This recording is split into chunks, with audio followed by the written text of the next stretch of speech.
Said, wasn't that fun? And I replied, I'm sorry if I hurt anyone.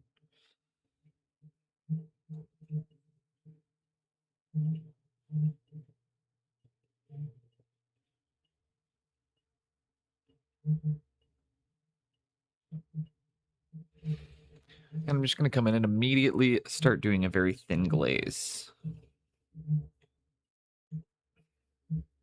Just to soften all of these colors out.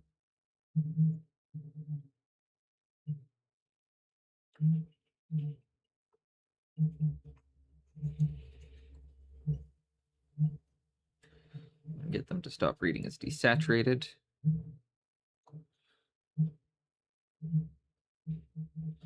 Because the airbrush did lots of good work for us there.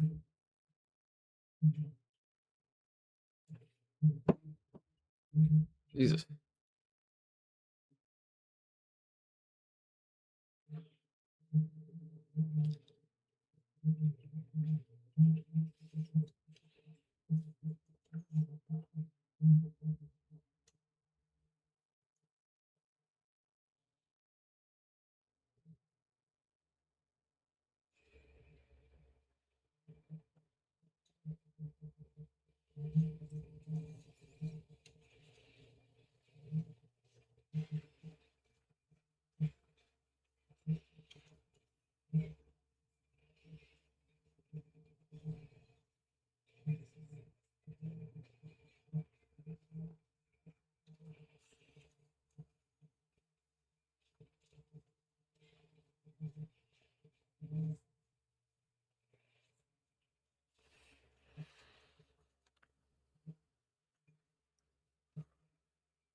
And we're going to come in and just essentially clean up the airbrushing now.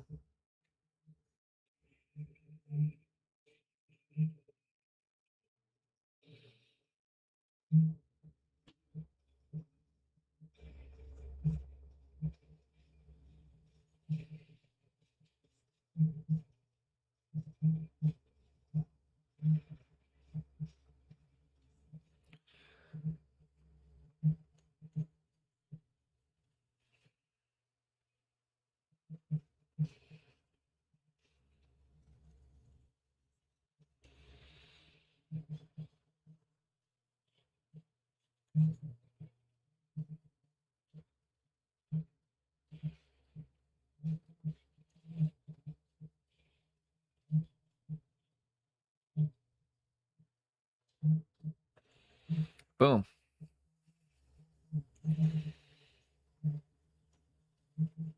What do you guys think of that blend?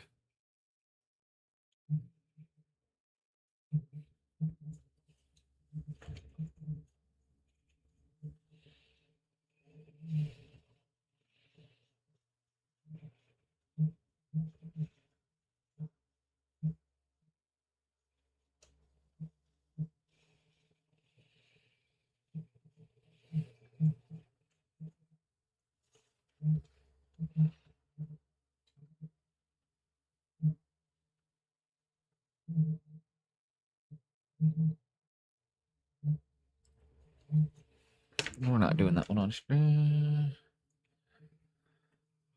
Oh, and it is still first thing in the morning for me, so I'm still waking up just a wee bit.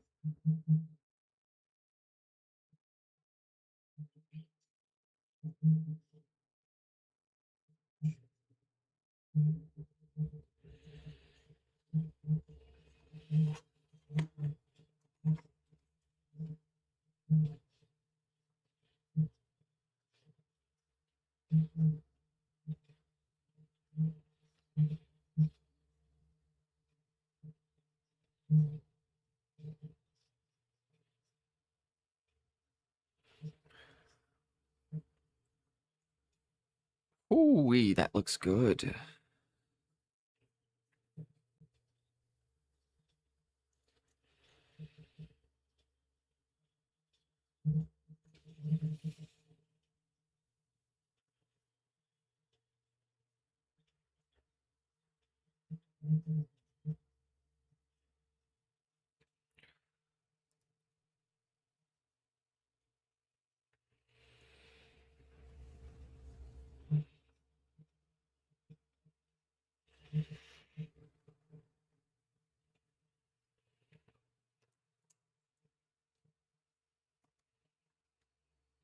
We keep it fucking straight like the asphalt.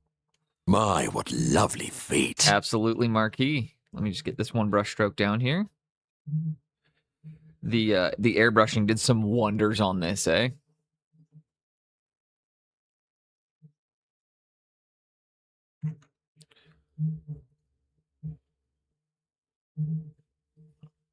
So now we're going to come through, essentially, soften out some of the highlights with some glazies. But let's get that exercise in to start. Appreciate that.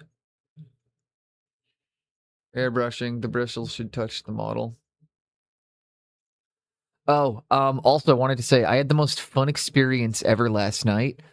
In the middle of gaming, Windows 11 decided it'd be a really good idea to uninstall all of my Wi-Fi drivers.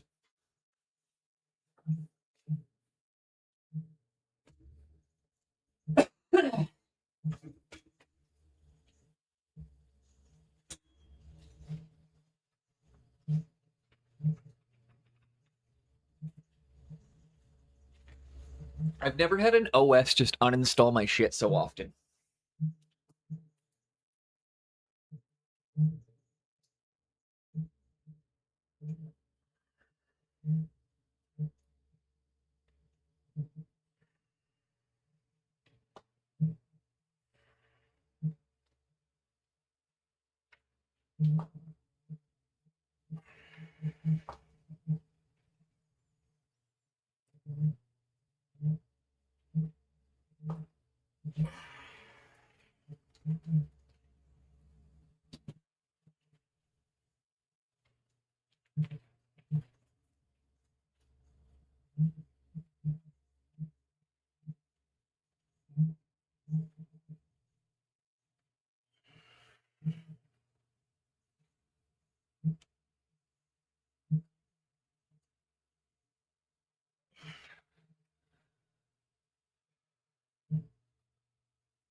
Yeah, honestly, Marquis, it might be an issue. Because, like, I don't know, man. It's constantly, like, every update, my GPU gets uninstalled. I think I did, I mean, I've done something incorrectly with setting up my PC. Rolling Stone. I was expecting the Rolling Stones when I put my headphone back in and not the restarts, but then I remembered that they do the Rolling Stones thing at the beginning of the song Uganda Calling.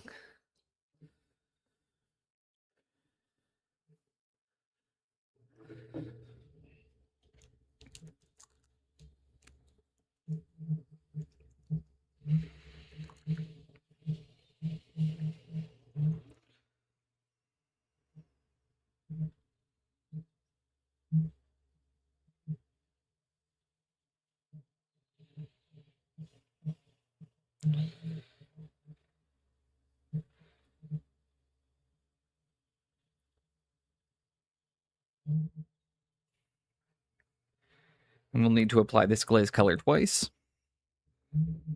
because it is quite thin. Hi, handsome. What would you like?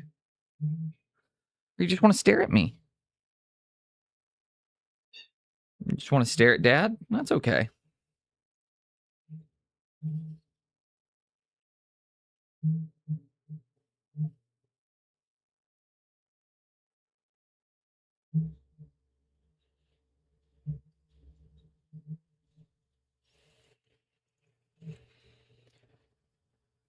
Your TV's coming through loud again today? Which is funny because my TV's not on, but if you're hearing anything in the background, it's actually probably my cat.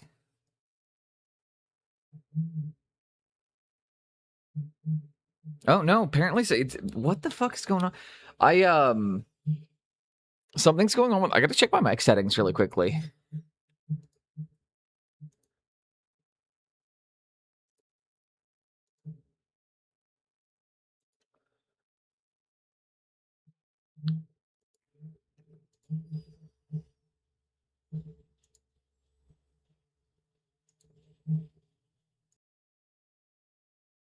Throw a noise gate in.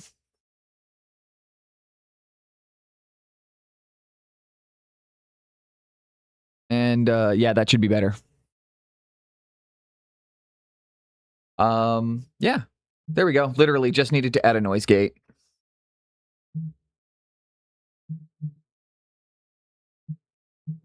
No, it's still picking it up for some reason, for fuck's sakes. It's that or it's picking up my background fan. Because, like, I can hear my fan. I can't hear my computer. Or, like, I can't even hear the TV. Which is so strange to me that it's picking that up. But I'll turn those things off really quickly and see if I can make it quiet enough to stop fucking with my microphone. And I'm going to get my audio person in later.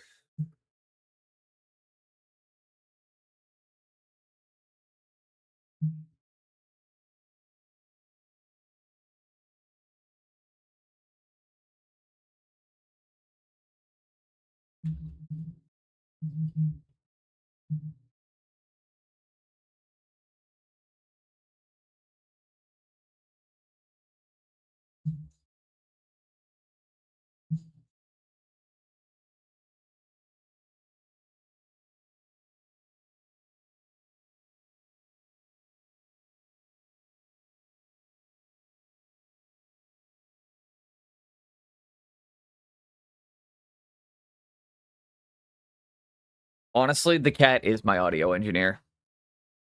And you're right, it was the TV again. I have no idea why my TV is being picked up the way it is. But it is what it is, people.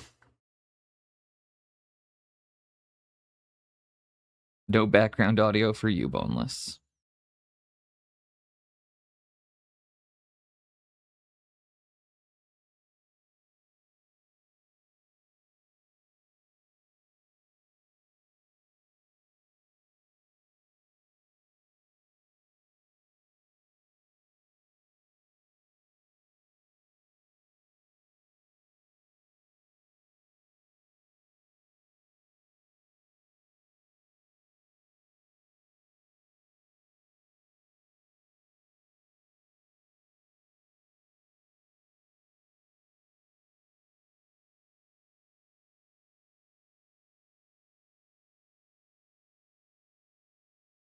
Out now.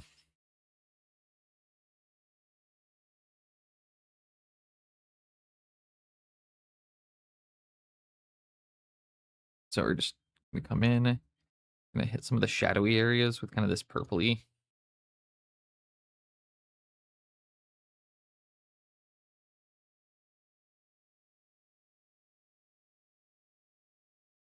Then the other thing I need to do here is hit another paint with some water to thin it out a bit. And then we'll be right back. So, 1 second.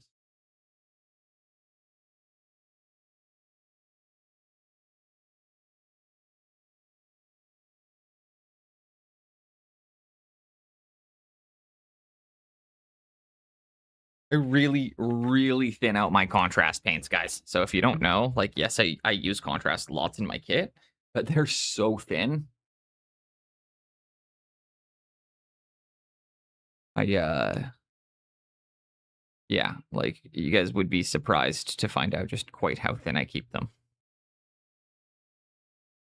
For reference. That's my Flesh Terror's red.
And I'm working in both the Coca-Cola and Nuka-Cola.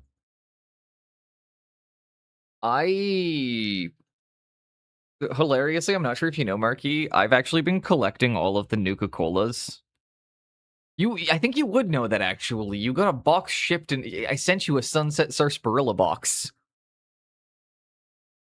It's gonna be like, if anybody would know that I do that, it would be the guy who literally got a package from me in a Sunset Sarsaparilla box.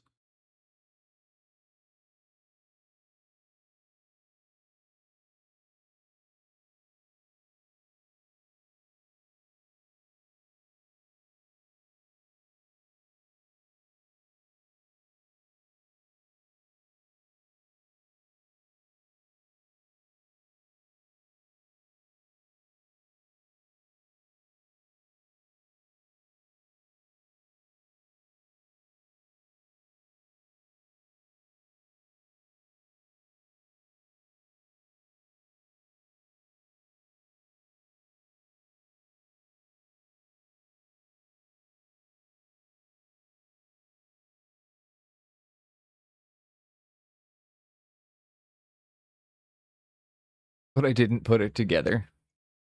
Yeah. I uh I actually have been collecting all of the Nuka-Cola drops, so I have, and I also don't get rid of my bottle caps. It's quite fun. The best designed bottle cap, in my opinion, is still the Nuka Orange, although the Nuka Cherry is the best tasting one, other than Sunset Sarsaparilla.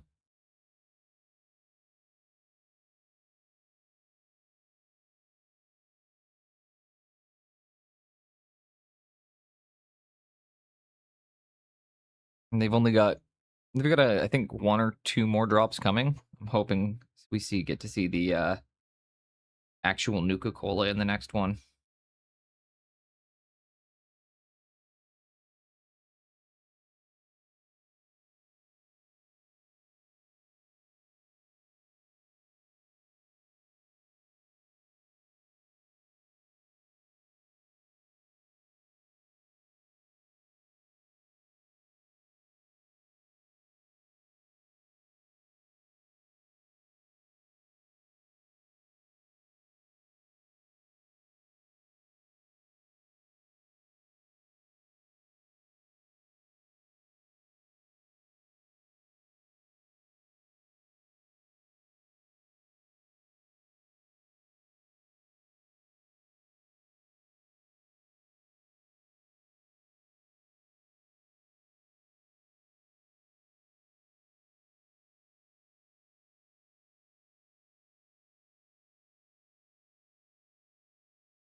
Okay.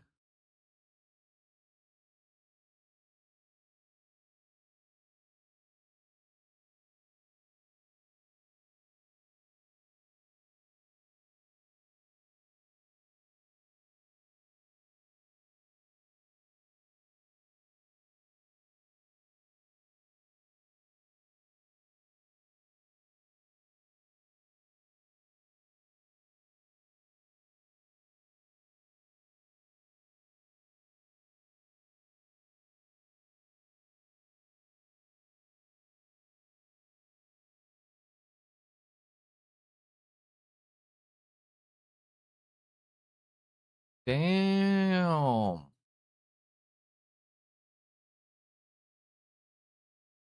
do you guys think of that armor now?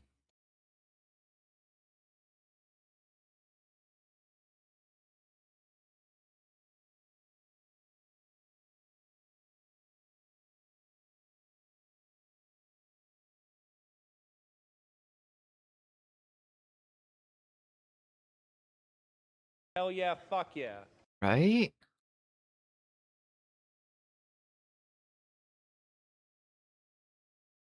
We did it. We did the rose-colored armor. And I figured out how to combine sphere theory with cone theory.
All right.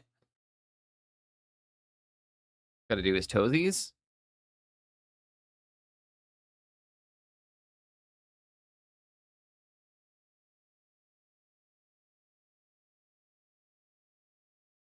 The Crosby, Stills, and Nash cover.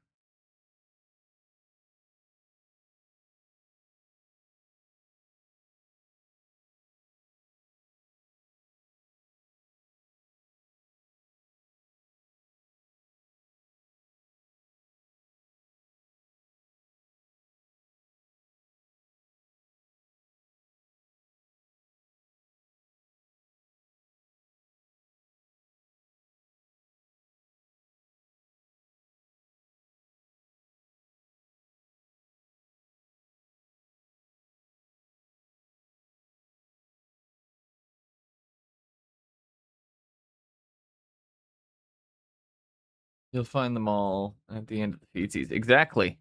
Toesies are at the ends of the feetsies. And the feetsies are the hands of the legsies.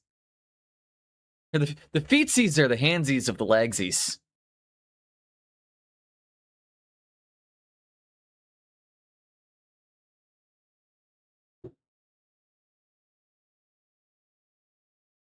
At least that's what it said in my anatomy textbook.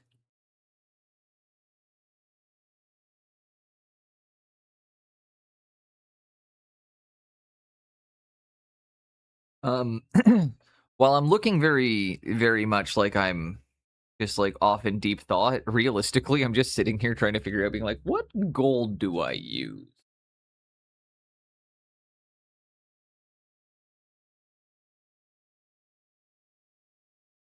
I know what gold I used. It's just across the army. It's just really ugly gold.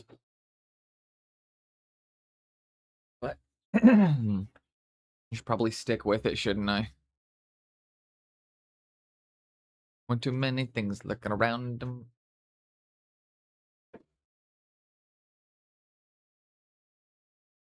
So gold, the model will practically be getting showered in it. Ah, there it is.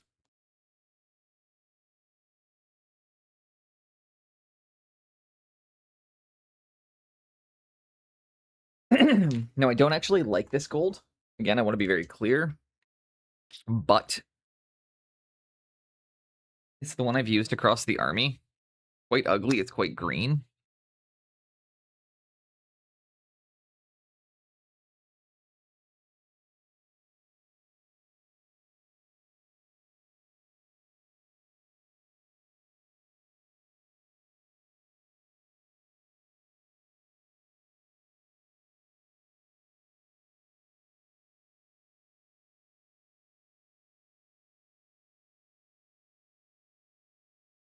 And you know what? I'm going to use this as the highlight gold because it's still just too dark. Or it's still too bright.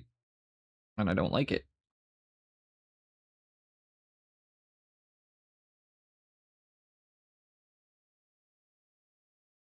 I'm going to mix in a bit of other paint.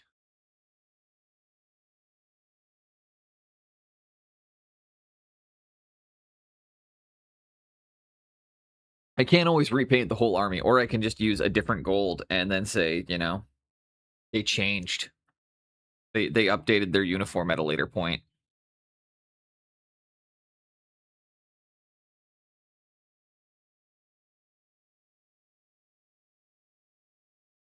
That's better.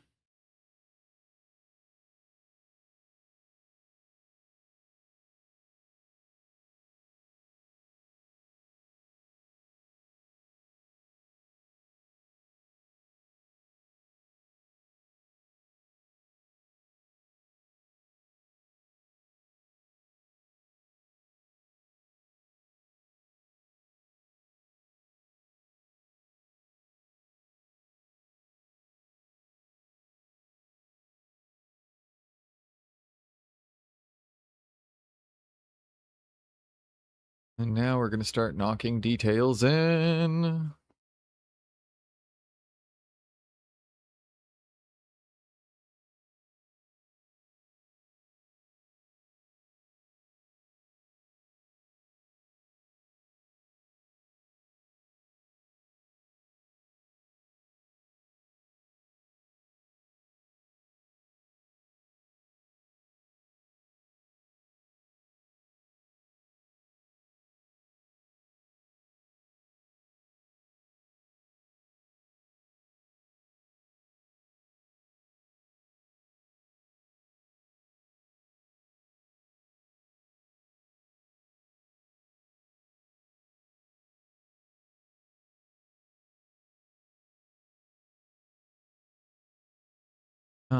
New big robot would be the center of opulence. Where exactly.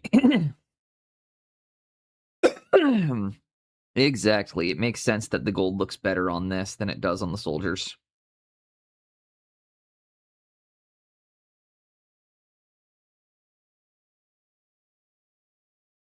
Especially because like these armigers are painted up in the color scheme of my Sisters of Battle too. So like these are their armigers.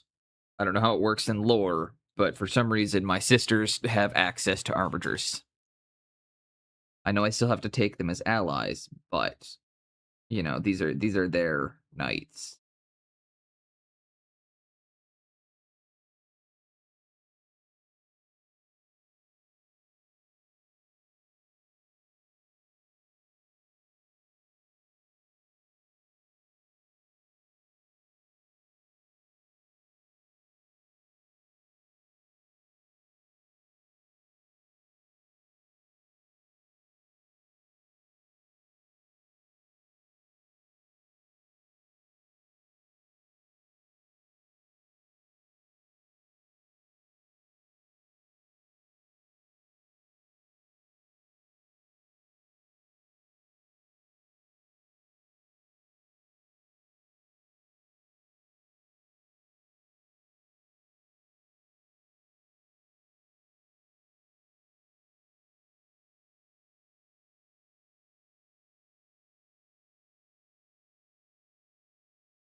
Now we're just going to start, again, popping in all the areas we think need to be gold.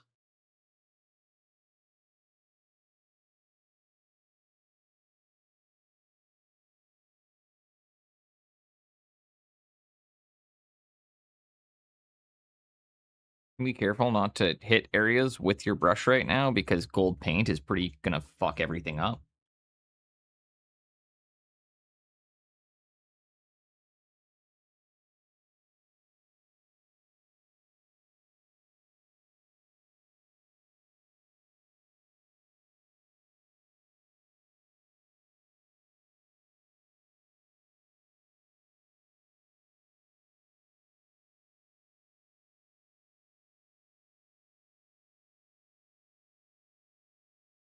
Boom.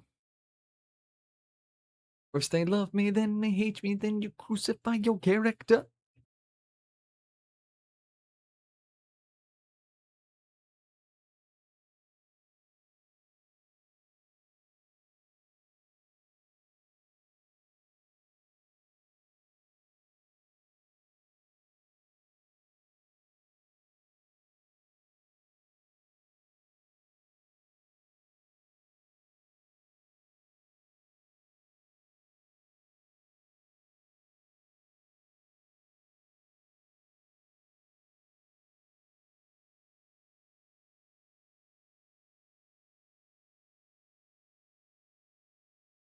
And going,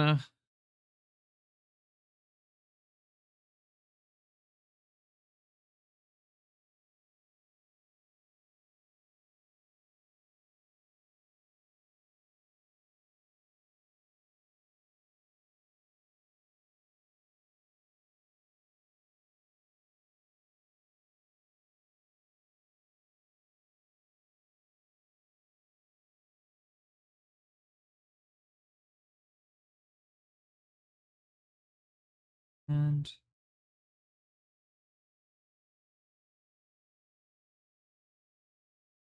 Love Master Ace.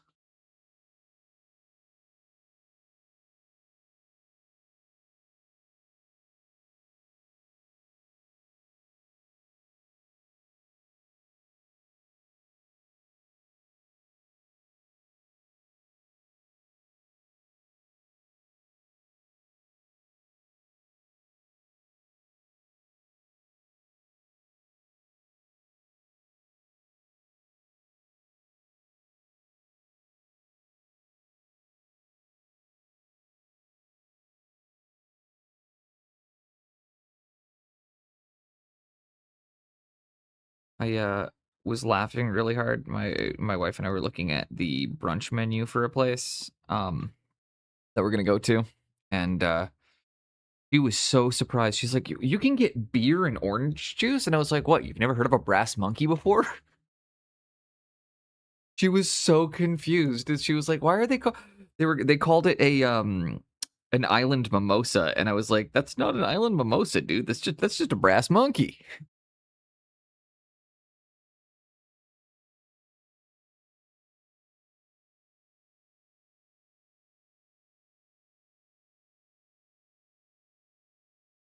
It was quite funny to me. It was just one of those like economical background difference things where it was like, of course my wife wouldn't know about drinking brass monkeys.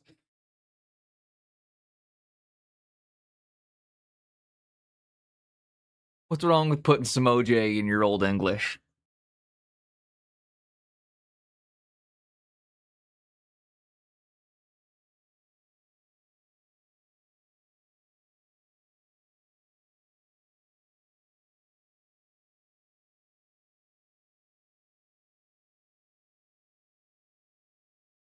But yeah, the fact that it turned out she did not know what a brass monkey was one of those first times where it was like really realized that it was like, oh yeah, no, we're from different class backgrounds.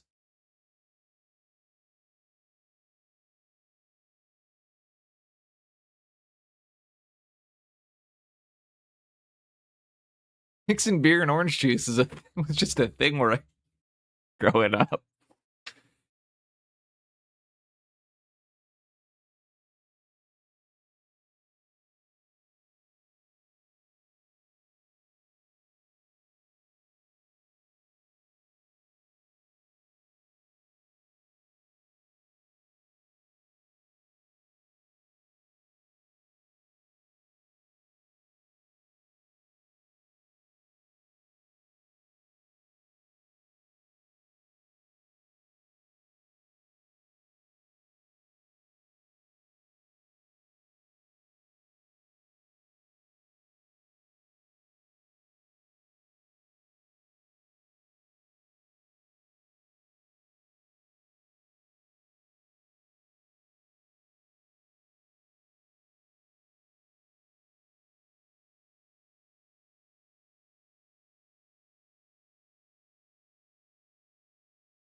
Being very careful again as I'm doing this to not get it on any of the details I don't want it on.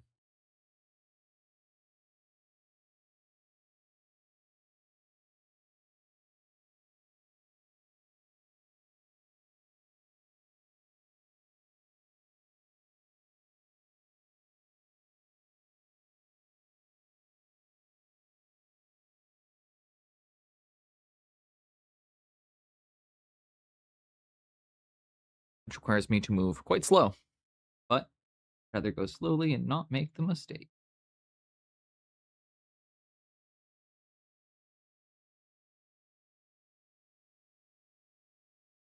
Now we can go to some Cypress Hill. Skulls and Bones, Disc 2.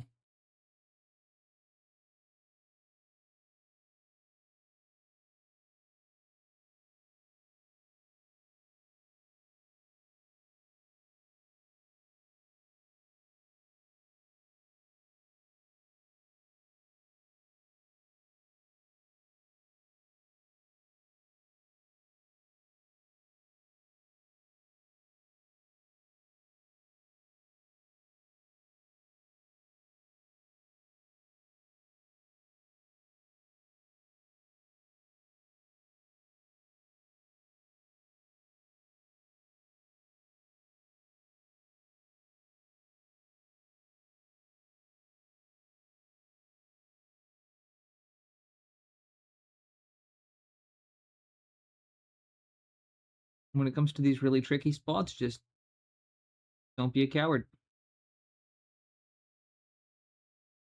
Just that's the only advice I can give. Don't be a coward.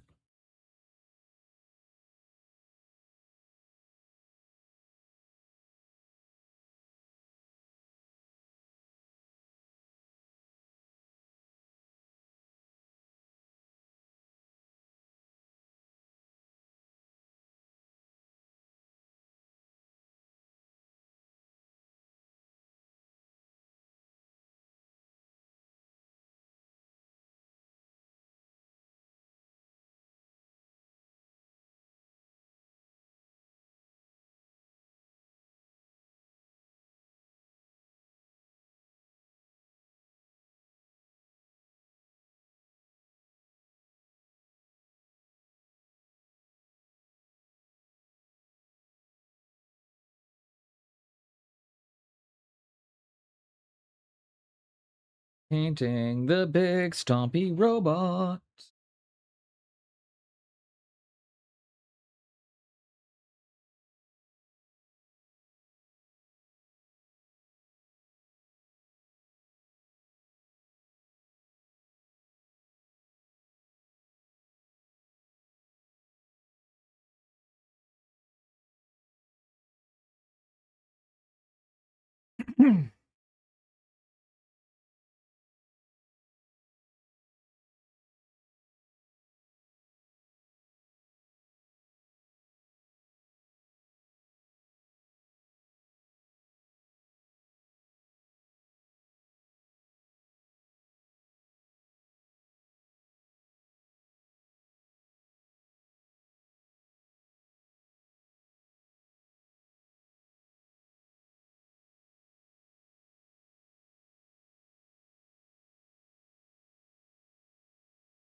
Crashed.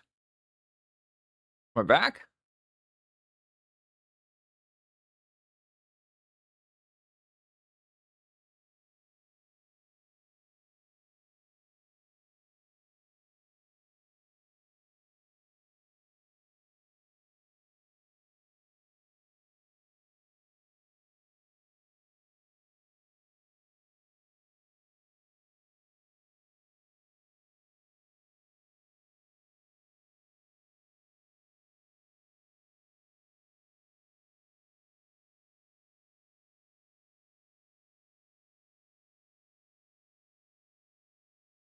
And it is back. Holy shit, my internet's been being weird lately.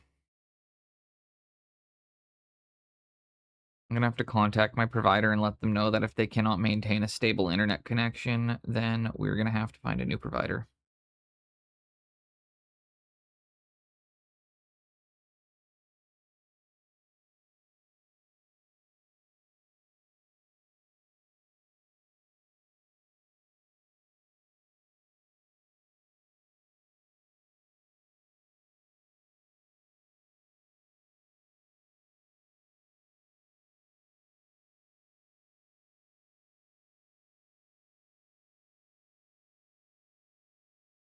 What's up, Nemesis? Welcome in. Welcome in. How you doing today?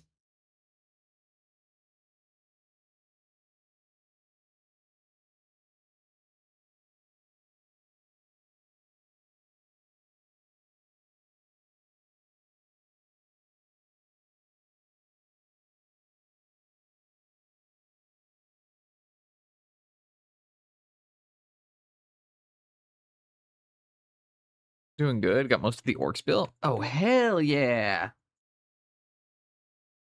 I'm pretty stoked on how this Armiger's coming along, eh?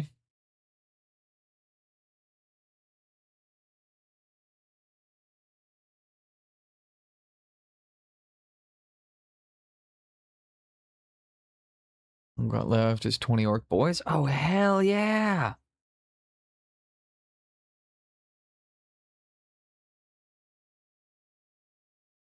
How has the slap chop method been working for you?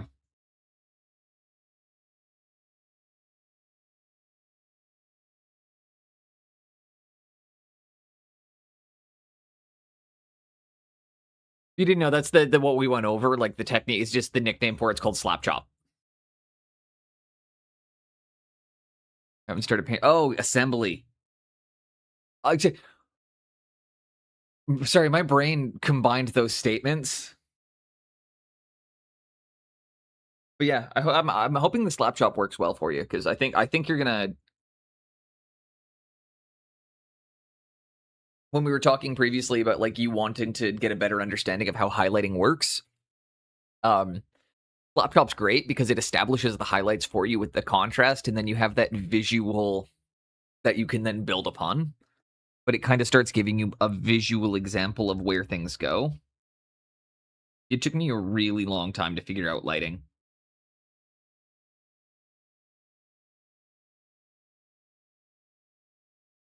And I'm still not great at it, honestly. Like I still get again coaching on this stuff for a reason.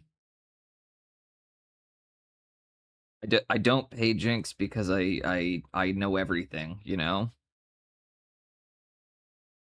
And Jinx doesn't pay Pascal because she knows everything. It all goes full circle.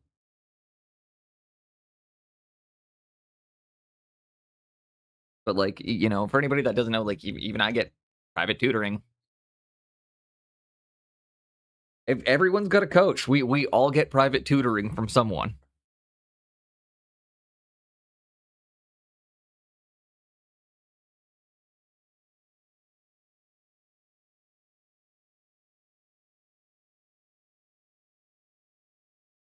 Just the perspective on it again that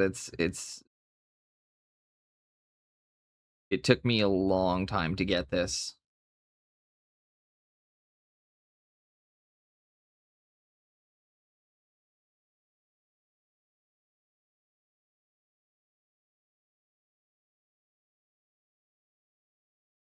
Also, I've decided what one of the next models I really want is.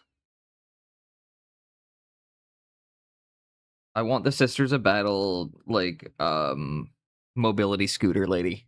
The one in the, like, the walker chair, or the walking throne. I love that model. I don't care if... I've heard a lot of people talking shit about it. I think it's like one of the coolest models they've released in a long time. It's so silly, but it's also so Warhammer, you know? It captures both the grimdark and the silliness at the same time.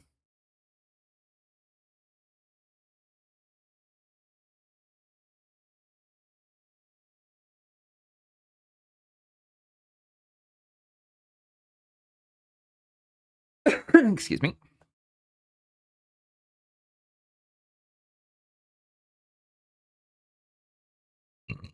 Excuse me.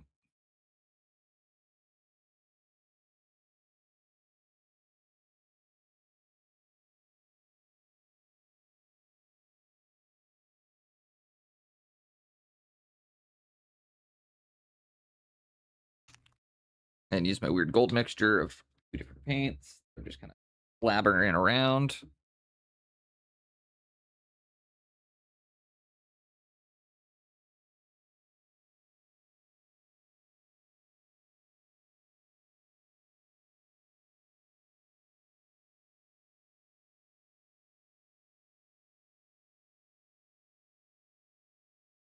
Hey, Jinxie, what's up?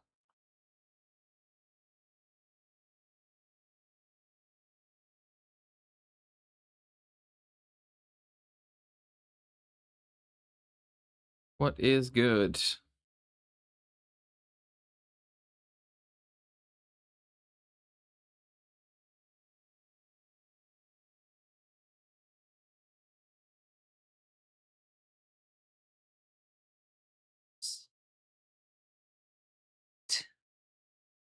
What I torture, what I love. I think this is probably my favorite Slayer song.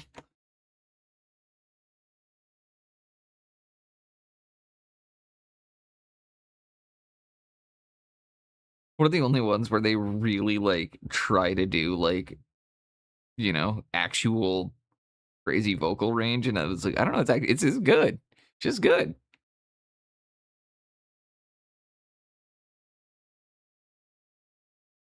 I like a little falsetto here and there, you know.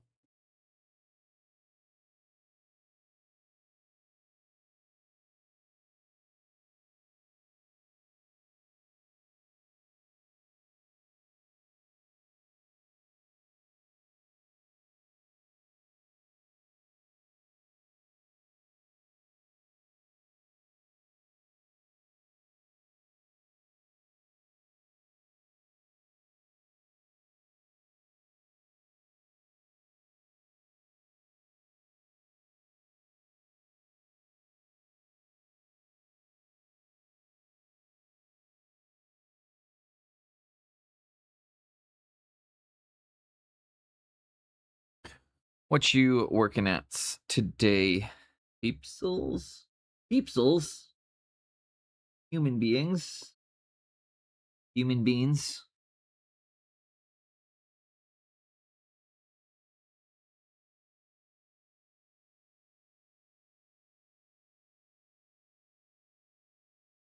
The airbrushing really cleaned that up, eh?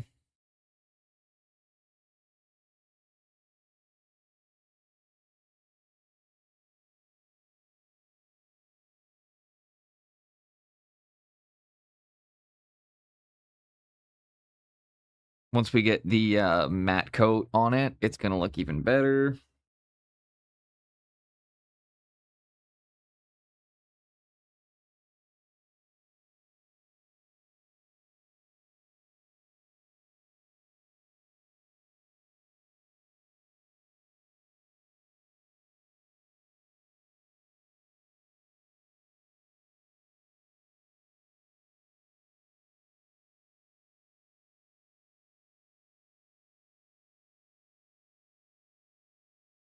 Got to button up some NMM on Tanker Ferry and radio today. Ooh, NMM's always fun. And at least I will say, if you're doing it on a small scale, it goes pretty quickly.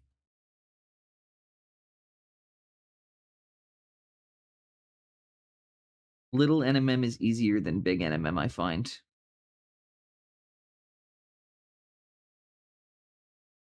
I know a lot of people will disagree with me on that, so.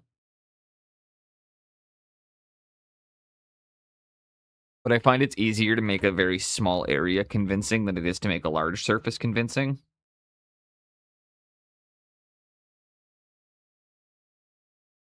What I'm like, I just gotta say, my favorite part of Tanker Ferry is still the wood graining.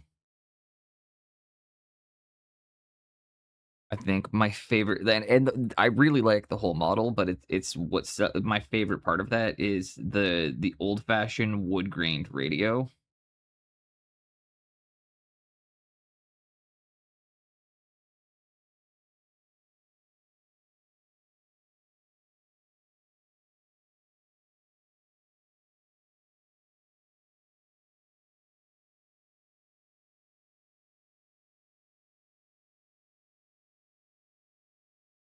Hmm.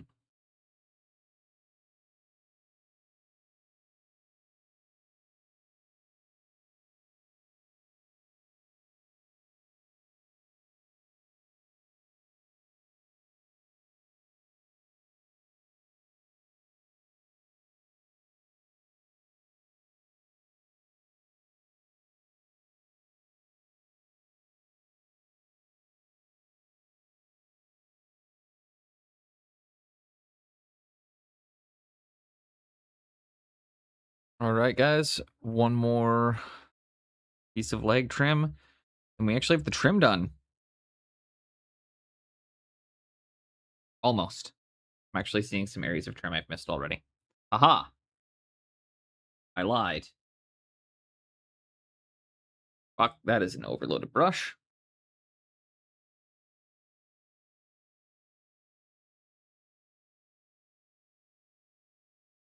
You guys don't know, I'm working with very, very light brush pressure and just like practically just touching the paint down.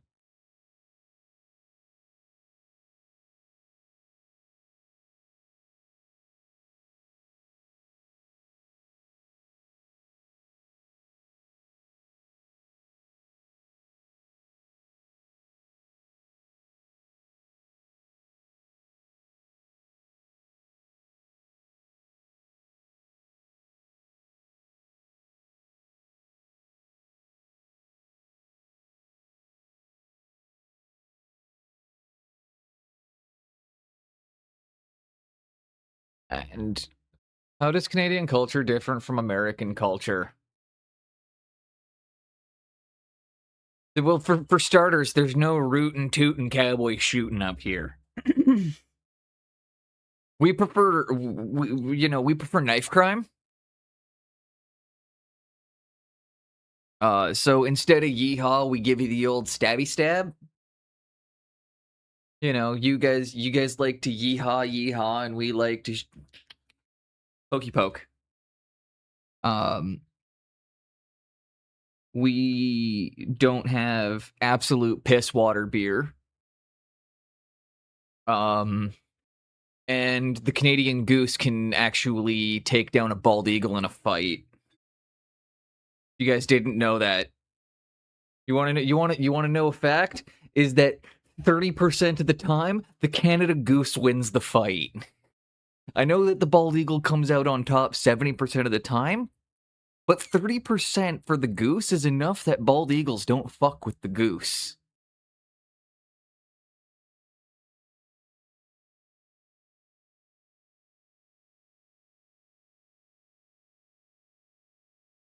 I'm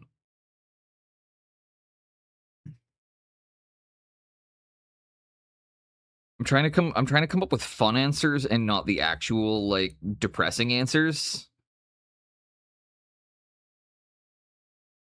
The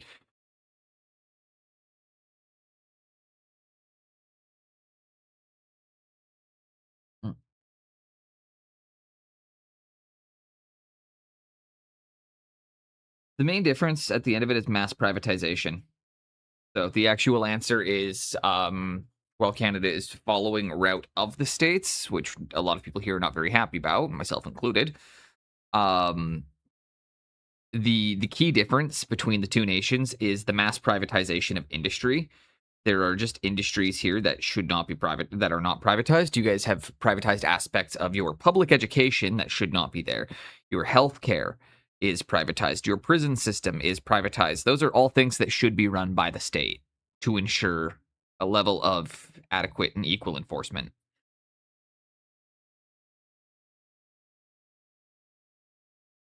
Because the concept of a for-profit prison is one of the most fucked up things I've ever heard of in my life.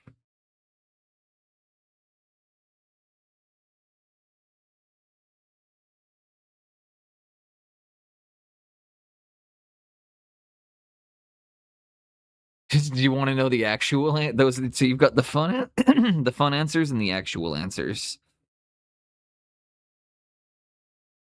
Beyond that, we have done a better job of keeping identity politics out of our regular politics, and while we are still seeing some of the bleed through, we're able to identify that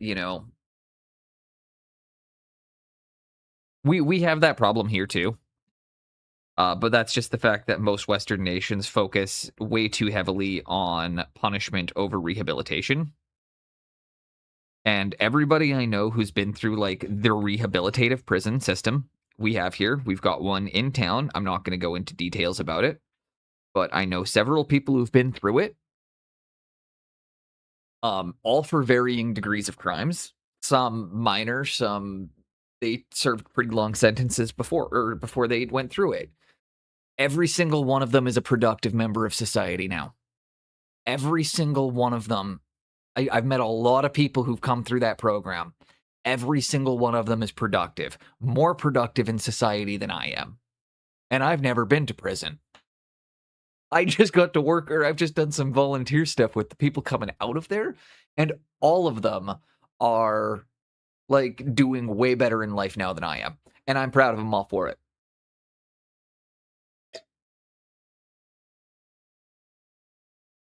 But I've seen what happens when prisons and when the second stage after prison is focused on the rehabilitative aspects of helping people come out educated, helping people come out with job skills, career skills, life skills, emotional management skills, because, you know, most people end up in prison because they were never taught how to manage their emotions. That is an actual fact. Most people end up in prison because they never were taught how to manage their emotions. That's the fucked up part of life, and that's as simple as it is, and we don't want to think about that. That's all what actually happened, and that it was a massive societal failing of every single person involved in that person's life up until that point. Sorry. The for-profit prison system gets me on a rant. Welcome in, White Wolf. I absolutely will privatize these nuts. I'll privateer those nuts, too.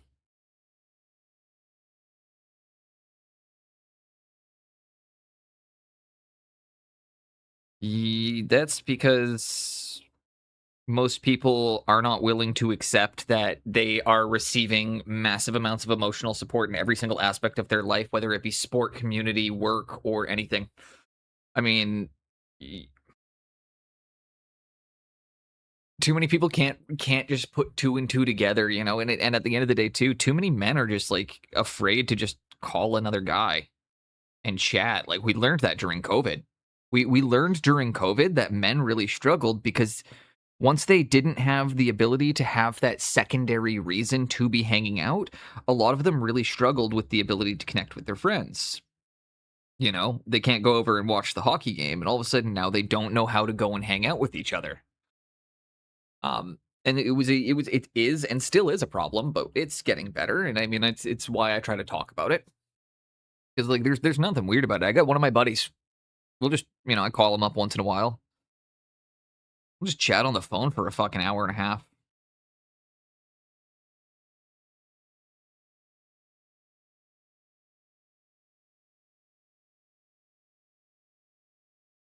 Shoot the shit about literally everything and nothing at the same time. I don't know. I think it's important that we learn these skills, because without them,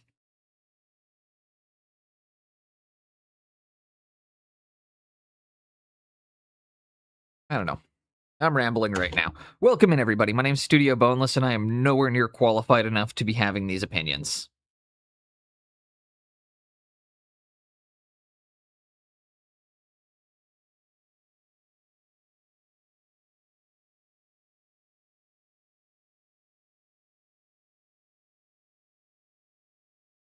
I might sound smart, but trust me when I say I'm not.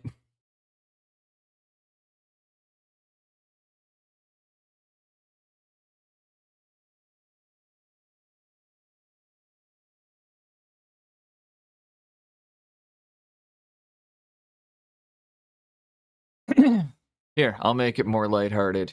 What's up, Stelitzer? Oh, don't worry. That's all good. I enjoy talking about these things. It's, again, I describe it as dinner table conversation. Dinosaurs? I can't explain them badly other than bird dinosaurs are dumb as shit. Lizard dinosaurs for the win. Big lizard, big lizard, big lizard, big lizard.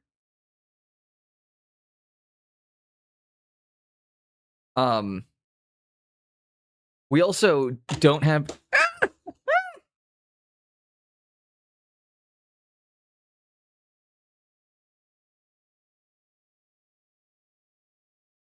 Dinosaurs are big lizards, and if you think they're birds, I'll fight you. Bird dinosaurs are dumb.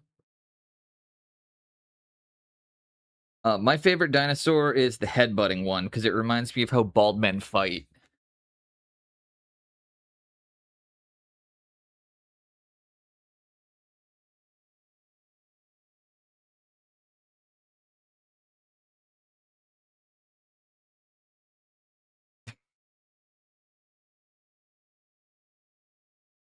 I can't even, like, I don't even know what that one is off the top of my head.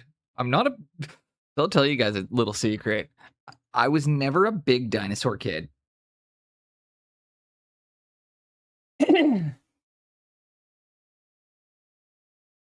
I can only name like 4 or 5 dinosaurs. Maybe more than that.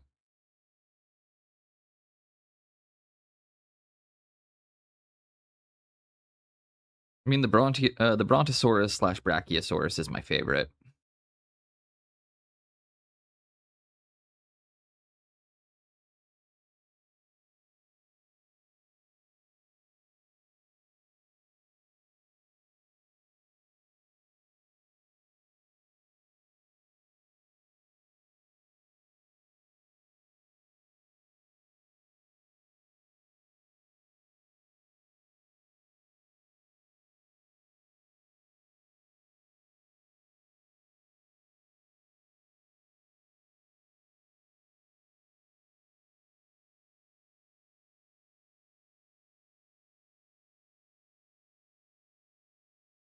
Here we go. Got the feetsies done. I don't know if you can tell from the game, I was a big dinosaur. Now I'm a big dinosaur man. That's fair. If you're a big dinosaur person, you need to make a trip to Drumheller, Alberta then. It is where one of the biggest dinosaur museums in the world is. If this is a penis, I'm going to be very upset. Bird raptors.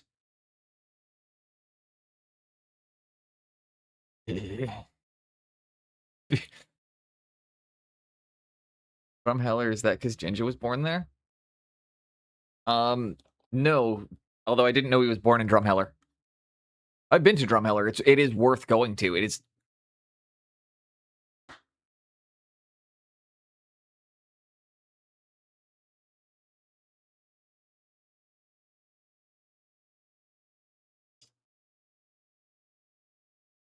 No, I just choose to believe bird dinosaurs don't exist. It's not real. AI. That's an AI bird.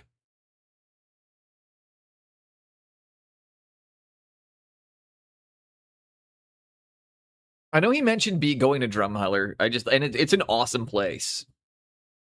It is. If you grew up there, that's a rough town to grow up in. Explains a little bit. Drumheller is one of a very like weird desert town that relies mostly on tourist income, and people who live there either already have a lot of money or are usually really poor, or they have family that works out in the oil rigs, or they have essentially their family are roughnecks. But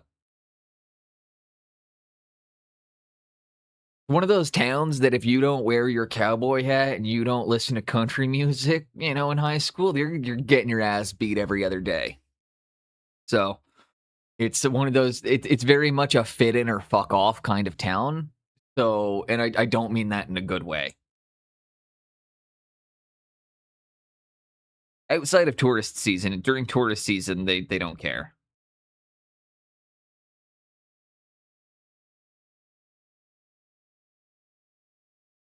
A lot of the prairies is like that, though.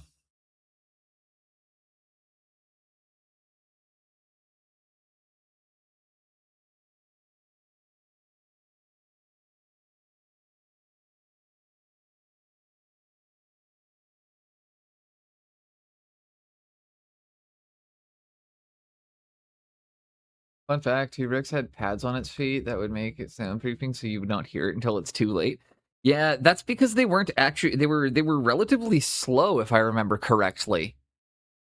Science was showing that based on their muscular structure, wouldn't have like a human jogging been able to relatively like that's my understanding was that they moved at about like human jogging speed.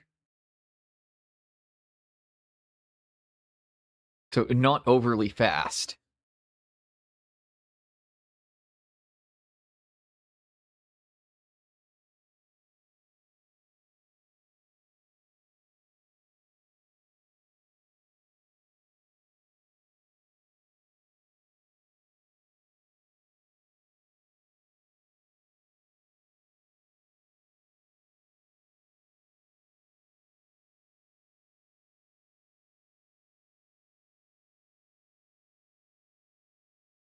I couldn't figure out what RGB lighting stood for until I realized the acronym is an acronym for Roy G. Biv. I literally figured that out yesterday. RGB, Roy G. Biv. Durr. Full spectrum color, RGB, Roy G. Biv.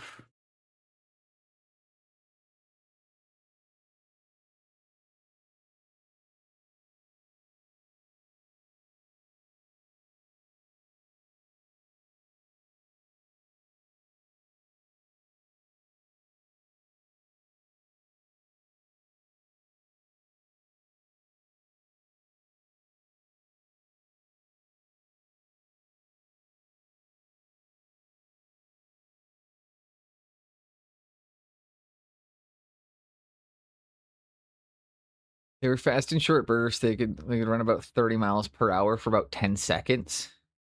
So they could hit Usain Bolt speeds for about as long as Usain Bolt could hold that pace for.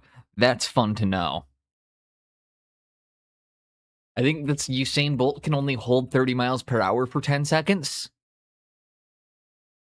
So just understand that out of nowhere that motherfucker could Usain Bolt up on you. That is terrifying.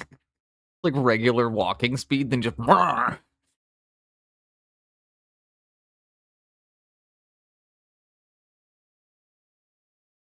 What other cool dinosaur facts do we got?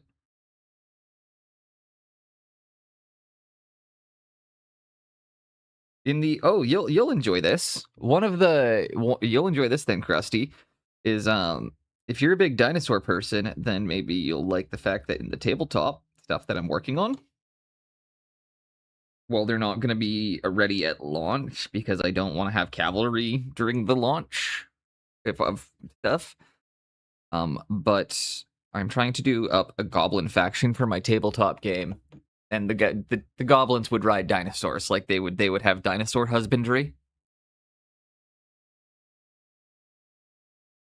Because goblins are kind of pansies, and what makes goblins terrifying is them riding dinosaurs and, turning a brontosaurus into a siege tower.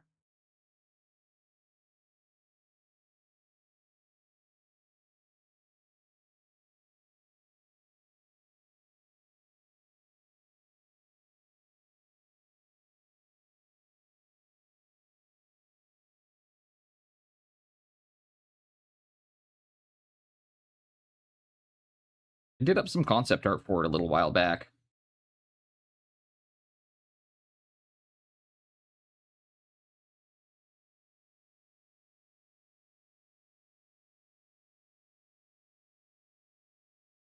That is an old joke. I appreciate that one, White Wolf. That one.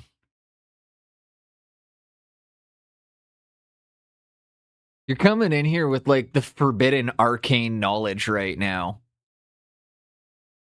Coming in here with the texts of old.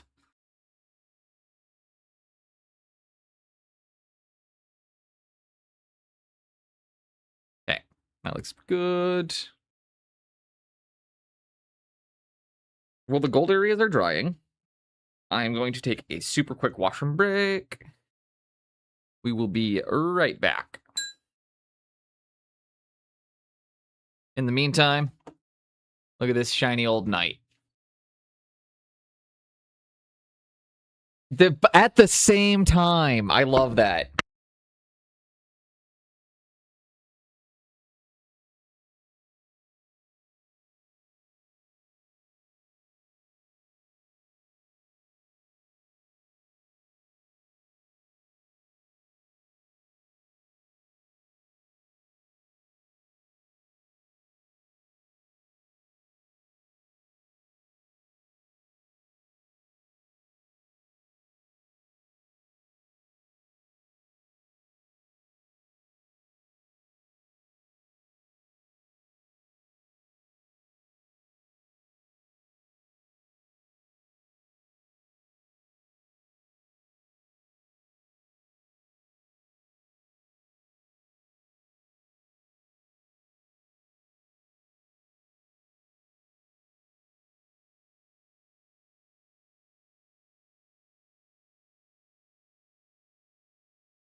He missed my other T-Rex fact.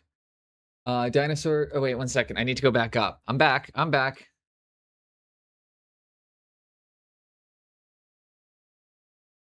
Vocal chambers are showing that the sound they make could not be heard by human ears. You would feel them pass through your body.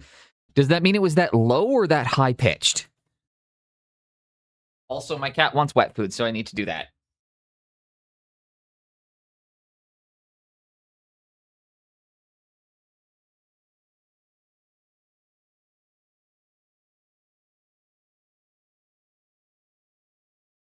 That low? Oh my god, that would be horrible, dude. That would literally vibrate your bones.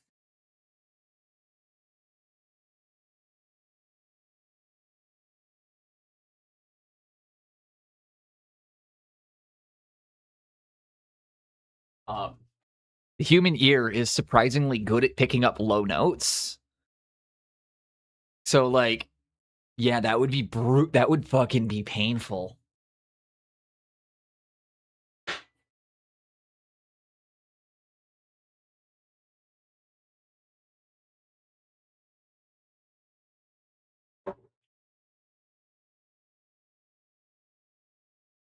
That's literally using sonic damage.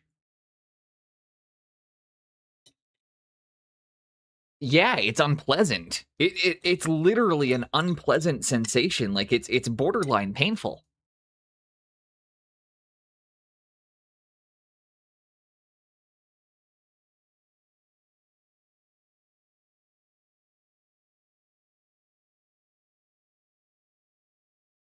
All right, cat is eating its food.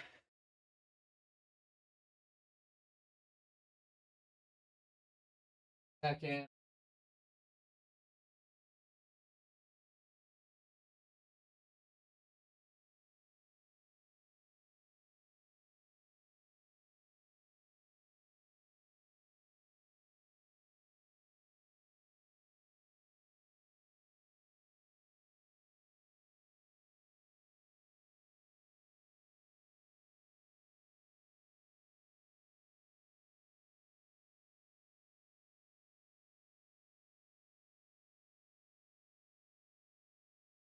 Theorized it could be felt for about 4 miles.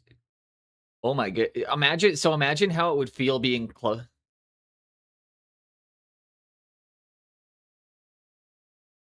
I like to imagine that they.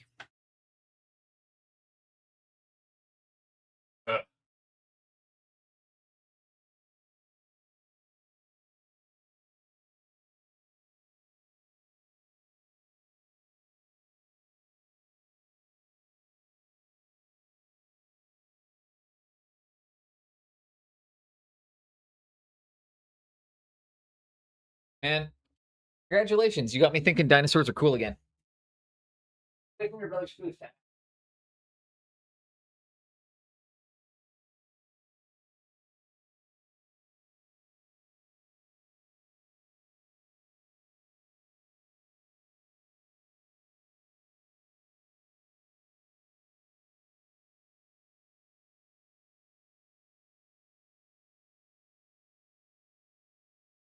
Someone made the first hand-grown T-Rex leather land bag.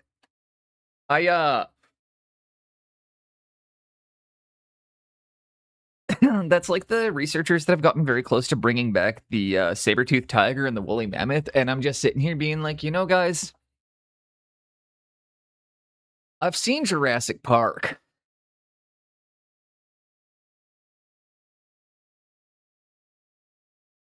And I don't think we need to introduce predators into the world that are, capable of ripping down concrete structures.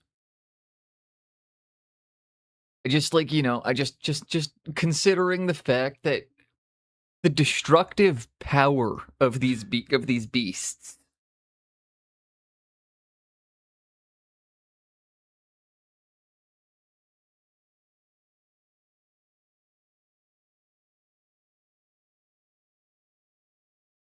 That's a Krusty. That is completely different. Exactly. That's my comment. Is essentially Jinx and I have the same sentiment.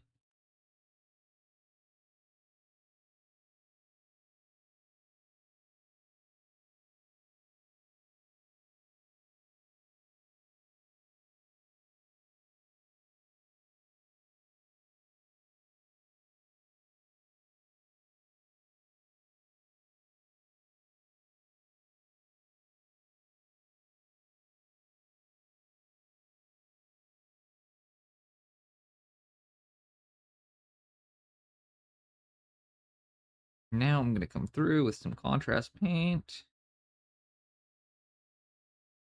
over all of my gold details.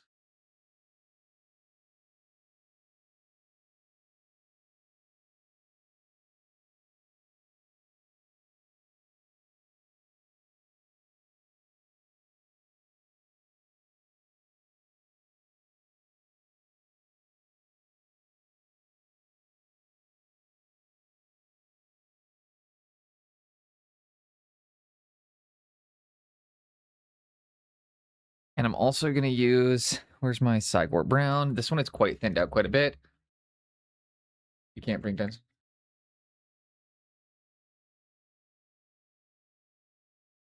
Even in amber?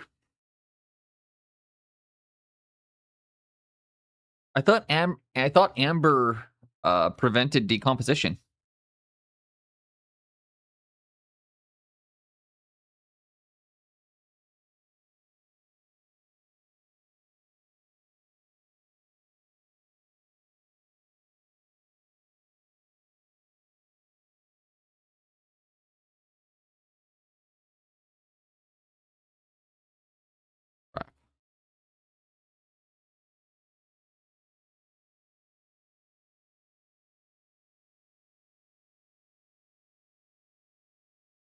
The Cygor Brown, I'm going to do all the dark areas first. Even in amber, because part of the DNA staying intact is the nutrient compounds in the host animal, keeping them. Huh. Cool. So what you're saying is we can still clone boneless.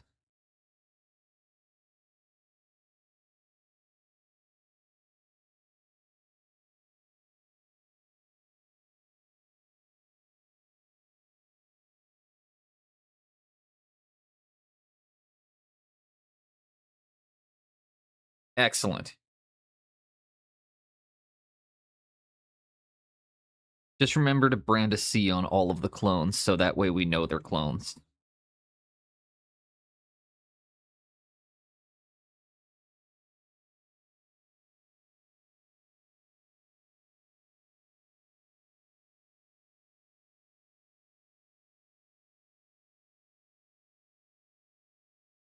I'm the original! Anytime I think of clones, I immediately think of the Mahler twins. Who are, like...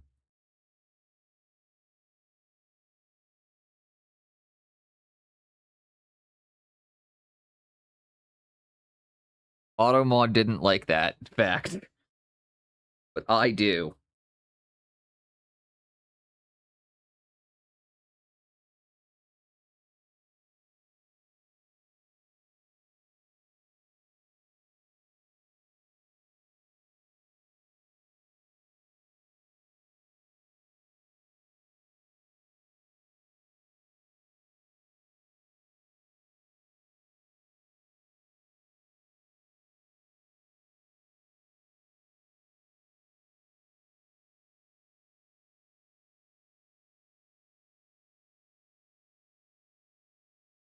Cool.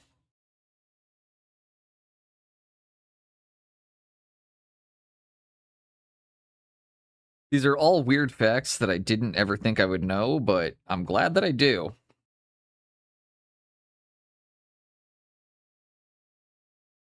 My wife's more into dinosaurs than I am, so I'm going to be able to tell her a cool fact when she gets home about dinosaur buttholes.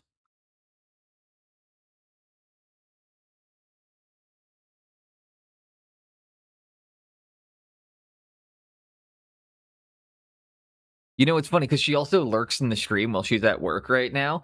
So usually the dishwasher can hear. So it's usually the dishwasher is listening to the stream. So whoever's in Dish Pit right now very likely just heard me say, "I can't wait to tell my wife about dinosaur buttholes."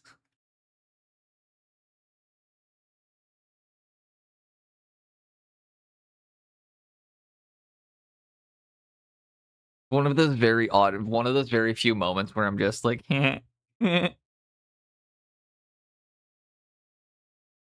Also, if you're listening, I hope the order's going well.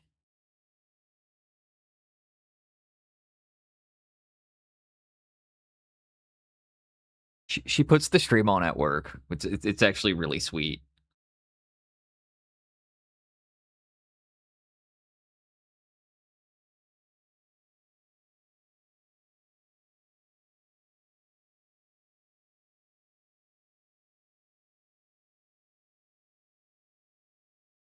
They usually tell me, she's like, "I had you open. I didn't really get to listen today," or, "Oh, I heard you talking about XYZ."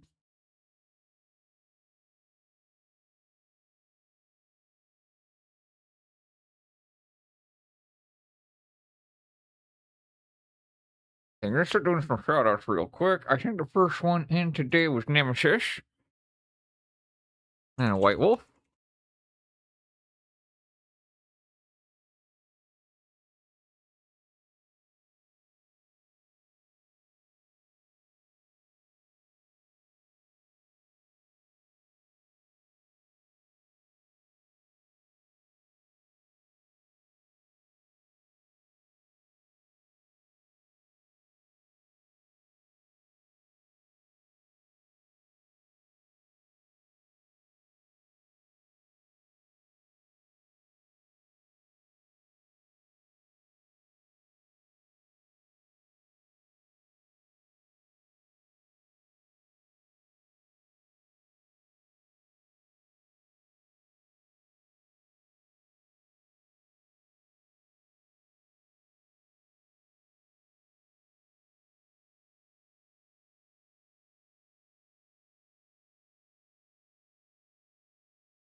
Oh, weird.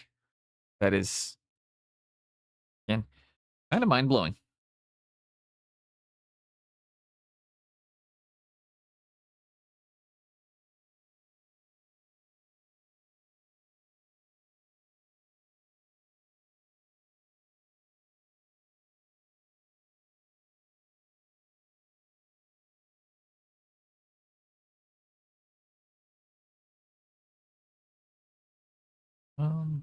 And again, I'm a Superman.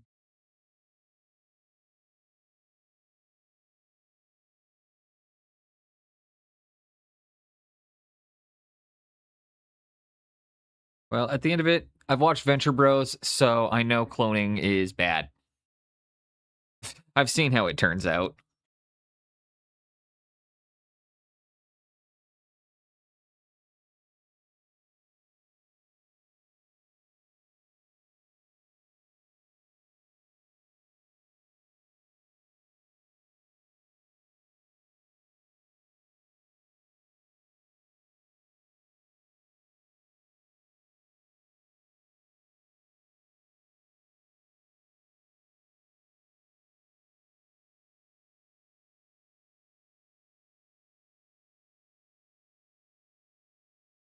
My favorite fact is that dinosaur specific, but goes fossils, that fossils aren't actually bones, but minerals that do. Cool.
Okay. Done with the one contrast paint. Let's go over to the other one. Finish up. Back into our Fire Slayer flesh.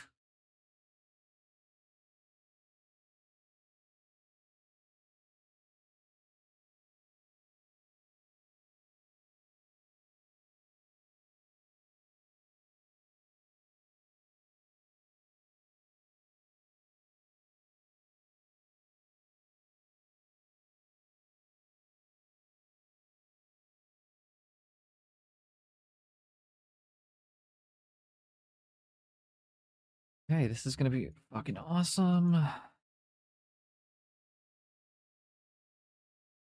Go slow and careful.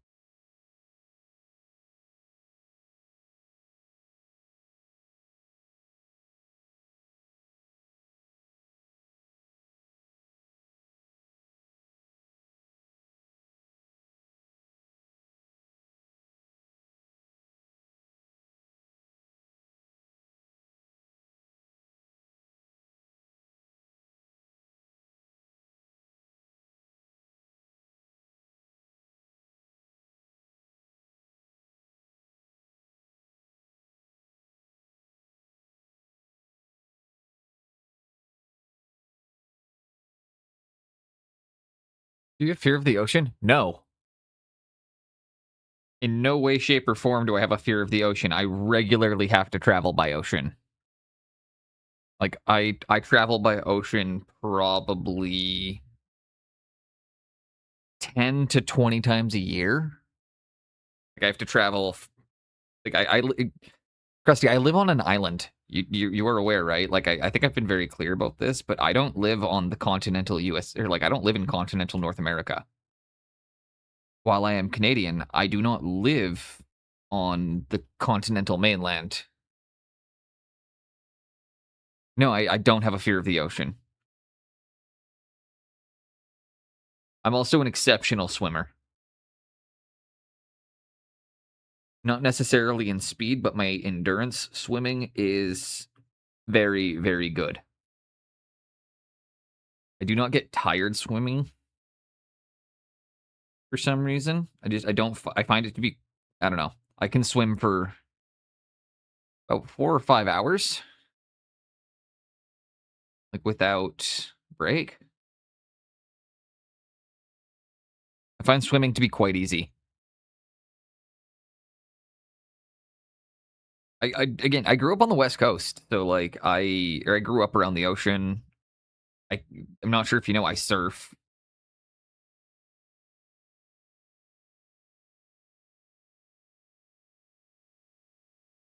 That's cool. Yeah, no, if you didn't know, I surf.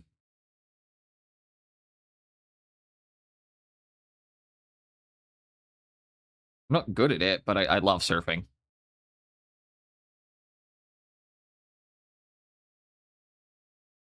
Haven't been out in a couple of years, but I'd actually really like to go again soon. Maybe I can convince the wife and I to go on a surf trip this summer.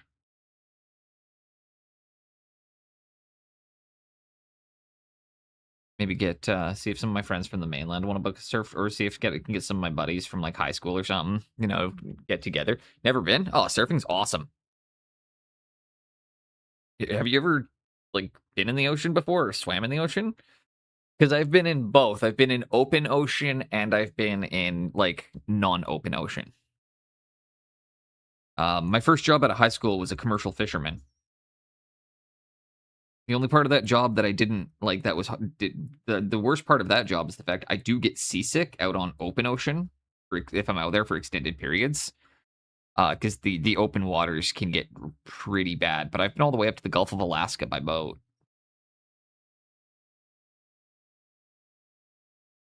Been through one of the top 10 most treacherous pieces of water on the planet, the Johnson Strait. We broke down in the Johnson Straits. Vite, welcome in. Into the Great Lakes, though. The Great Lakes can be pretty treacherous too. They can also be pretty treacherous. I'll give you that. So next up on the shout out list was Mr. White Wolf. Longtime supporter of Zich. I swam open Lake Superior. Lake Superior, the one that is so large it has a tide.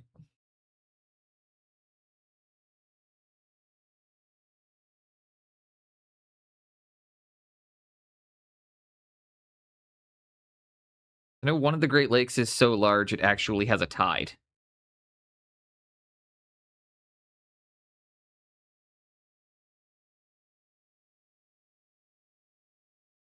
I grew up in the North Sea. Not sure if it's one of the worst, but it can be. The North Sea is pretty fucking bad, dude. The North Sea is not great either.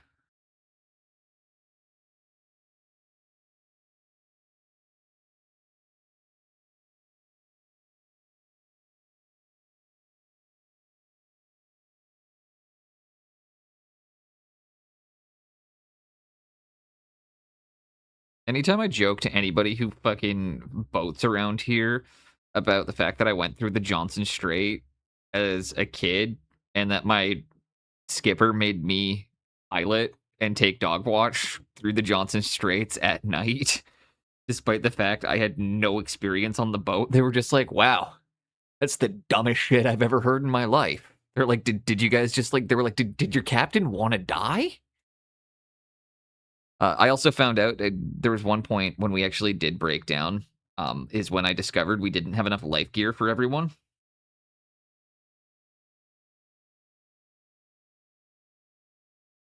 Turns out we didn't have enough life jackets. So the captain and the engineer put them on. Or the captain and the engineer immediately went and grabbed the only 2 life jackets. And then everyone else, myself and the other guy, were just left fucked. So if anything happened, we were told swim. Actually, we weren't even told swim. They told us, hey, maybe now would be a good time for you guys to go take a nap. And it's like, you're literally sending us to go die.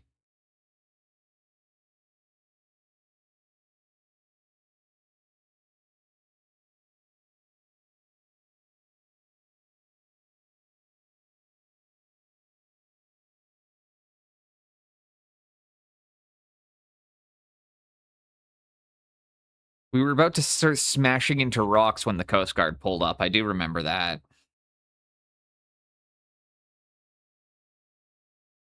But also, hilariously, right as the Coast Guard pulled up, maybe 10 feet from hitting the rocks, the engineer managed to get the boat running again.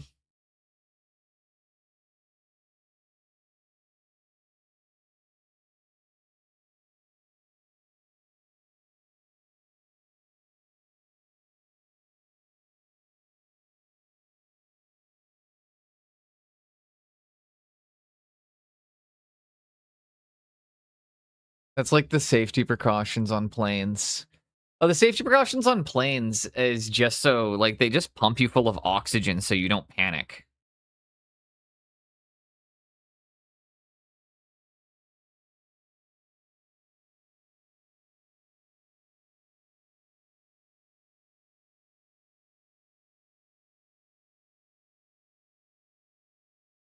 And you, damn. Um, yeah. I mean, well, there's a reason why there's that song, the Wreck of the Edmund Fitzgerald.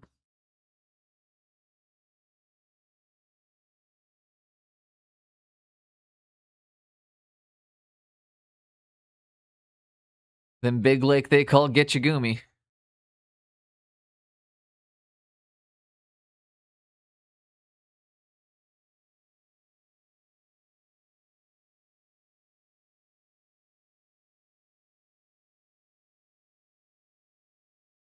There's also I'm not sure if you know this specifically, Krusty, but the current of the Great Lakes is part of the reason why there was the belief that the St. Lawrence and the Great Lakes were going to connect to the Northwest Passage.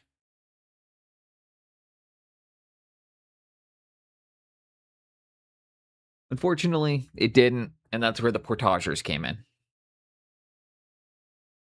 Which I think we've already been over on stream what portaging is. if you don't remember, it's free soloing with the canoe on your back. It's free soloing with while carrying the canoe. That's what portaging is.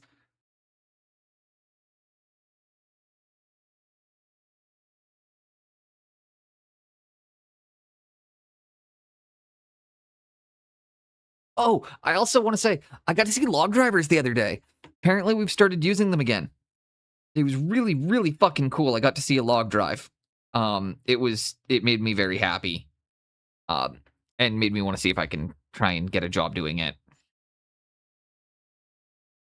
I want to be a log driver.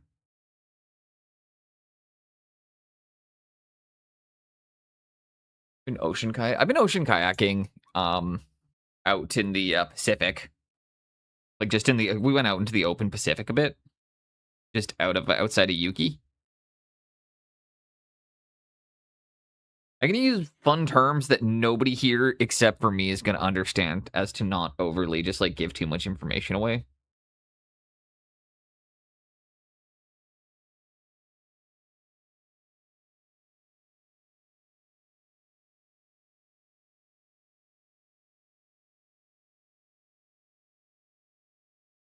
Kayaking in Huron River and Lake Ontario.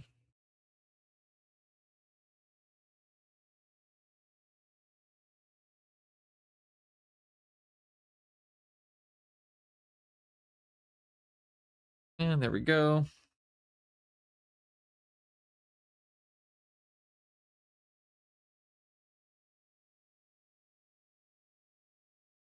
The Huron River, never again. This is looking awesome. What do you guys think? I'll let it dry for a moment. But I'm quite happy with this.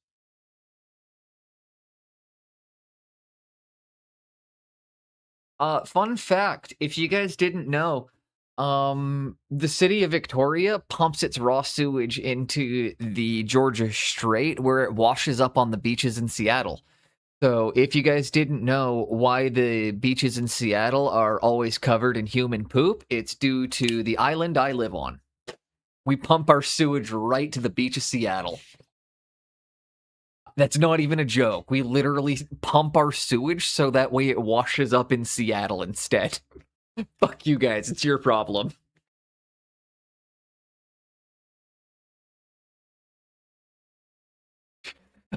I wish I was joking, but it's genuinely the reason why that, yeah. But if that isn't the definition of literally making it someone else's problem. Yeah. Yeah.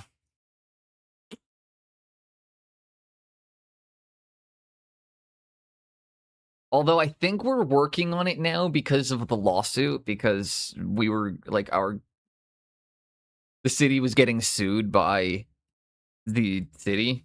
Like the city, you're Seattle suing our city that was doing that.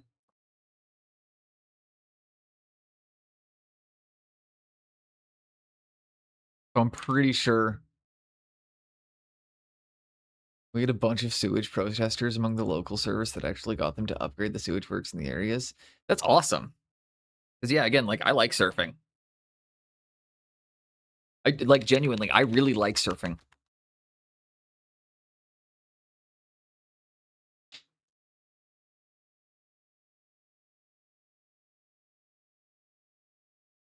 Unfortunately, we have too many ferries in my area for the ocean to be really good swimming.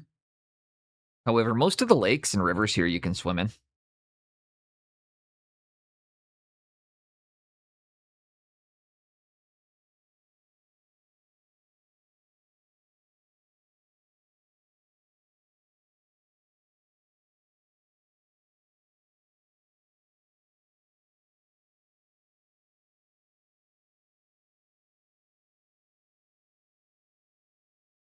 And now we're just going to come in, clean up a little bit. At least they're...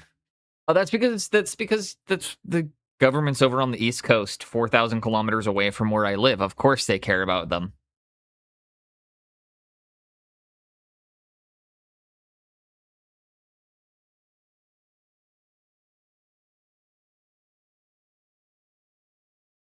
Oh, if that's your region, how do you guys, Krusty, how you feel about the whole Ambassador Bridge situation?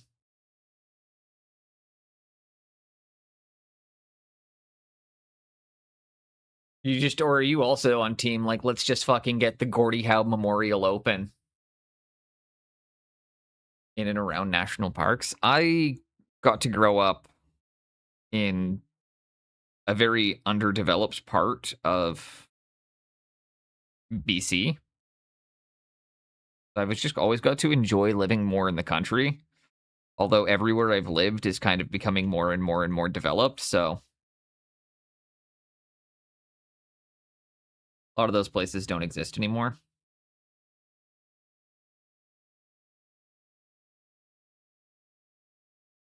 A lot of the parks I grew up around don't exist anymore, unfortunately.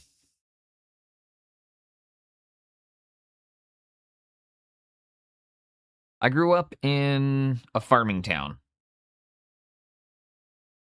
Actually, that's not true. Okay, so I grew up in Vancouver, and then we moved to a farming town.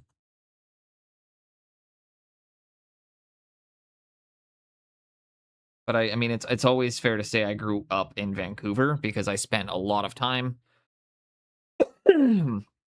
just east of Detroit. One of the desirable parts of Michigan, you know, the not Detroit parts.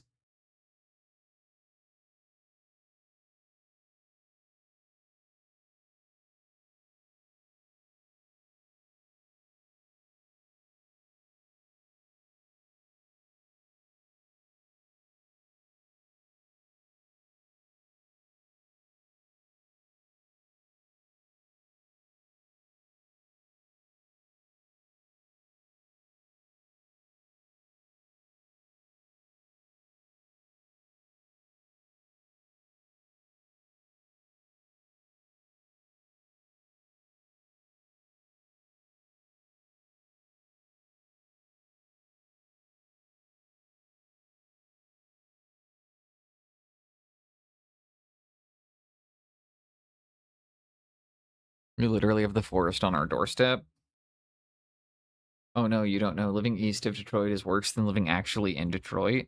Oh. Eh. That's, I guess, not good.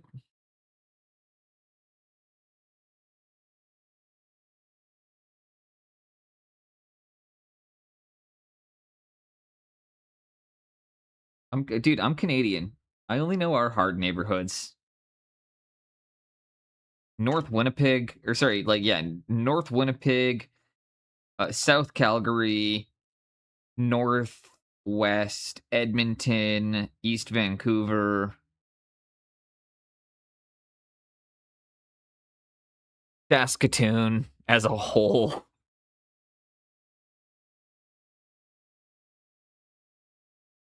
I don't know what it is about Saskatoon, but they're just not right there. You get some tough neighborhoods in like Montreal, but I don't know the East Coast that well, so I can't talk about that. I just know that Montreal is a very mobbed up city.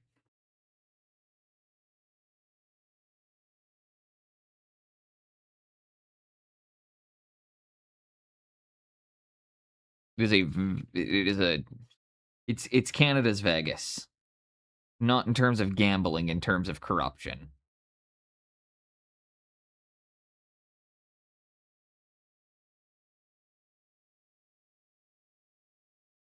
Yeah, it's the concrete companies, dude. That's the whole thing. It was a thing in Canada too. It was if you owned a cement company in Montreal, you were a mobster. Like it's just a fact. If you're in the cement business in Montreal, you're mobbed up. Nobody in Montreal gets into concrete if they're not, you know, doing concrete things with the concrete, you know? It's just like the Vegas concrete.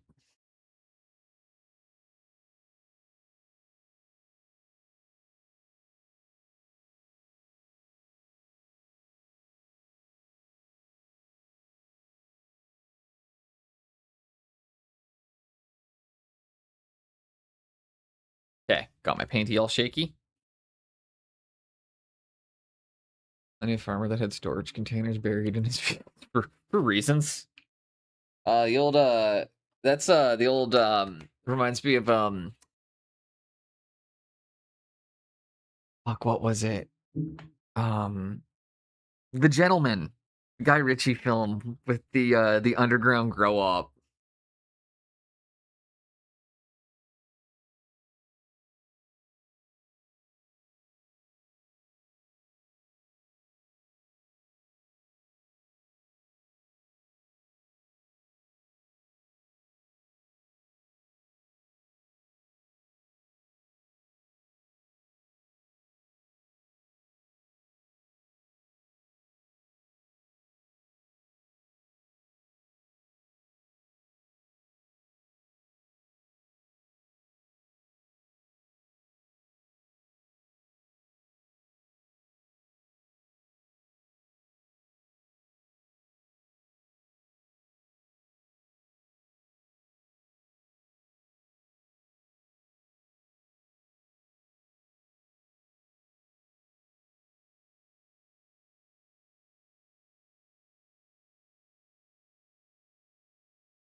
I'm trying to be careful where I'm placing my thumb right now.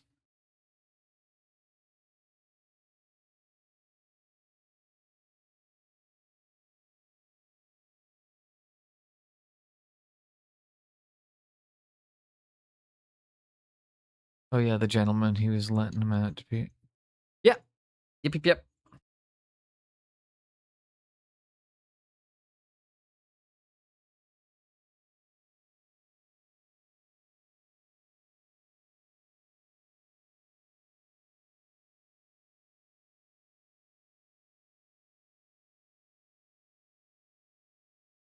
Was a good movie. TV show was okay. I liked the actor who played the brother in it though. He was good. Although, I mean, I also really liked him as a Laughing Storm.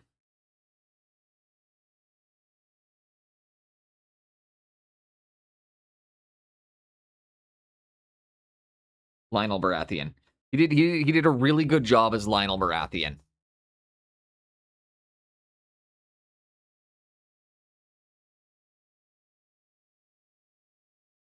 I did not hear about that, but that's kind of hilarious. I mean, maybe not hilarious, but I guess it's a thing that happened. How else do I describe that one?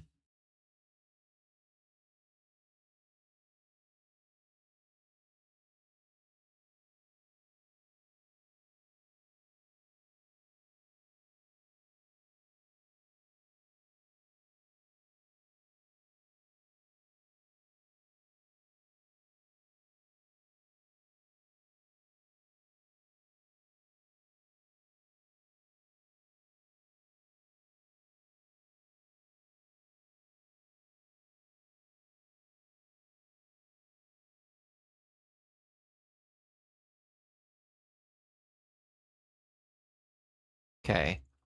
Uh, oh,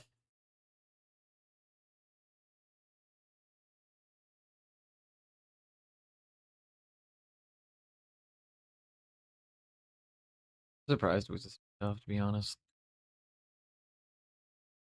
Yeah, see, in Canada, that wouldn't have gone that long. As soon as someone had a clear shot, they would have taken it. And I don't mean that in a positive way. That's just a statement about our police. They tend to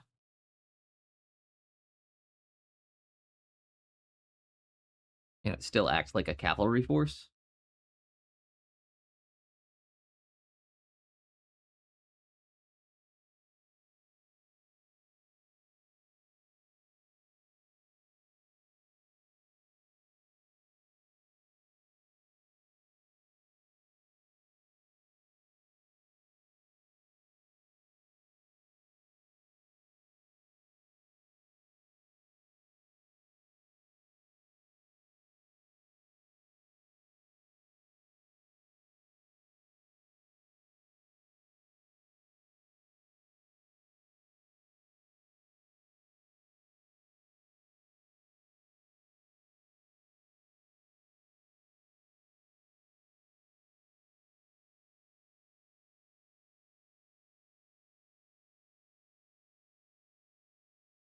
Oi, oi, Pascal, how are you doing? I am demoing right now that you can absolutely mix TMM and NMM on the same model, and it'll look fucking great. Also, airbrushing really smoothed out those shoulder pads. Not loving a couple things down here, but we're going to do some stuff. Yeah, drugs are a thing. UK police. And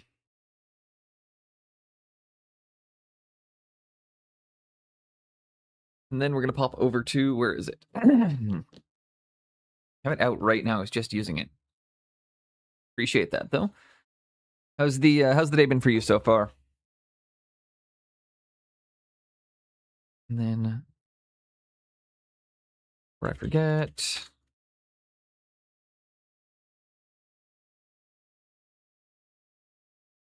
I swear I'm going to remember all of my shoutouts. I still got 2 more. I just have to remember what I did with my paint first. It's a big bottle. How did I lose it? It's literally this big.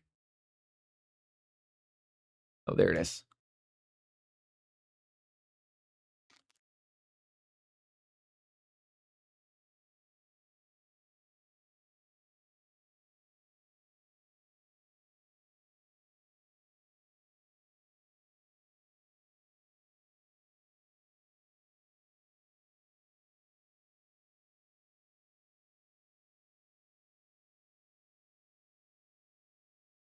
I do have a couple backup things here for once we finish this guy up, because we're getting pretty close to where we need to. We're going to do a couple lenses, a couple final details, and then he's going to need a matte varnish.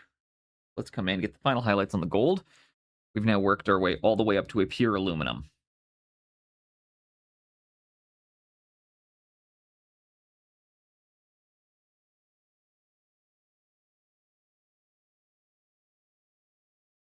You don't need a lot of this color, just enough to really bring you to the face.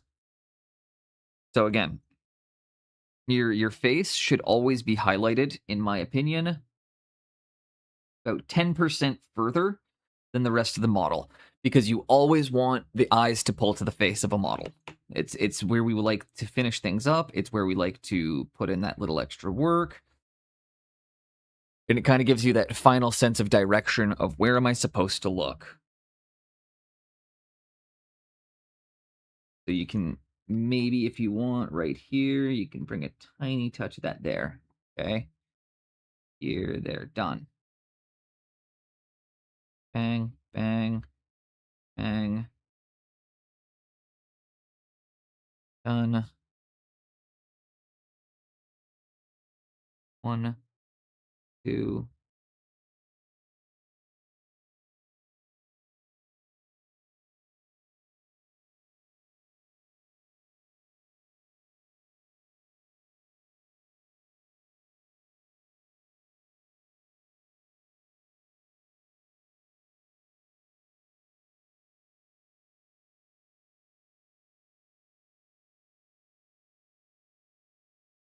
Fun. Boom, boom, boom. Boom. That sounds, I would agree with that statement, Skunky. Or sorry, Krusty.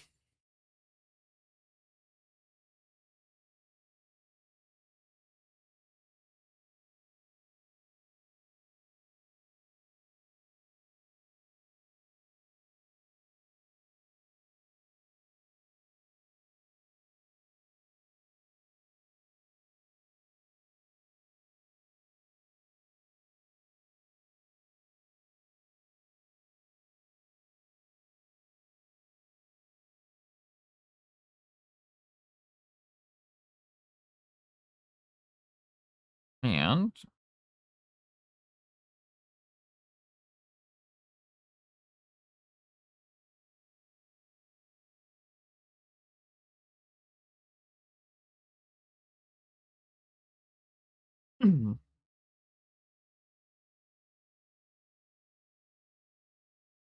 clean that off really quick. I'm gonna grab some Pyrrole Red. moisture in the brush because that is really kind of dried out. Pyrrole red.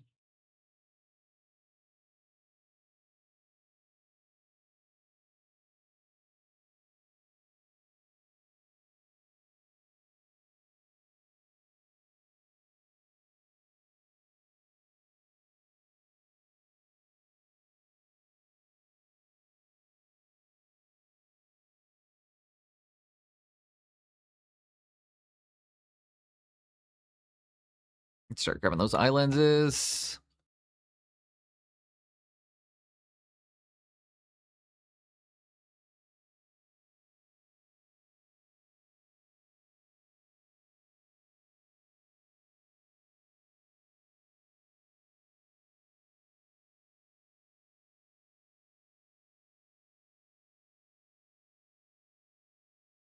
He also missed these cables on his neck, so let's grab those real fast.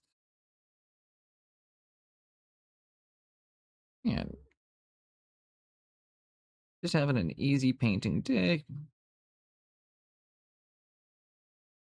Armiger and chill.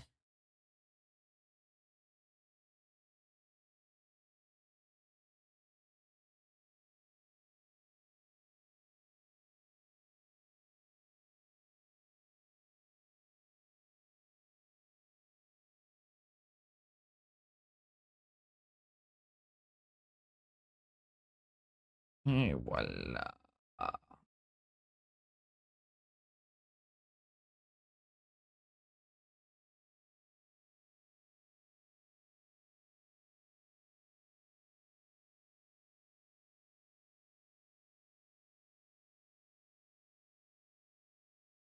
Yeah, baby, what would you like?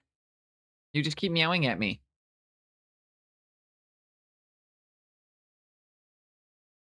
I got those wires blocked in now.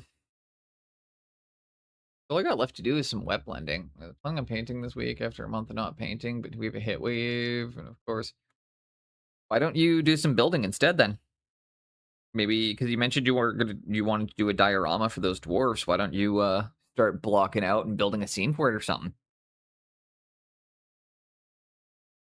There are ways we can hobby that don't necessarily involve painting.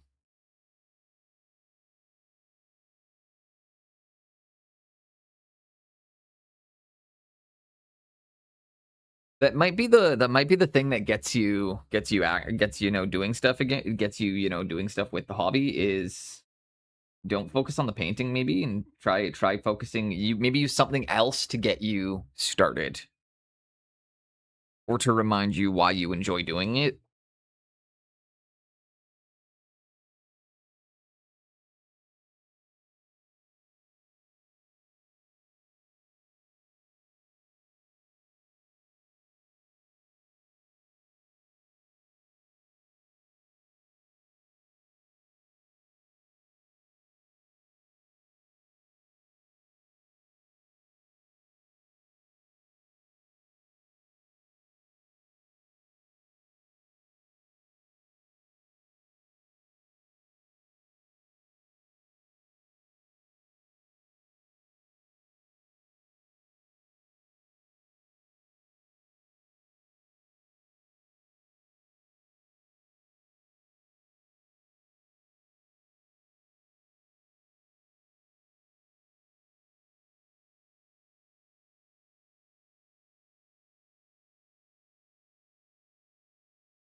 Few ideas for the dwarves.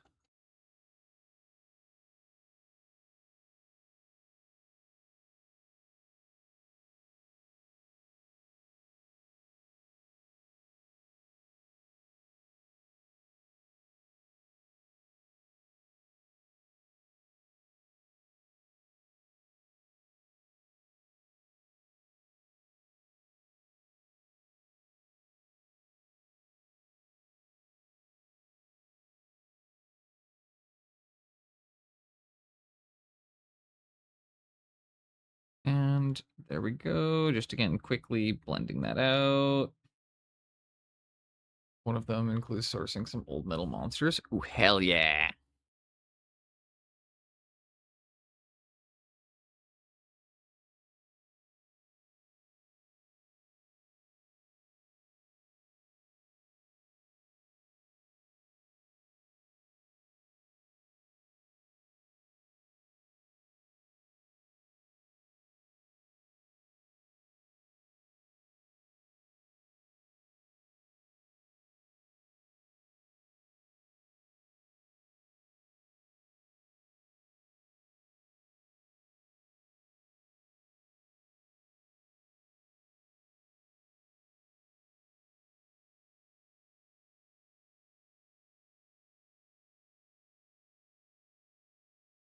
And here we go.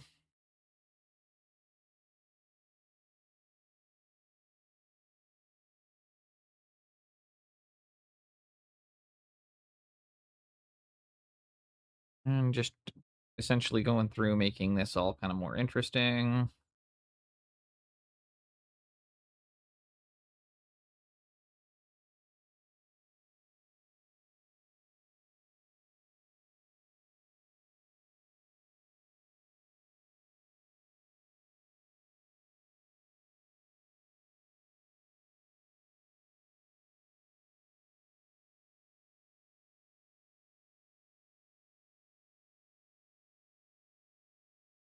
All right, and let's start working up some glow effects on this plasma-y stuff. Just like a quick little fucking cheeky OSL. Because who doesn't love cheeky little OSLs?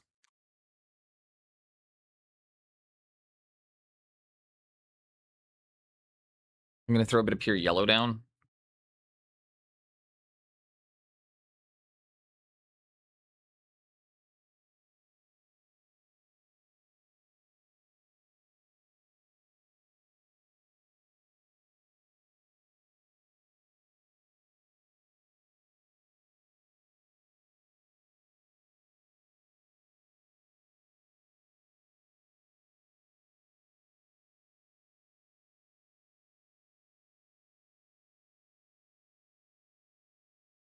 Here we go. Just get the wires looking more interesting. This is like my go-to hack for interesting wires. Just always make them look like they're pulsing energy or something.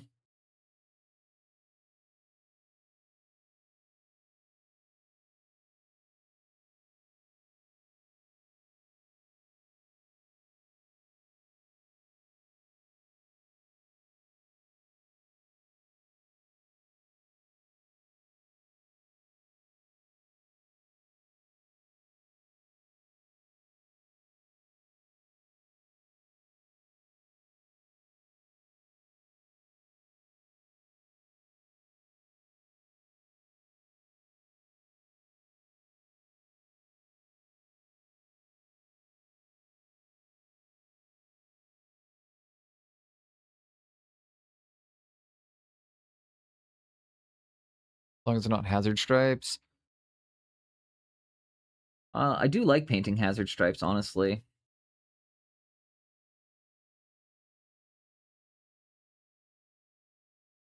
Go into a pure yellow really quickly.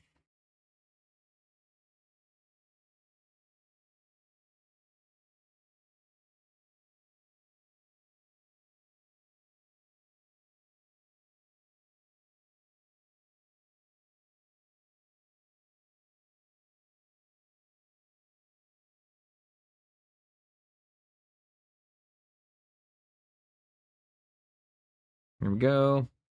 Got all the interesting wires knocked out. How long did that take us to do? How long did it take us to make the wires look fun and interesting, do you guys think?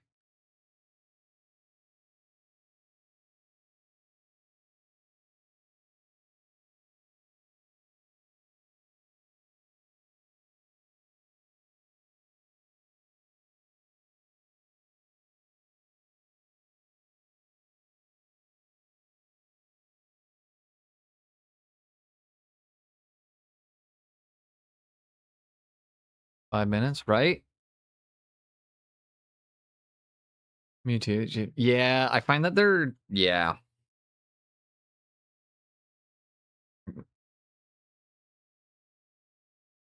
So that's just a little quick hack I use. Again, interesting wires is really easy to do. A quick slap some greens down in a fun transition. I'm gonna reload my yellow now. I need to go very, very, very bright in a couple of spots. So right in here. My yellow needs to be more intense. We're gonna come in and do after this.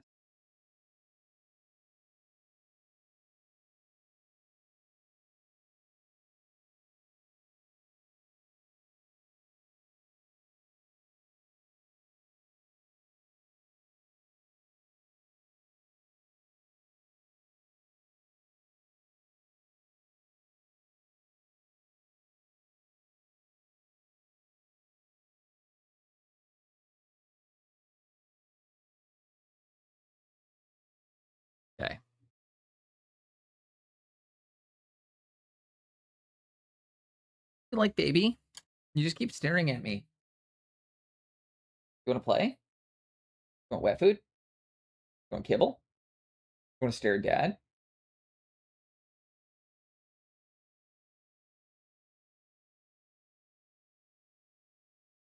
He is such a weird one sometimes.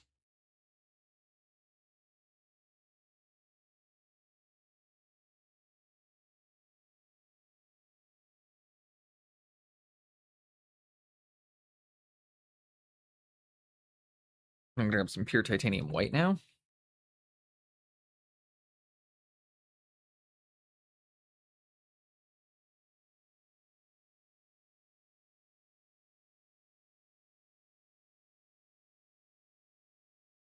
Finish my coffee. Oh, I've already finished my coffee. I need to refill my coffee.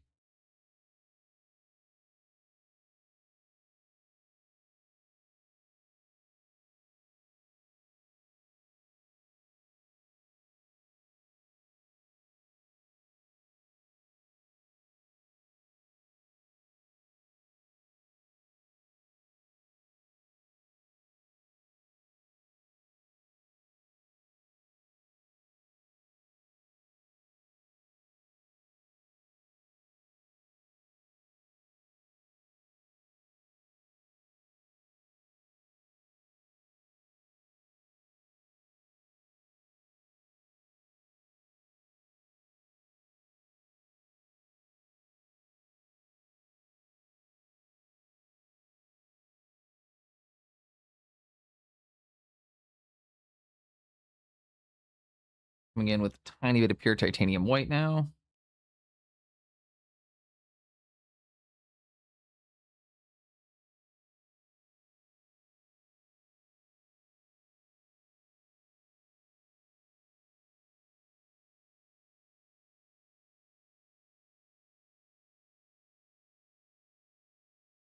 And then that's going to look excellent.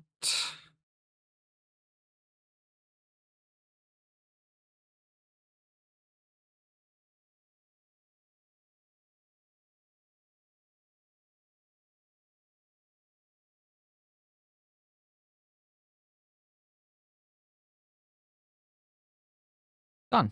Beauty. That needs a moment to dry.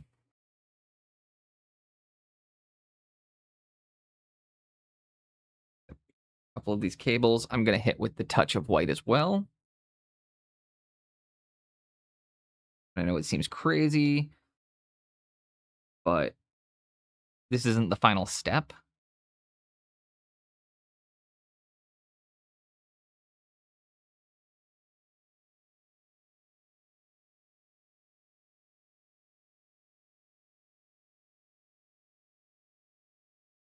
There we go.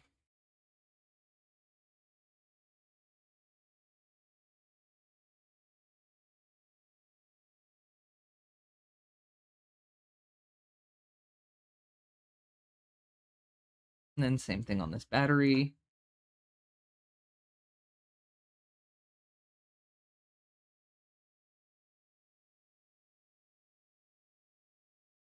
For what I assume is a battery.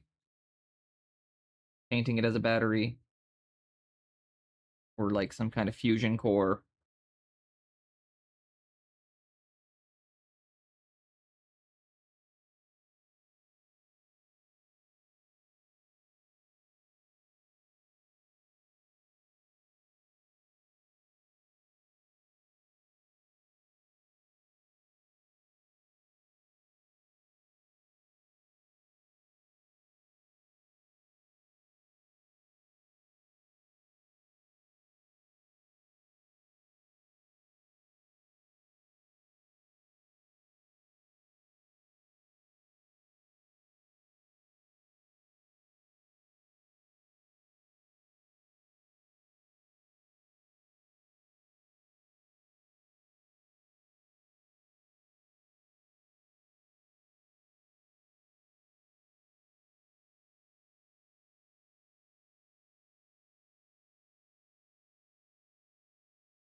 There we go.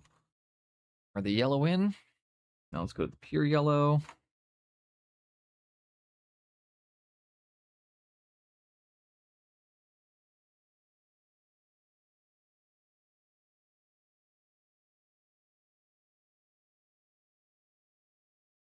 That's looking flipping awesome.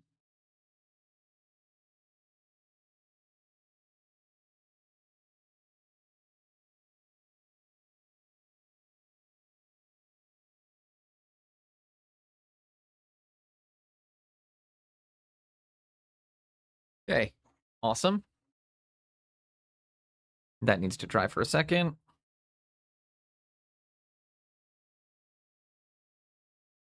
I decided we're gonna spruce up two of the characters as well for the Chaos Army. I just wanted to give them some extra love and stuff. So I've done some work on I'm gonna put this guy off to the side to dry for just a moment so I can show you all. We're gonna be playing with some OSL here.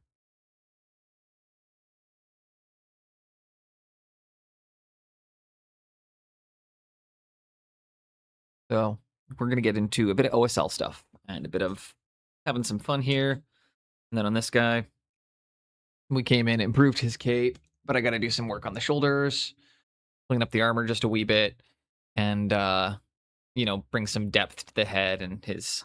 But I also decided I'm gonna give him a cool, weird, nurgly spear because he's a demon, so he should have a demonic-looking weapon.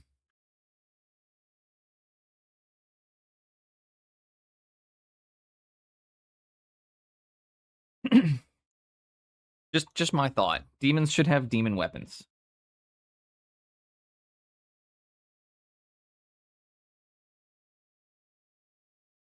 Okay, now I'm coming in again. Pure titanium white here. Very careful, very quickly. Spots.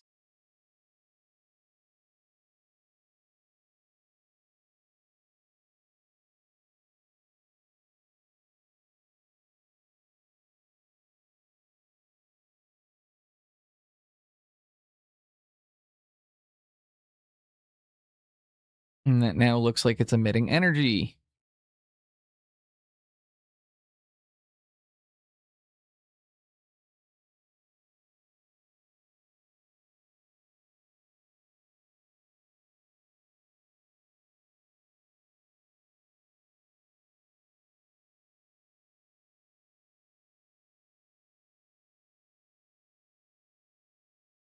Okay. That's that for that step. We have one final step here that we need to do.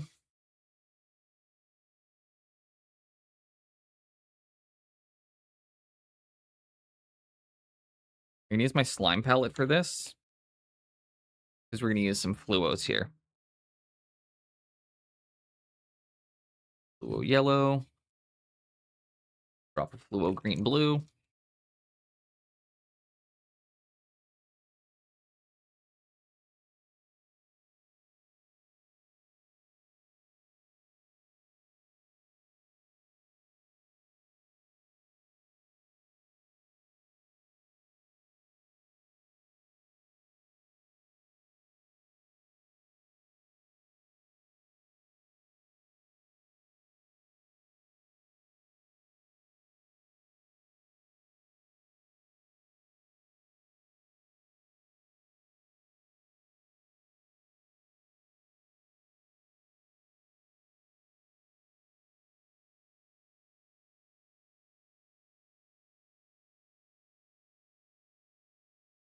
Okay, we're coming in now with a bit of our bright green that we put up here. Translucent. Bring that final hit of oomph to these cables.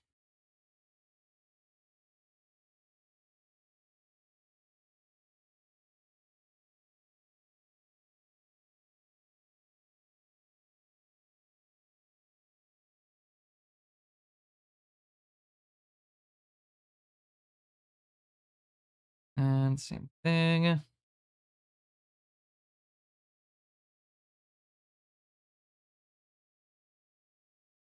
We're just having a quick, easy paint, paint, paint. And then we go to sort of one more photo. Two more?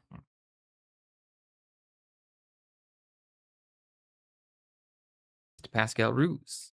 Appreciate you being here and popping in.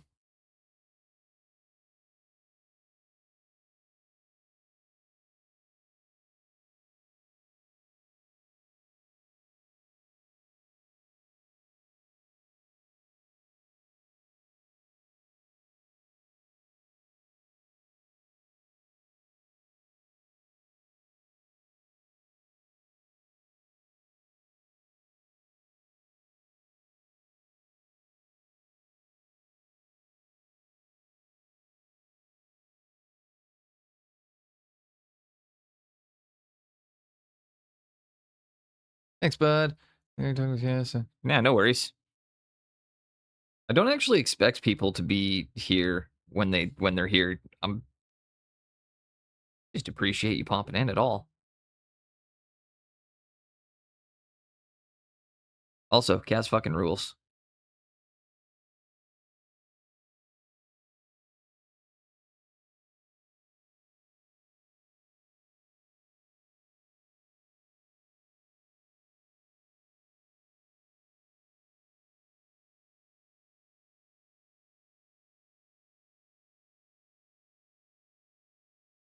And get that bit of green again, smoothing it out.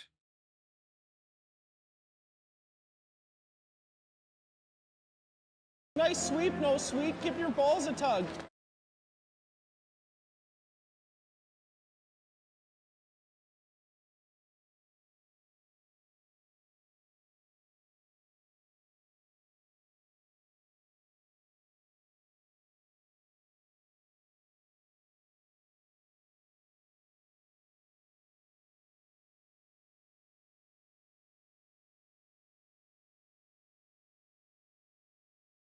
Okay, this is looking freaking awesome. I think really it just needs a matte coat after this. Could put a bit more depth and detail into the actual metal areas if we wanted to. For this part, let this go over a bit. Just brush it past. We get a faint, thin coat of the green across some of the neighboring details.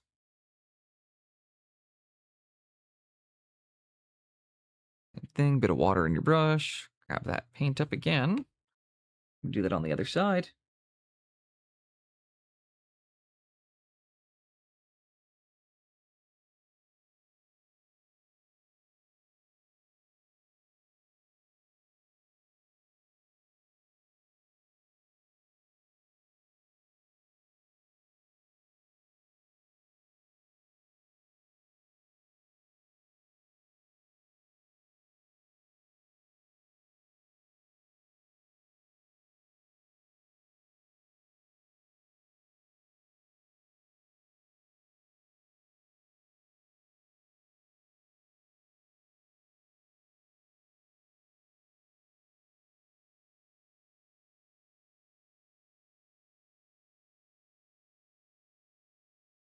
Okay, there we go.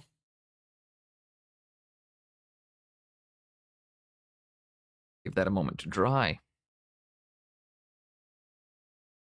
Why are you being so sad, baby? What would you like? My cat's being really sad. 1 second, guys. I gotta deal with this. Can't have a sad cat.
All right, we're back.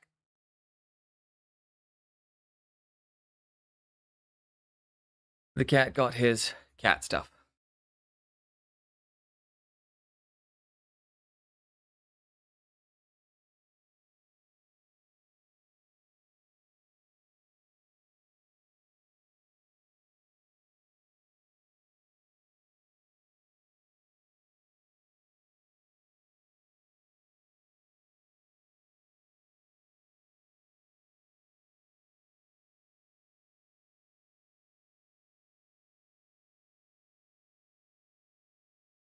Reintroduce little tiny bits of the white.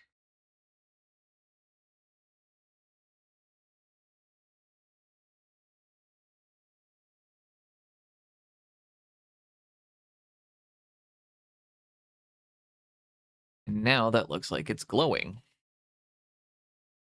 Genuinely.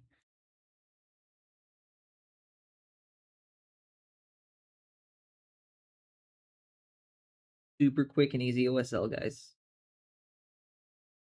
And they don't all have to be super overbearing or taking over the whole model. You can always just keep them a little bit more dialed back.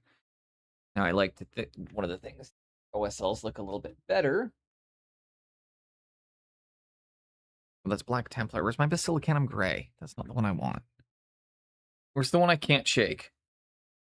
I'm gonna say that right now and then watch me shake it anyways. Just out of fucking instinct. Nope.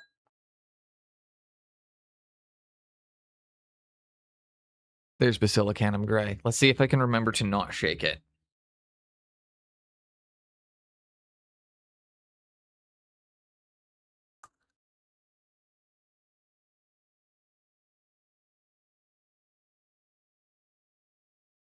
I will, however, have to give the paint a stir with my brush because I don't have my vortex mixer set up.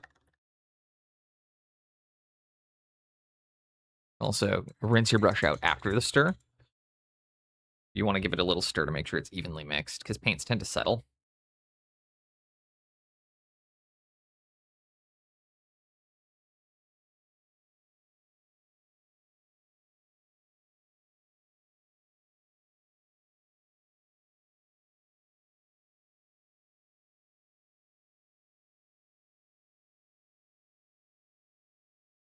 Actually not dark enough. I'm going to go with the Black Templar. Huh. I need a blacker black. No. Oh, yes.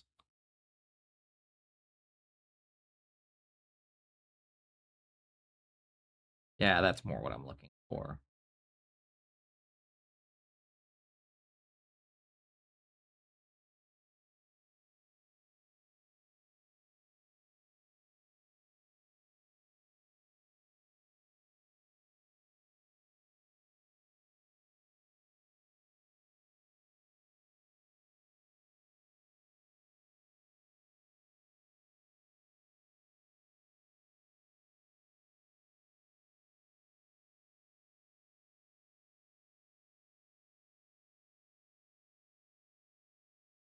Always looks better if the areas against an OSL are a bit darker. Find.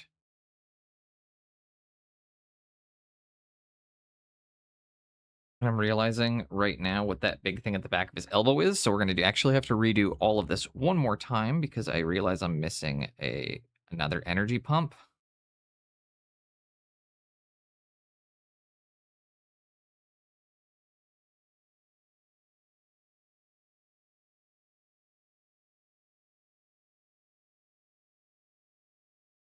Now that this is all done, we're going to pull some black contrast over the areas that are going to be silver.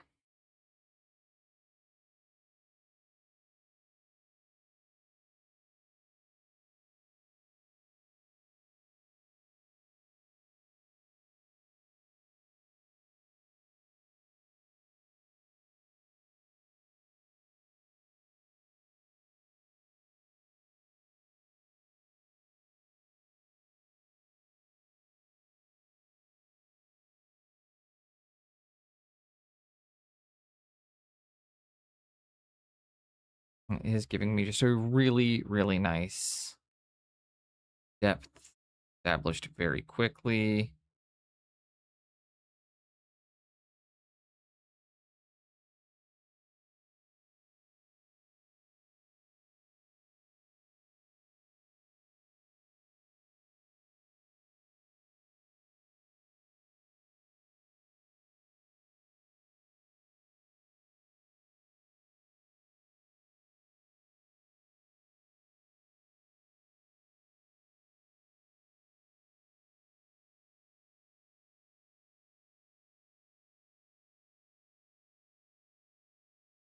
Careful with that.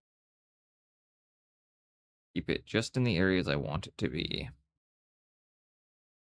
While we're applying quite heavily, we're also keeping it only on the gray / metallic-y parts that are going to be silver.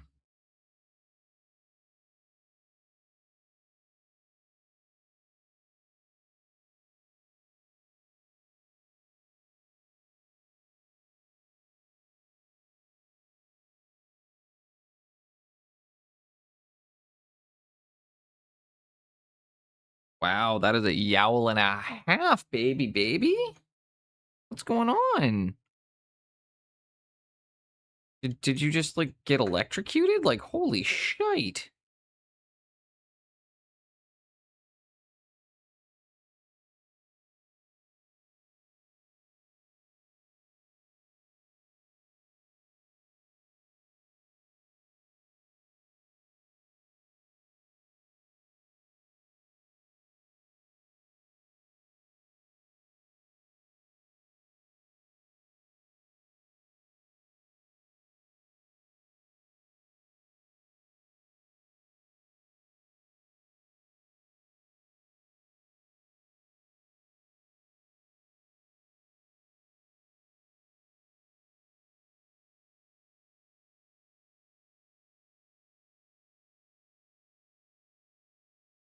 And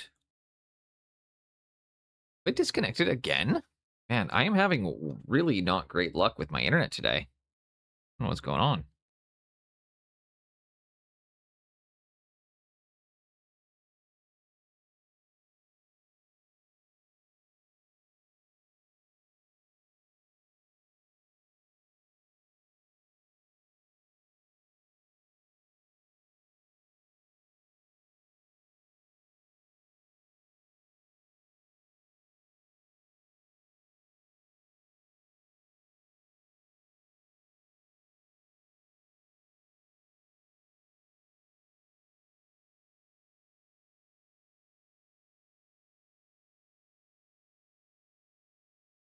And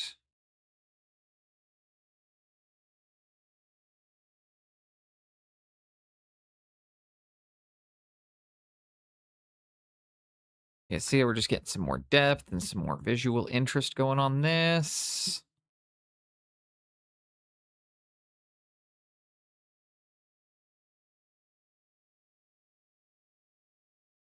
I think this is probably the best painted Armiger in my of my 3 now.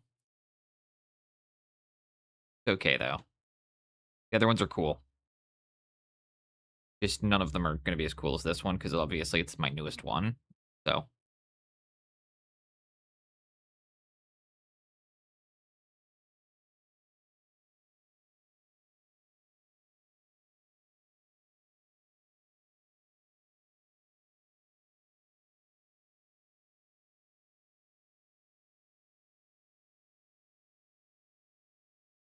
there we go.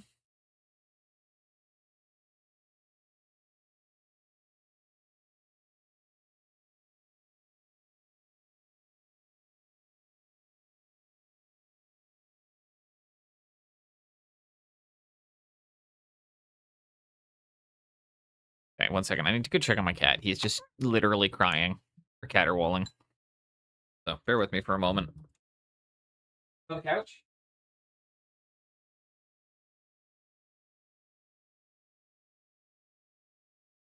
Shorzy, you ready? Give your balls a tug, tit fucker. You're going. Yeah! Frankie, you ready? You're going. Yeah! Judy, you ready? Let's fucking go, Sanger. Good, because you're going. Yeah! Hitch, you ready? Oh shit, Kaz, 1 second. Good, because you're going. Yeah! All right, 1 second. Run him Raid. up and fill him in? Une fois, Monseigneur. Good, because you're fucking going. Yeah! The best goalie in the no-show, Michaels. You ready? You damn right, Sigurd, Sanger. what do we have to say to the Raiders? Yeah! Pack mentality, boys. What do we have to say to the Raiders? Yeah? Yeah, it's the Sigurd stream now. Yeah, it's the... Welcome in, Kaz. I appreciate you so much. Bear with me 1 second.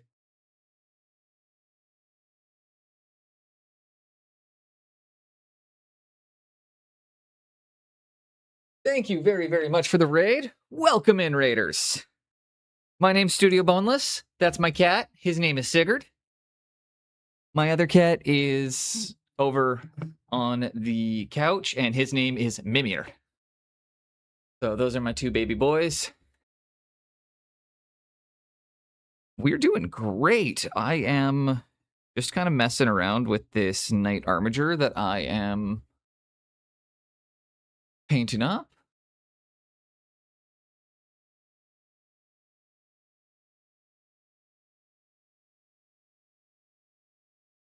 Getting the... we just pulled a quick little wash of like a Basilicanum or Black Templar over all of the... everything. Really quickly, if anybody in here does not know Kaz, an absolutely amazing painter, amazing person, and somebody whom we should all be supporting. So make sure you give him a follow. And thank you for the raid. If you want to share what you were working on or share a link to your Instagram, you know we're link friendly in here. If you got to run, eat some food, do whatever, I also get it. I'm usually quite tired after my streams, so I like to raid and then immediately go for a nap.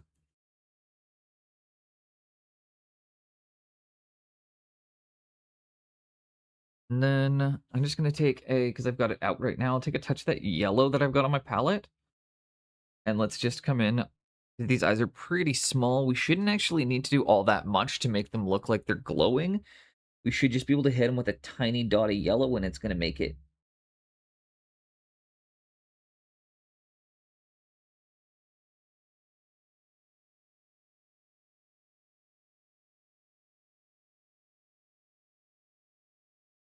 Yep.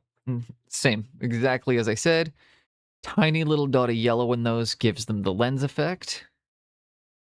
I guess we could probably do this little window up here while we're waiting for all of the metals to dry. Then we'll come through and do our Stepley stage. And then lastly, it's going to be hitting it with a matte varnish. Ultra matte.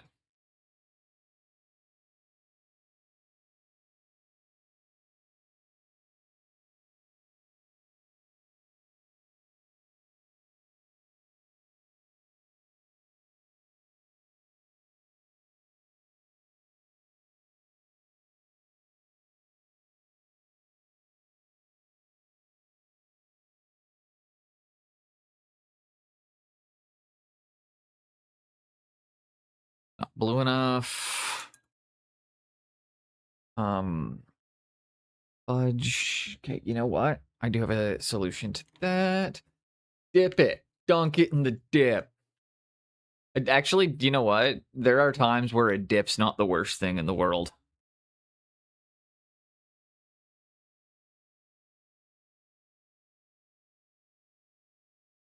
There are times where the dip is really not that bad.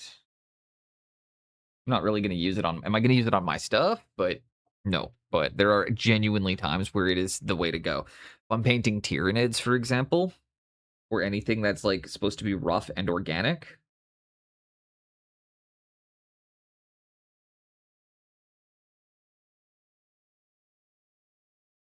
boom. A bit of the white... or sorry, next up. Having to eat your own food is worse. It's true.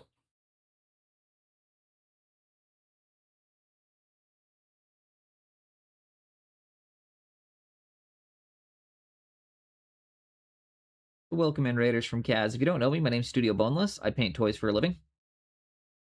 I am based out of Canada. Although I am very excited to say that I will be attending my first convention And not only am I going to be attending my first convention this year, my first convention is going to be in the wonderful country of the Netherlands.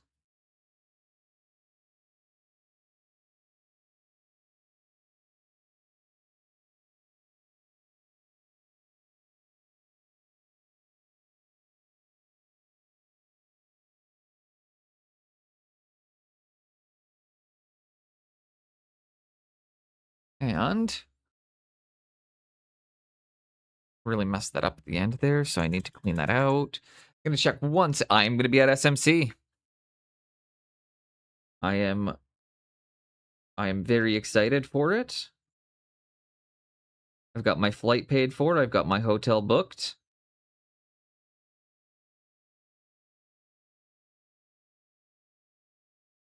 And I'm even attending Mr. Pascal Ruse's course while we're there. Bring this up here for a moment. And Gaz, are you cool if I bring your stuff up on stream? Because like,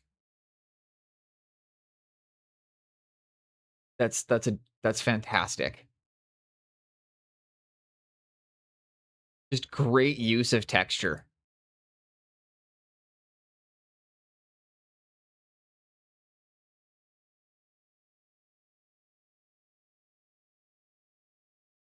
This is fantastic. Like, just I really struggle with fur and hair. So seeing just how much you've accomplished. Also, I mean, it's adorable. I mean, who doesn't love a platypus? The only mammal that lays eggs. That's so good. It's adorable. I really like that.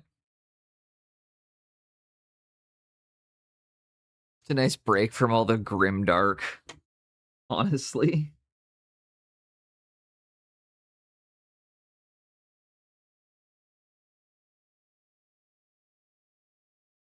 I'm gonna bring a bit more of the dark in. Under what the fuck is just going on with my? Um, what happened to my focus? Oh god! Oh god! Autofocus turned back on. Oh no! Oh no! How did that happen? Autofocus, go away.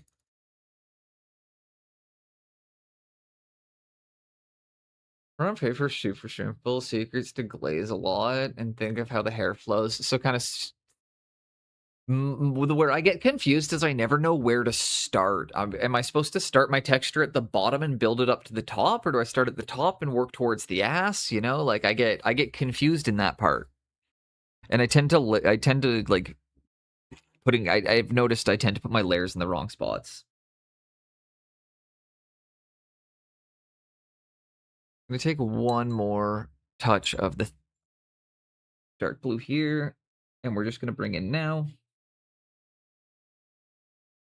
secondary line against the white here.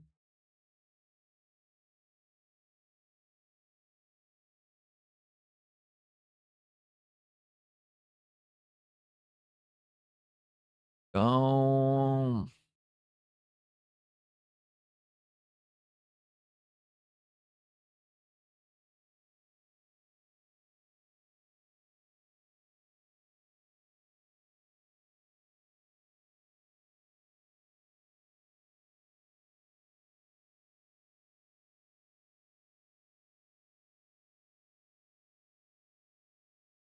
Boom.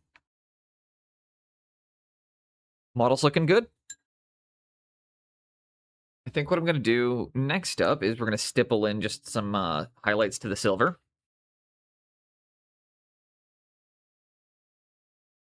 Got that nice kind of glass lens effect. And then what I'll do is after I varnish it all, I'll pull a touch of still water over that to give it that nice shiny finish so it looks different from the rest of the model. And that'll also help create that effect that it's glass. Yeah, I think next up, let's do our stippling, because who doesn't love stippling? Who here doesn't love stippling? Raise your hand. You're wrong. You love it. You love it. You love it. Get our stippling brush, which I should probably wash out more than on, once in a while, but I don't. Keep forgetting to. So crusty. So crusty.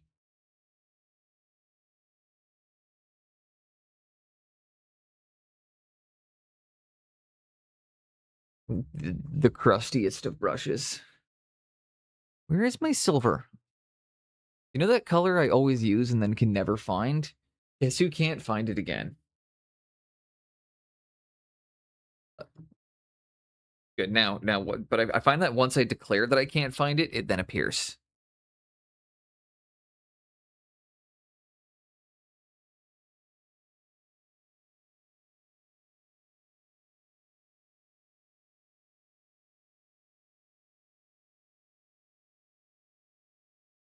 It's just so easy, and honestly, like Pascal, that makes sense because it does destroy brushes. But that, like, I have specific brushes for it. Yay, sponsorships! Thank you again, Fenris, for sending me free brushes.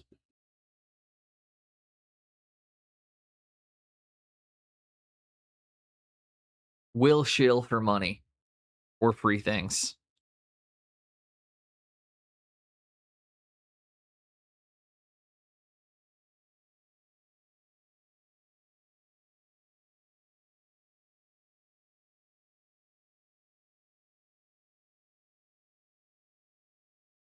So we're just going to come through and touching a bit of bright silver in.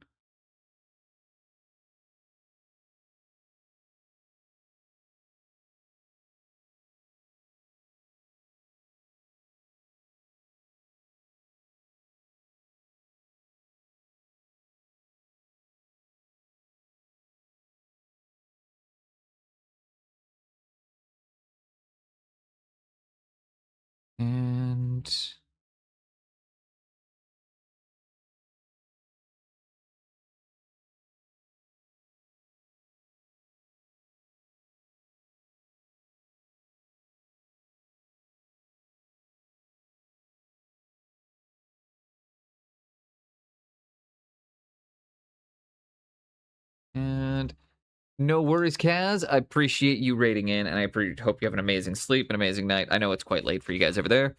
So thank you for the raid. I will take good care of the class, and if anybody has any questions about my process, feel free to ask away in chat. We are semi-educational.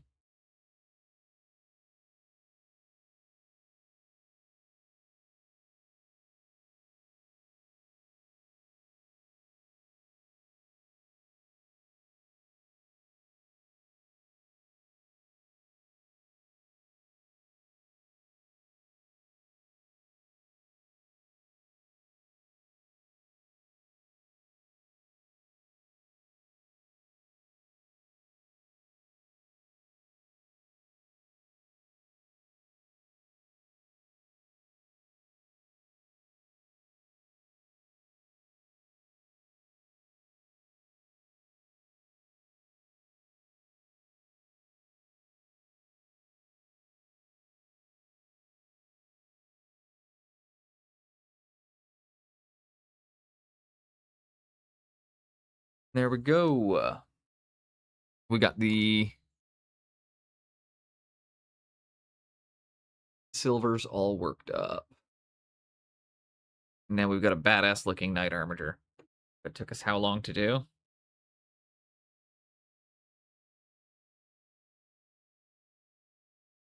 think we painted it in 2 days.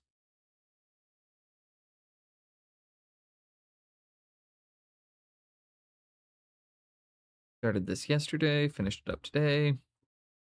Now it just needs a varnish to go on a base. Oh, crap.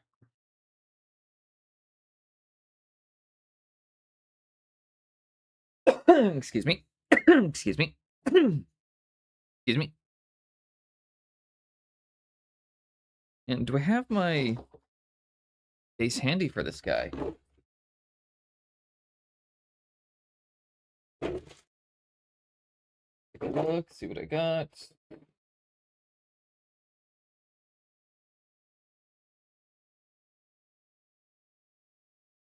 Oh, it might be in the other room. I don't really want to dig for it. No excuse for you. Did what did I excuse? How you doing, Gingy? Ginge the Minge.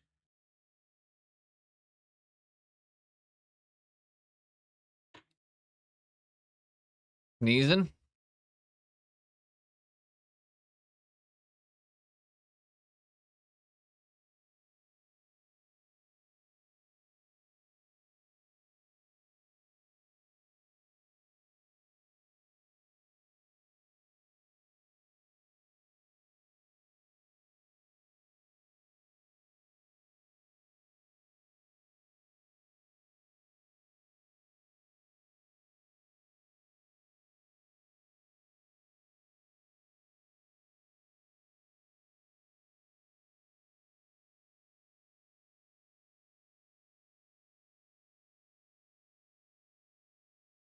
We're gonna do one more quick OSL and green glowy effect because we got the time for it and because it's easy to do. And grab a bit more water. Paint.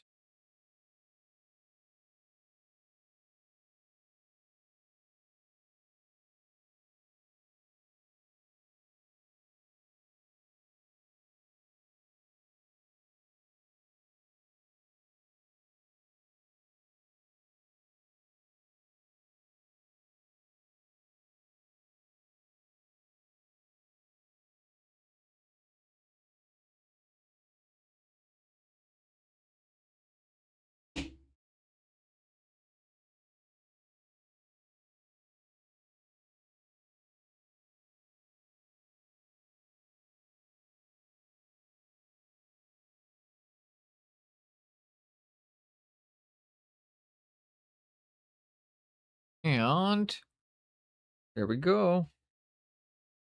Wet blend.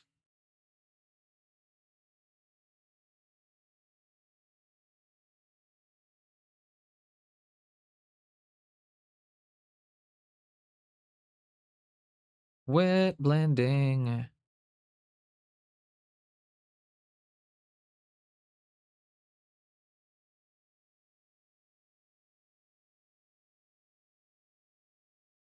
All right, let's give that a moment to try. Excuse me. And while that's drying, I might actually go and see if I can find the base for this really quickly. I think I know where it is. I think I do. Bear with me for one moment. If it's not, also I need to pee.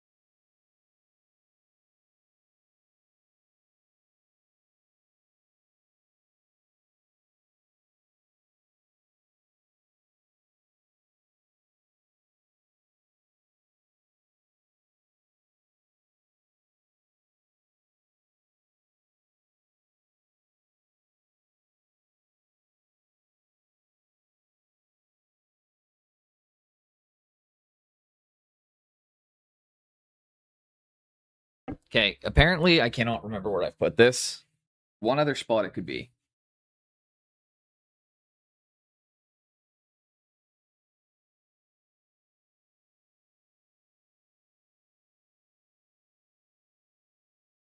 There it is. Wait, did these guys go on an oval or a circle? Pretty sure it's a large circle. Shit, that's not the right one.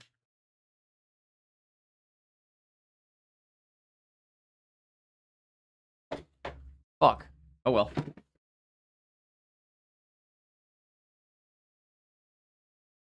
That's is what it is. I gotta keep better track of my shit.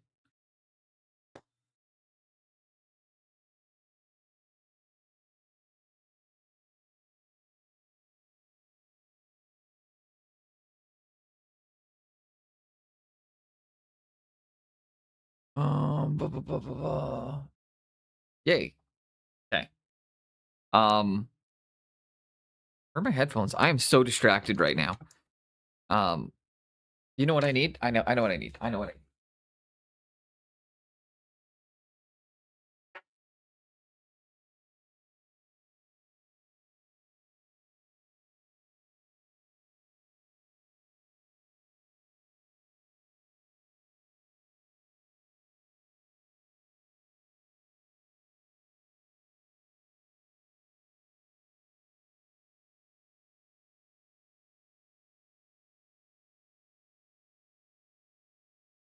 Yay.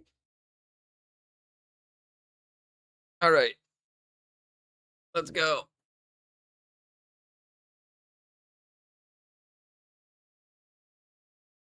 All right. How's your day been other than sneeze and ginge?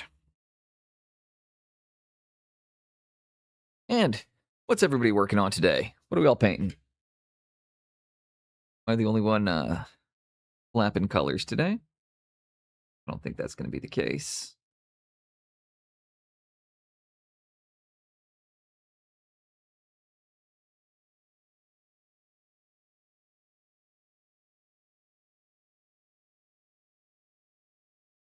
Okay, that is not dry enough, so that just keeps getting sticky and doing gross stuffs.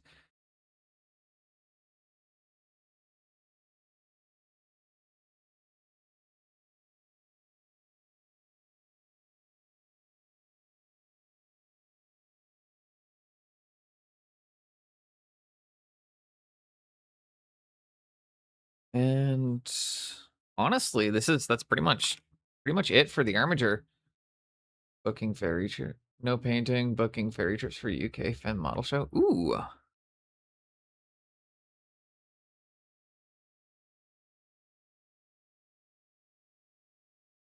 Ferries are like a regular part of my day-to-day, or like just living on an island-based community, we rely very much.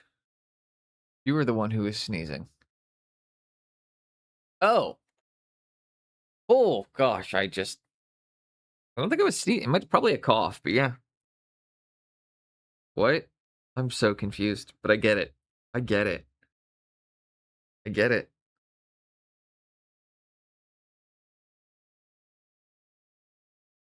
Oh, the water gods. Yeah, honestly, I think that guy's pretty good. Let's put him off to the side to dry for a bit.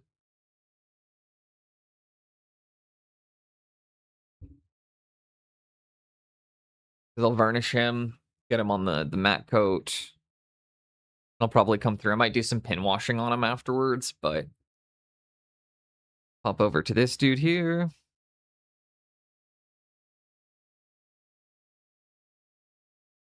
Oh, hey, remember when I said, am I going to remember whether or not I can shake the Basilicanum Gray? Guess what I just did? Fuck me.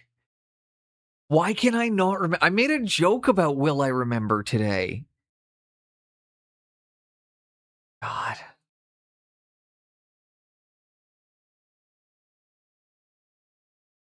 Fuck me. All right, well, let's use Black Templar because now I'm angry. That paint is in timeout.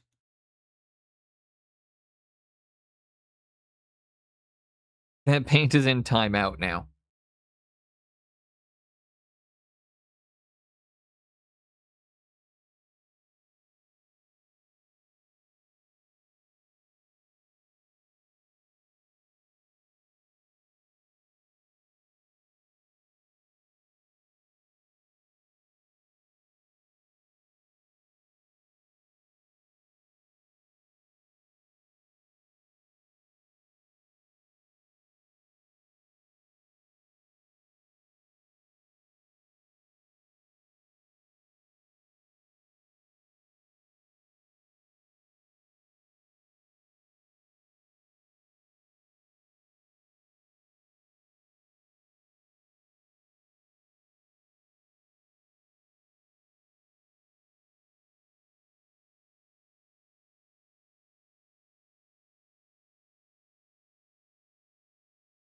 We're playing with some more OSL related stuff while I'm waiting for stuff to dry.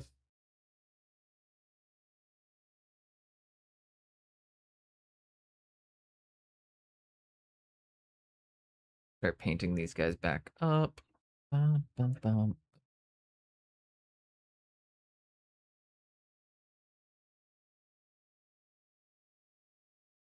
And I might actually need to change out my wet palette soon.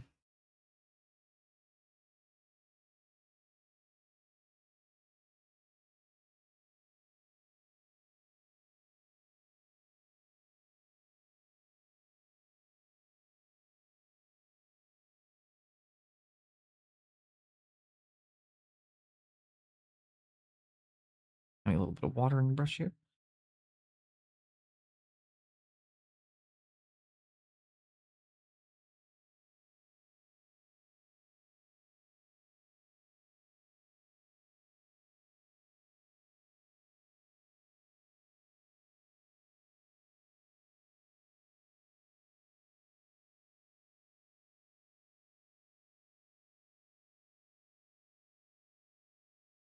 Again. It keeps happening. I appreciate it. I don't know how it keeps happening. Like, I genuinely.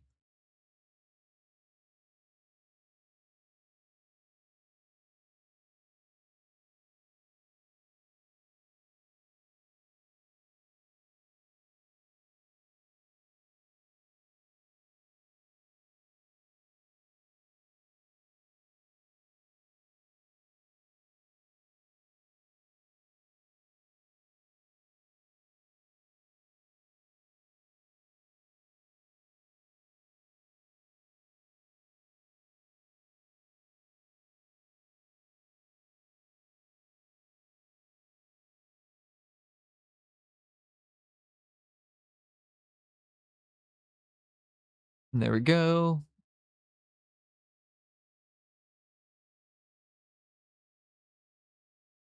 Next up, I want to go with a bit of white on my brush here. This is just for getting into a different spot. I'm going to come into the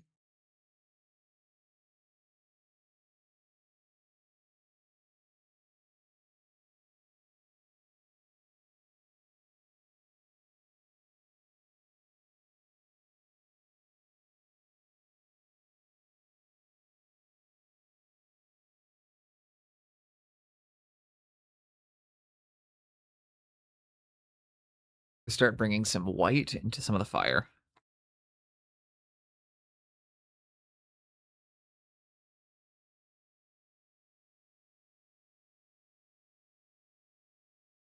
And that's how we're going to get that really intense lighting effect.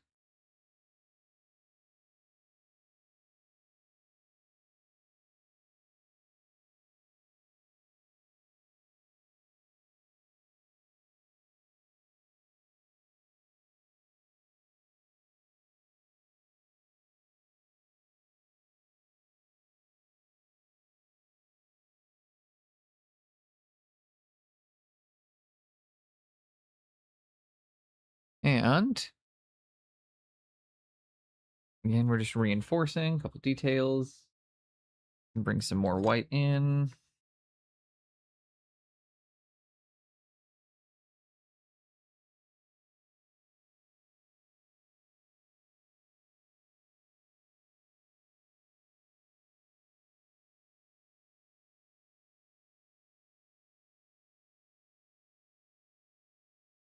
And here we go. We get the flaming book.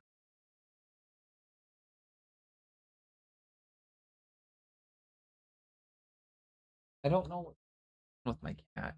He's just crying so much today.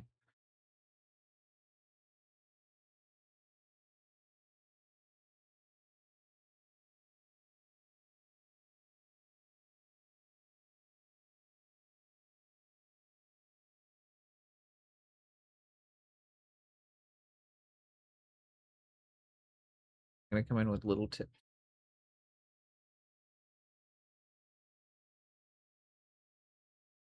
Black brush.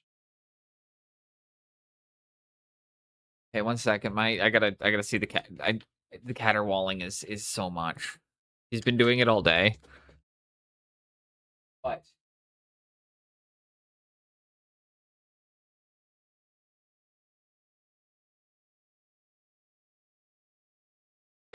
He doesn't need anything. He's just screaming. I think right now he's protesting about the fact that the TV volume is off. If I had to make a guess. Usually that's how I can get him to shut up, is turning the TV on for him. We are talking about a cat here, by the way.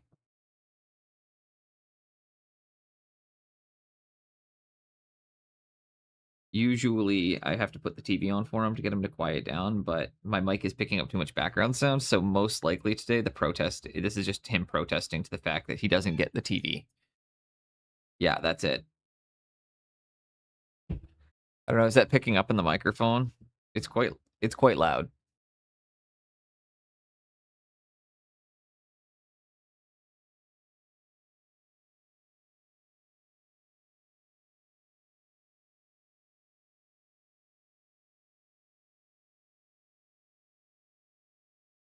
He's just demanding attention.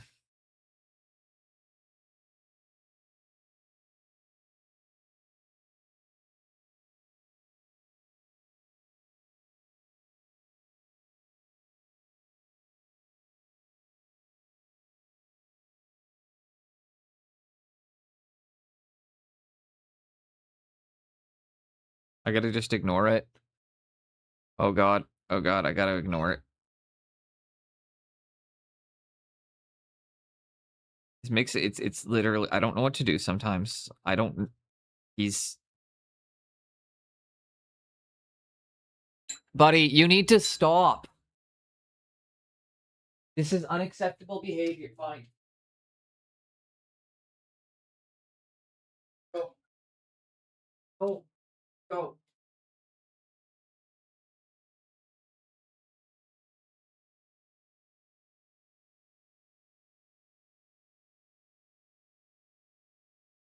Sorry. I can only listen to my cat making the same noise at me for it's been how many hours now? It's 1 o'clock, and I've been up for 3 hours. So it's been 6 hours. He's been caterwauling for 6 hours. He's been fed. We've played together. He's been to the litter box. Anytime I stop petting him, he just starts making a screaming sound nonstop. And yeah, I'm getting fed up with him. Like, genuinely, I love him, but holy fuck, it gets to me sometimes.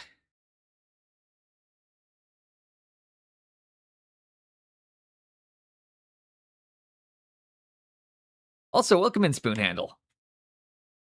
Oh, deep breath. Deep breath.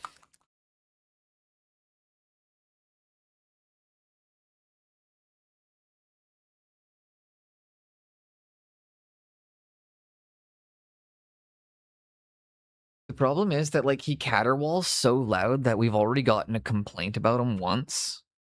And it's very rare that you have a cat that is so loud that you're getting a noise issue, being like, the cat, like, being like, dude, their cat is making too much sound like...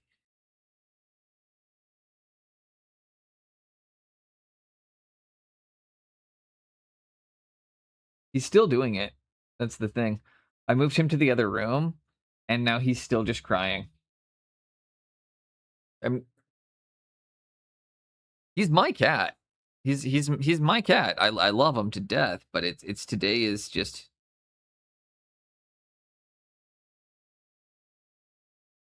not been a good day for him.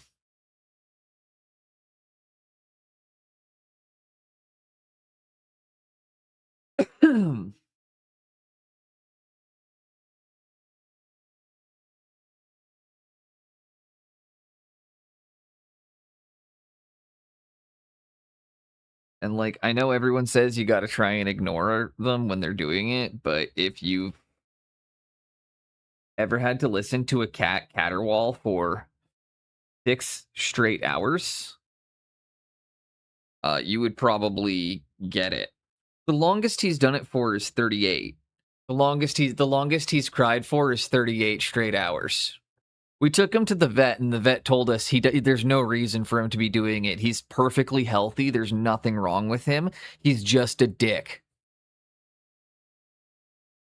That's the problem. Is I've spent $7,000 on vet bills trying to figure out why he does this, only for them to confirm he's just an asshole.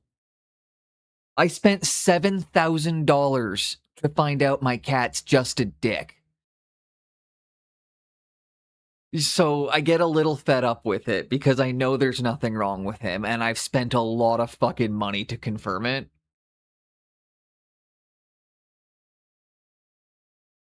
Don't want to call your cat neurotic, but that's literally it, Vite, is I'm trying to address it, and I don't know how to deal with it anymore. It's getting really out of hand.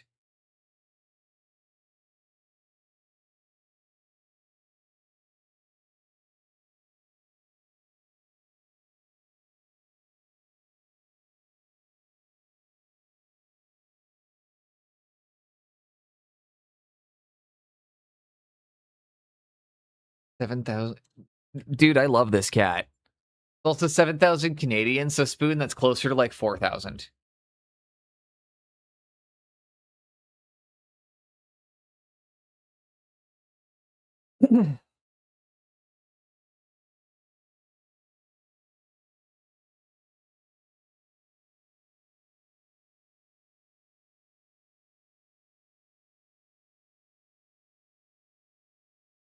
Yeah, I've also got him during COVID, so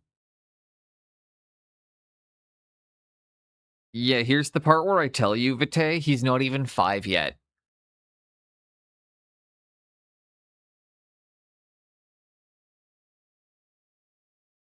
Oh, look, he walked back over here to cry at me.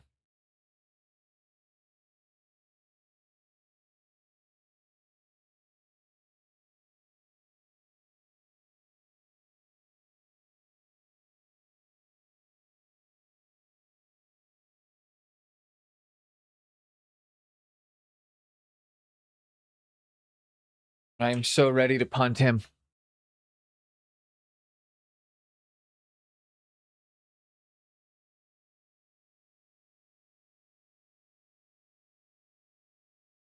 Yeah. They wanted to do one procedure on him. Yeah, that's this guy's vet bills have cost us about $1,000 a year since he was born. Whereas my other cat has only had to go in for shots and has had no issues whatsoever.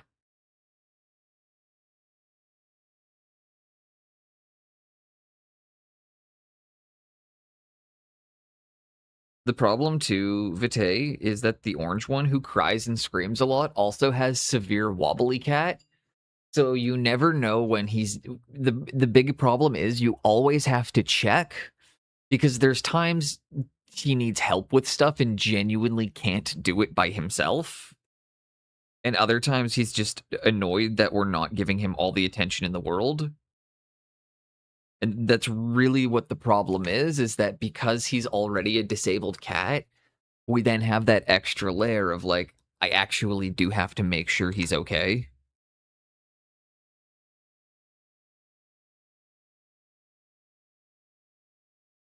But then he's also has a bad habit of he'll pretend he's more disabled than he is.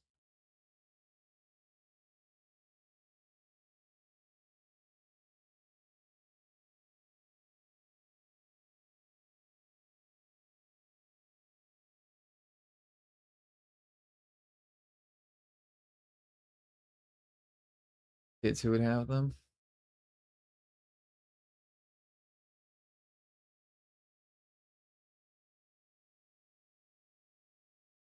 Well, the thing is like I couldn't give him to kids or to a family who has kids because like he's too disabled.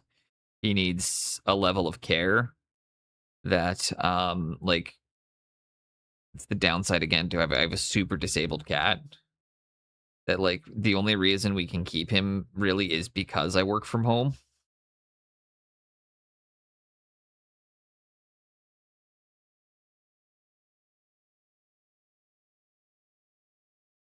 Oh yeah.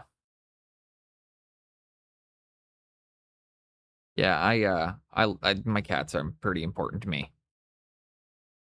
I got mine again during COVID, so, like, I had no real social interaction at that point and was really, like, isolated, and it was really, really important for me because my wife being in, elder care at that point, and, well, I mean, she still works in elder care as a chef, but because of that, like, we weren't really able to talk or see each other during COVID because, like, it was really important that they kept their place to not have a breakout. So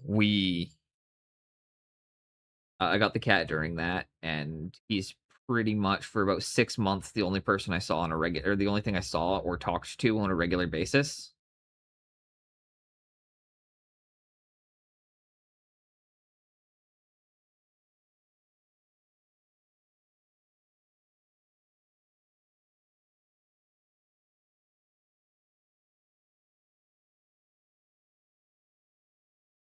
All right, we got the book burning.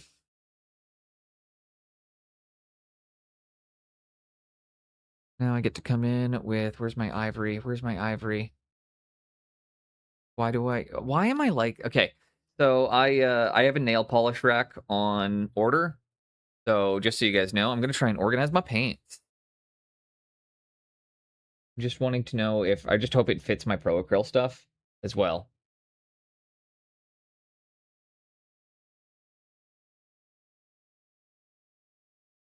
And that dried really nicely.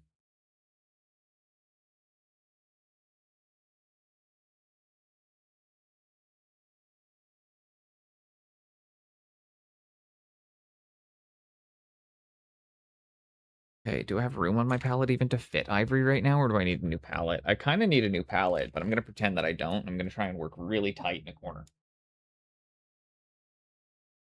Yeah, beauty. Beauty. But yeah, the reality of it is, my cats are really important to me. And I would probably spend more money on them than I should ever be willing to admit, but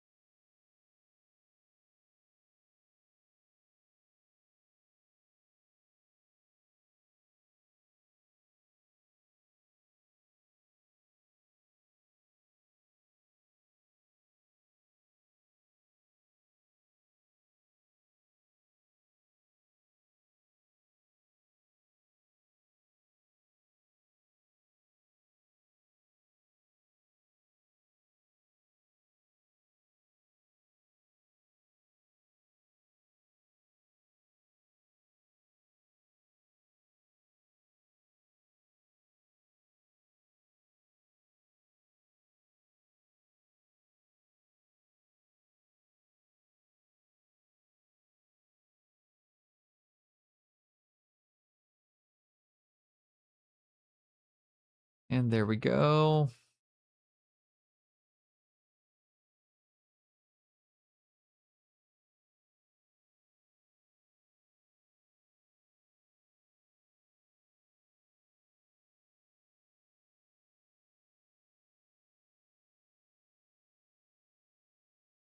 Have a little bit more of my ivory.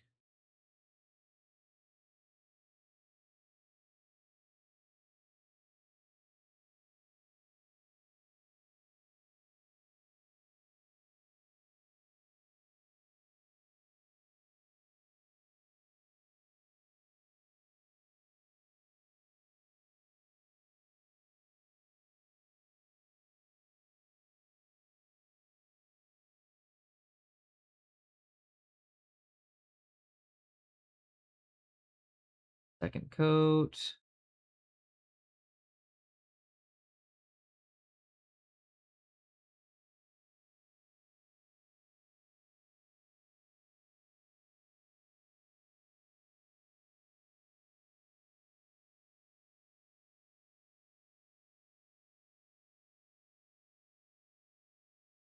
And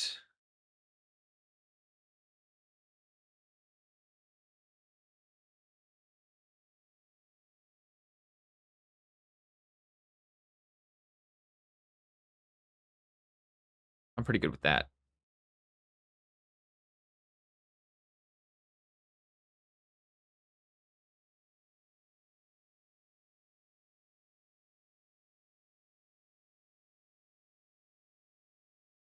That's fun, eh? Got a little cheeky OSL going on. Here, we'll knock it back a little bit more too. We'll take some. But where are you hiding on me, baby boy? Oh no, you're behind me. Oh no. All right, 1 second.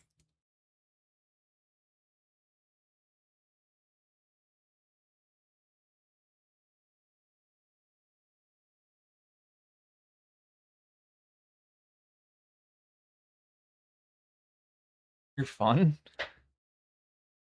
What do you mean I'm fun? Funny looking?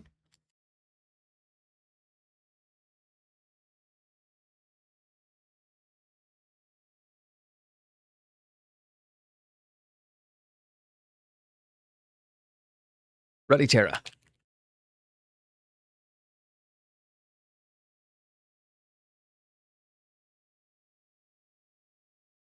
That's beside the point.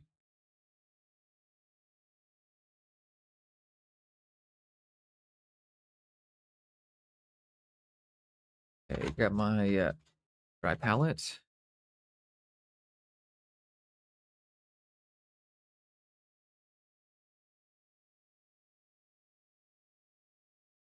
Ah.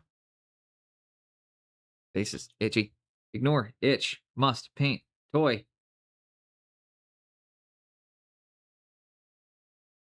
Come through with the dry brush really nice and lightly.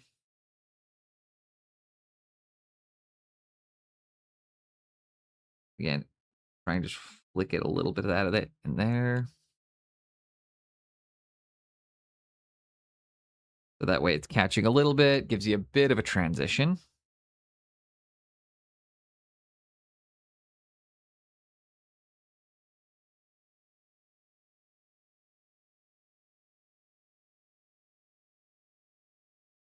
Just a fun little color to bring it on the horns, I think.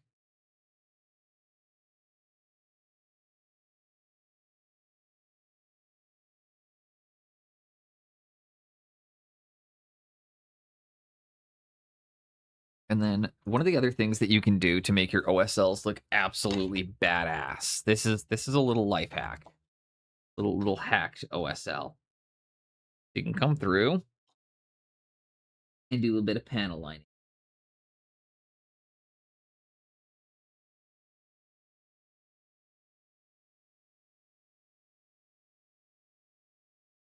because there's going to be weird shadows.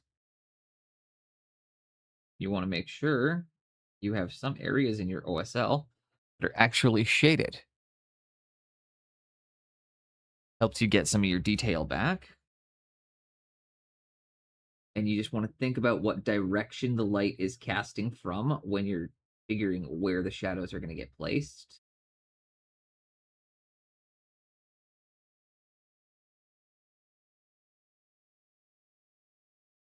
So something like this would cast a really harsh shadow. So it can be nice to come in. Again, like we'll just here.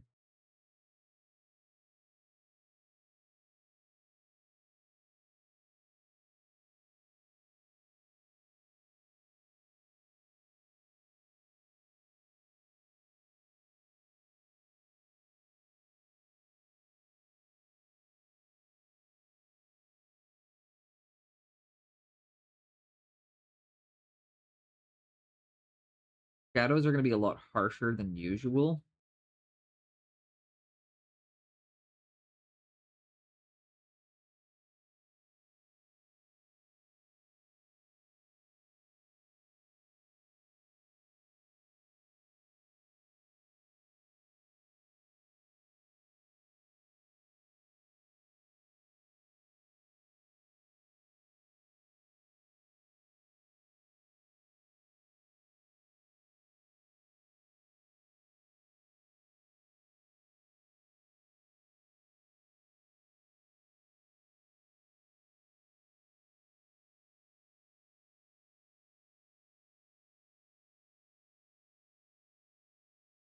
And trying to think about where my shadows are going to hit.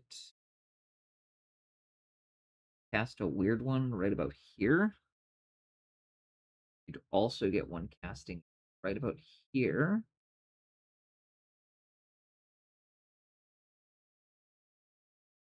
So what we're doing now, again, we're looking at our sources of light, our angles of light, and figuring out where we're going to have a little bit of shadow catching.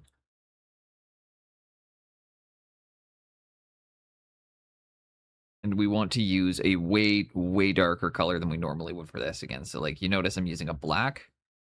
I don't normally use a lot of black to shade with, as you probably have noticed. Or if anybody's been watching for a while, you'd know I don't use a lot of black for my shades, but just getting that nice, harsh kind of transition really does get us a nice bit of...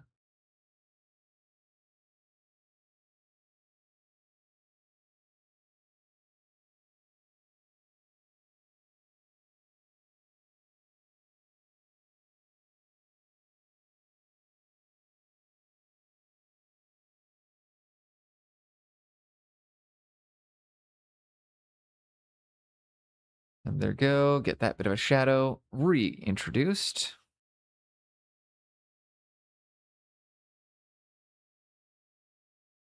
Same thing, because these fingies are casting the light. Oh yeah, look at that. Oh yeah, that's the stuff right.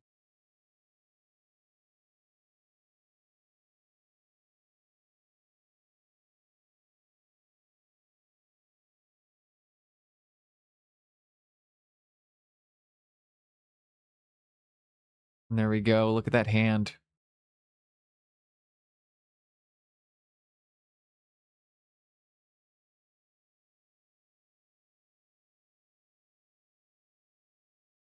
Man, I am getting a little bit better at my OSLs. At least my airbrush, like my little airbrush OSLs.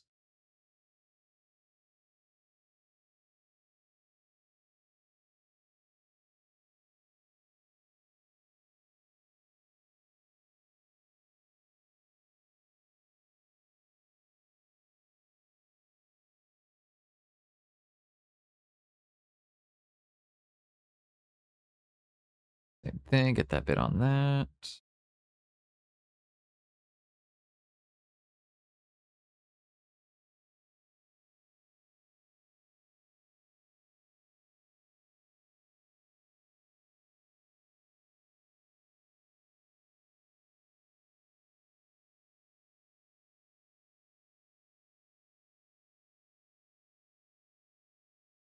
Voila.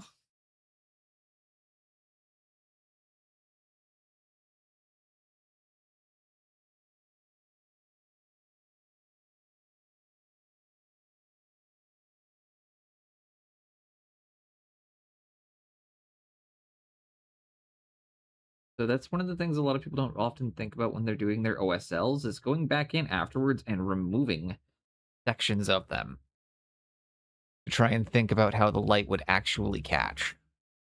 And that's just one of those tiny little details I find that really does set the difference apart. Is you can come in, you can knock out a super fast airbrush OSL or a quick blend, but then if you want it to really stand out, you got to come back in and think about where is the light going to catch.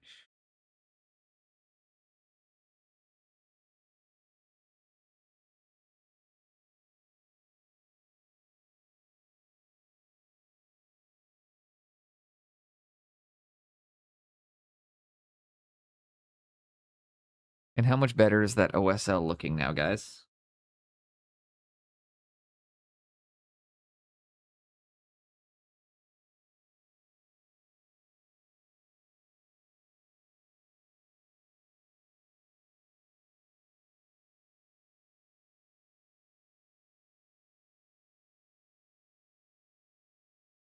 And we're going to keep working at tiny, tiny little touchies of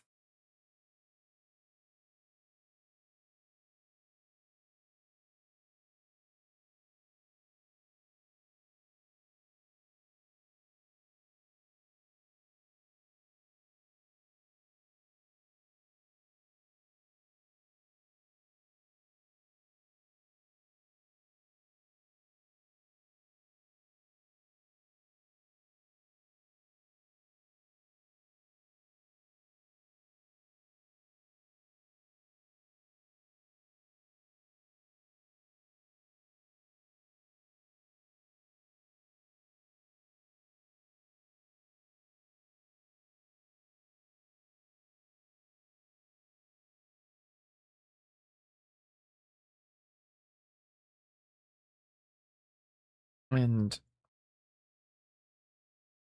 we got the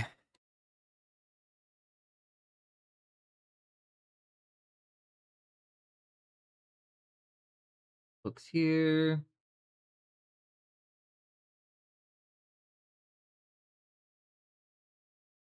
all right. Let's come through. Let's touch his metallic details.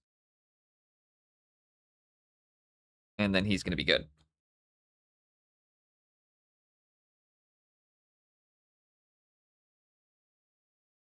Oh, missed one thing on him. It was the bottom of his hilt of a sword.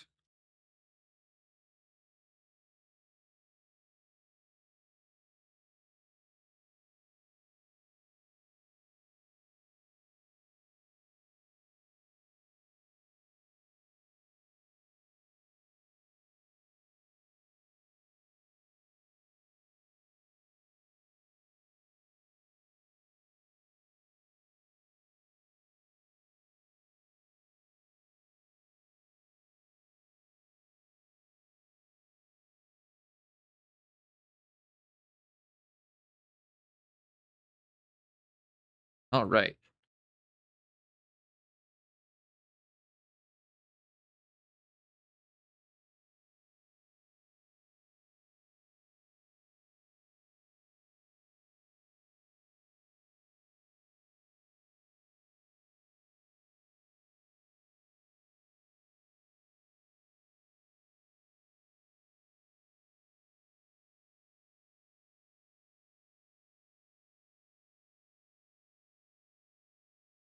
There we go. Agent John Rambo, welcome, welcome. Hope you're doing well today. Sorry, I did not look up for a while there. Hope you're having a good one. I got super tunneled in. I know the title says we are working on a night Armiger, and we were.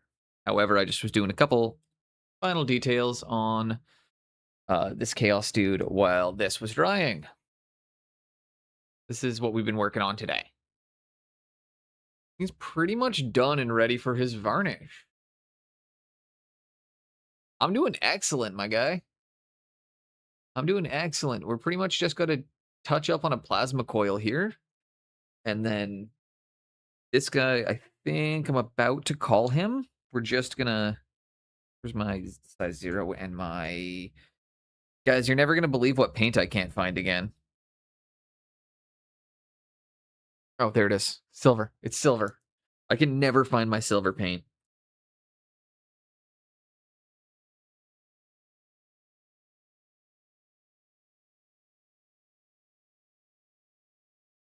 And let's grab our brushy brush. And paint with a little bit of precision for a moment.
And look at my balding head for a moment while I tunnel vision in hard.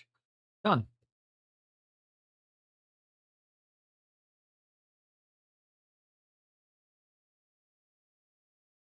Great Chaos Sorcerer, cheeky little OSL, lots of fun, didn't take too long to paint.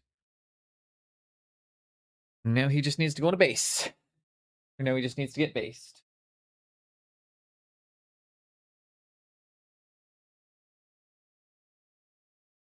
That'll look excellent with the rest of them. Now let's go through, finish doing up those OSL effects on the final area of his big-ass melt-a-gun thing. I don't even know what weapon it is. I just built this because it looks fun.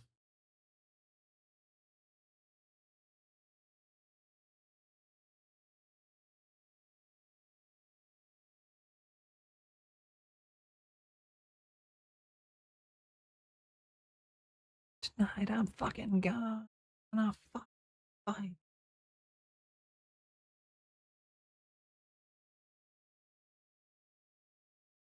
Risky, wanna brawl. Whiskey, rock and roll.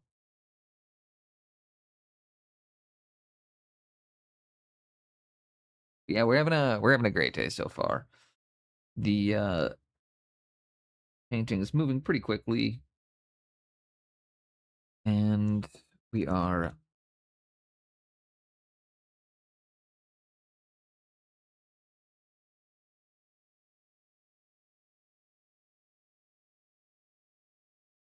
mostly just trying to get our last big kind of fun glowy bit done, so that way this is nice and interesting to look at.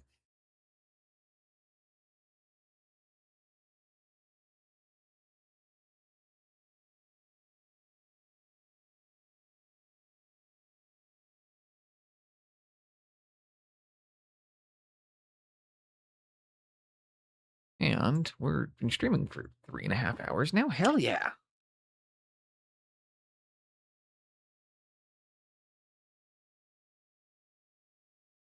Just playing some Modern Warfare 2 2009. Hell yeah. Great game. Great game.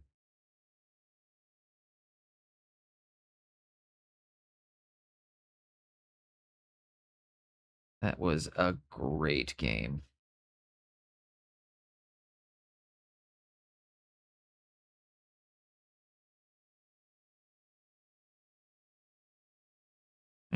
Not really. Also not feeling that one. Oh.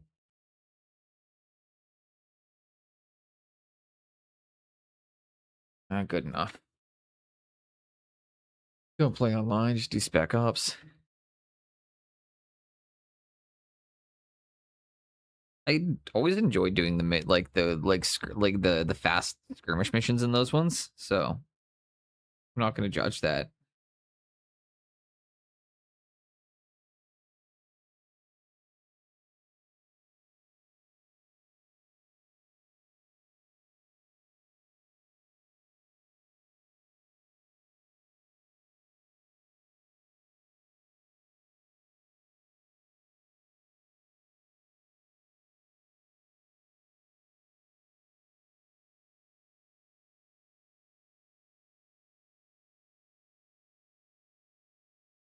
Give that a moment to dry.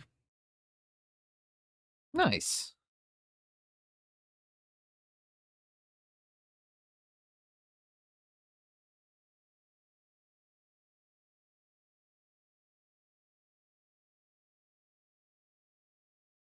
Try not to be impatient, but we all hate standing in line. Oh, big yawn. Why am I so tired today? Maybe play Spec Ops on 2 and 3 and Survival for 3. The old Zombies was good too. Like the one on World at War. I have very, very good memories of that one.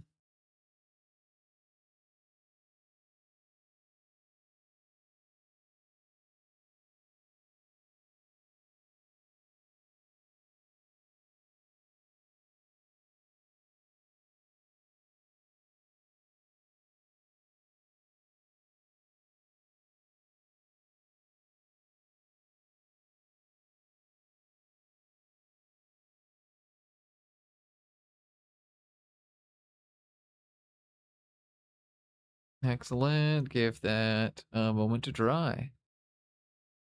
I mean, I played them when they came out. I'm an old man. Not actually, but I was in high school when those games were popular, so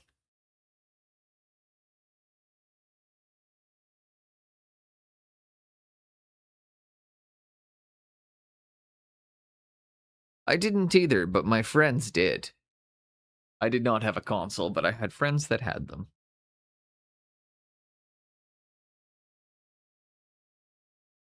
Got the back of that looking really good.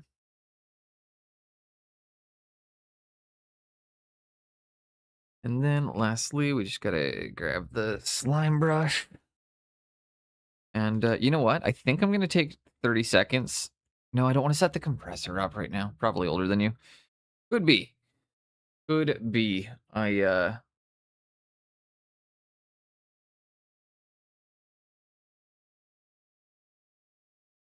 Oh, sorry, I keep yawning today, guys. 29 when Modern Warfare 2 came out.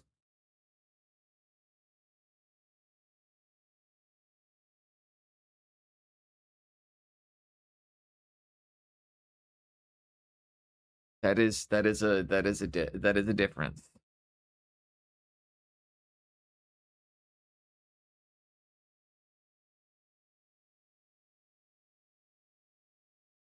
I didn't think you were that old, or that young, because you're not calling me Unc like a lot of the younger viewers do. Pretty much like I can kind of tell how old my viewers are based on whether or not they call me Unc.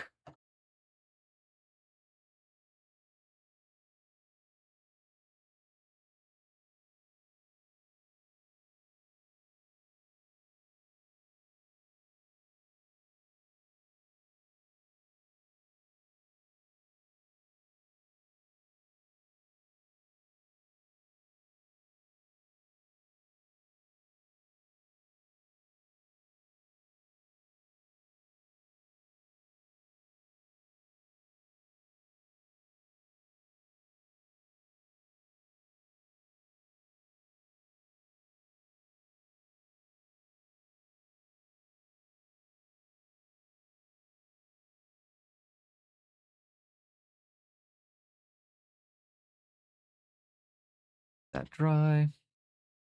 And don't be afraid to then just pull a very thin amount of that over that like there, so we just get a bit of an overbrushing.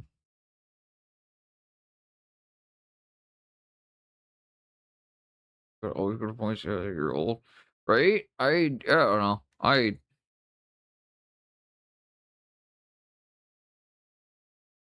don't know if it's like they're doing it as a weird sign of respect thing, but it is definitely a thing.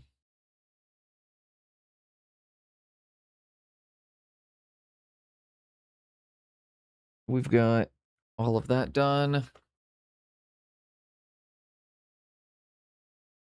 All right. That's honestly it, guys. That's the Armiger finished.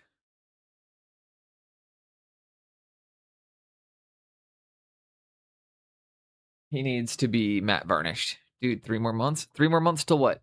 SMC? Hell yeah. 3 more months till SMC. I'm pretty pumped for it. Where did I put my Pepsi? Oh, there it is. Ha. All I wanted was a Pepsi. Please sponsor me.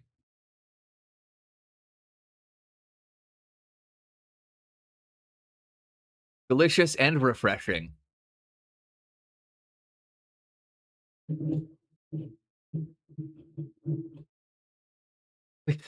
Please send me money. I joke.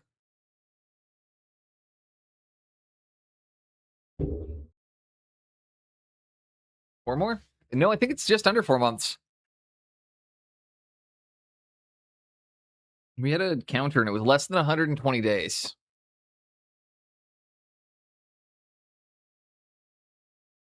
I'm flying KLM Dutch Air, which is apparently a pretty good airline. I'm not sure if I haven't actually flown them myself, but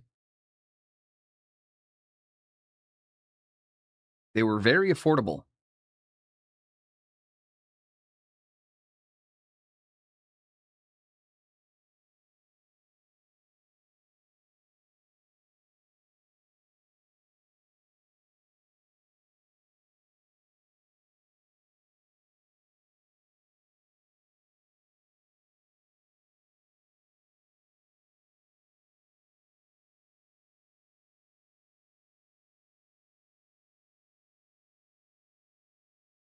Reintroduce a bit of our orange.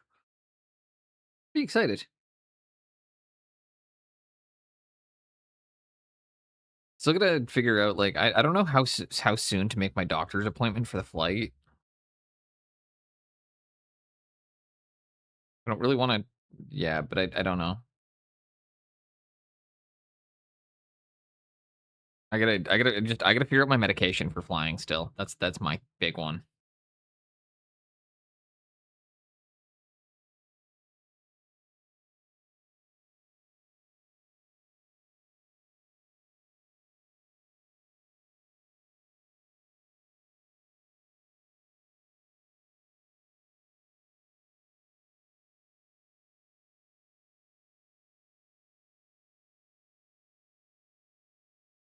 Time to go to bed. No worries. You have yourself a good night. It is quite late for you guys over there.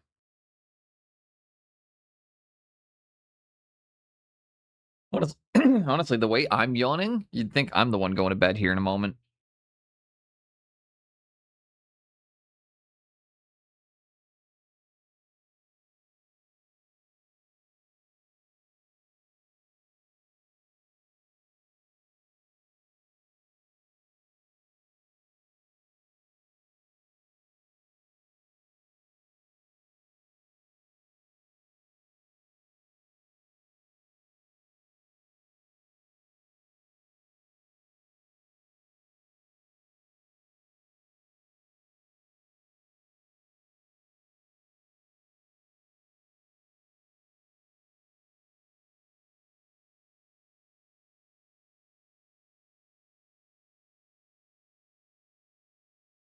Give that a moment to dry. We're 10:30. That's early, dude. 10:30 is like my usual bedtime. Not actually. No, I usually go to bed around midnight. You're right.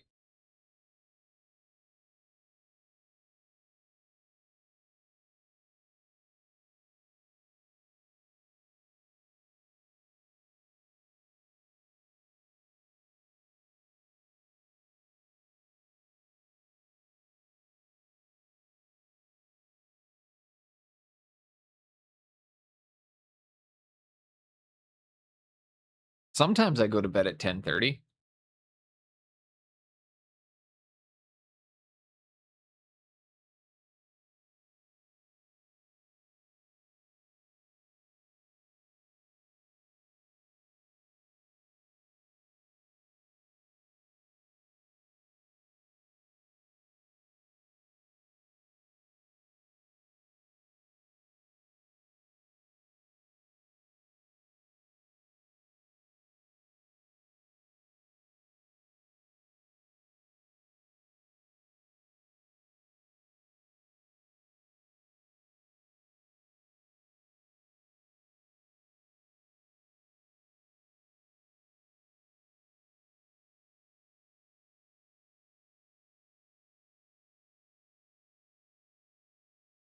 Beauty.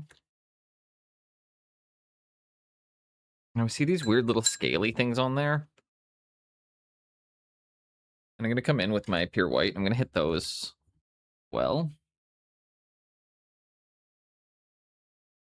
But I need a more detail-oriented brush for that. So I'm going to put a nice small boy here.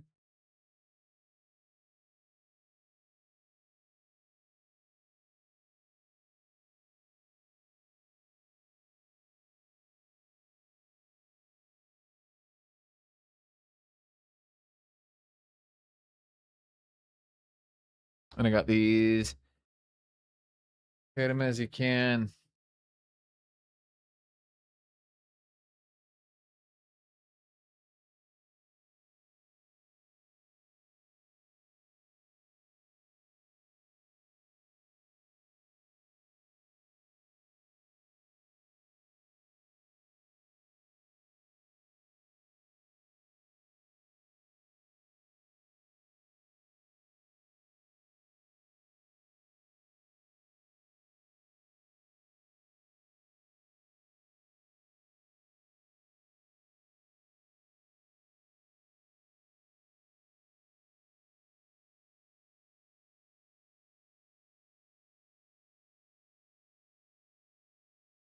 Hey, there we go. The whole stream lagged on my end for that post. Half what I said didn't go through.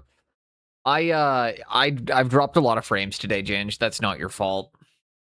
My internet's been being weird. So that's gonna be on my end today.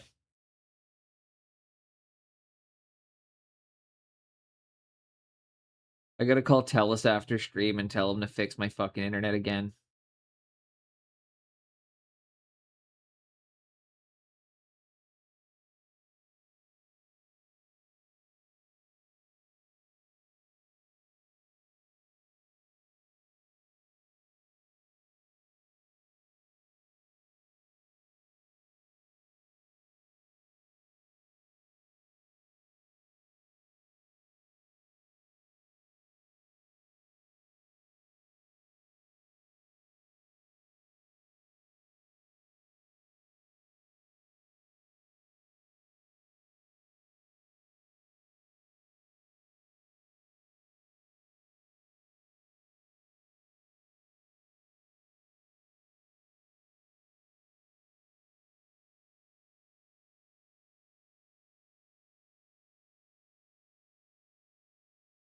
And we're just gonna make this spear look its best. Drop some thin linesies in.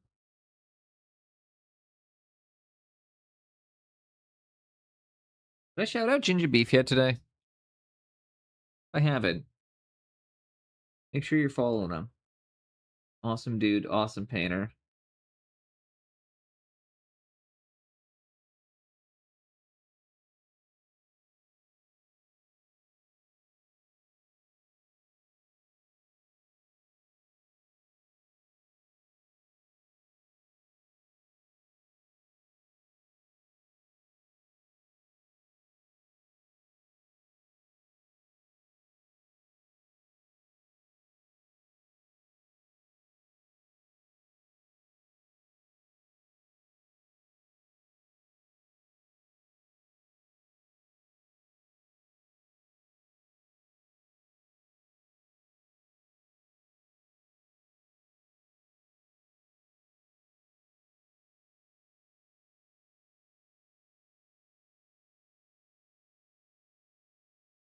Rotate.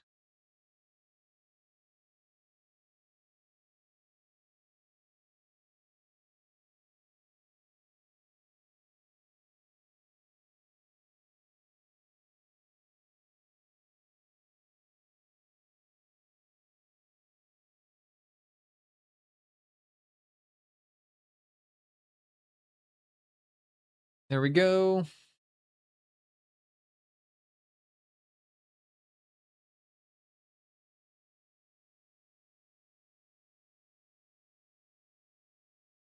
This one's gonna be really easy to finish up here.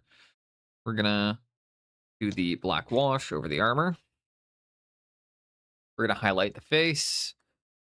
We're gonna do a couple layers of and then we're gonna stipple the armor silver again. And then just a quick airbrush OSL to clean up. We need to airbrush it, honestly. I could do it with the paintbrush.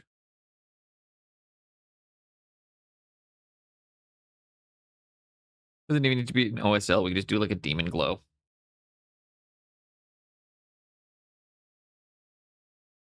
Anybody questions it, you can just be like, well, it's demonic fire. It doesn't emit light. Take that.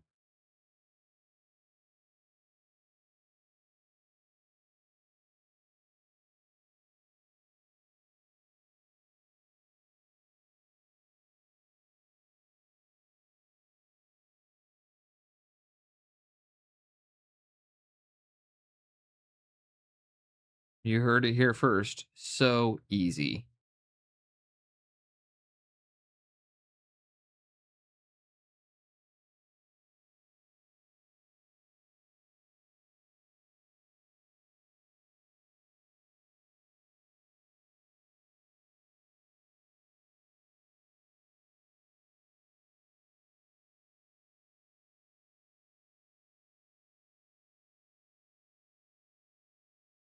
And there we go.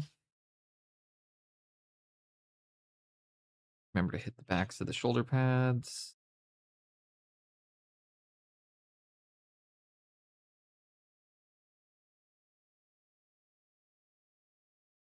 Then we're going to do some of the laziest silver ever, or the laziest way of doing metallics ever.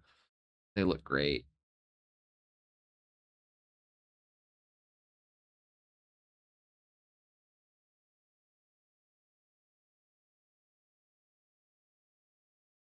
And there we go.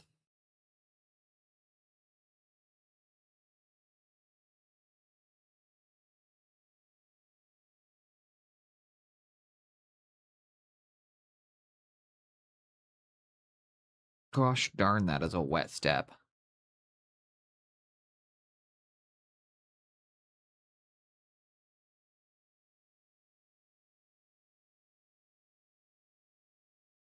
Ugh.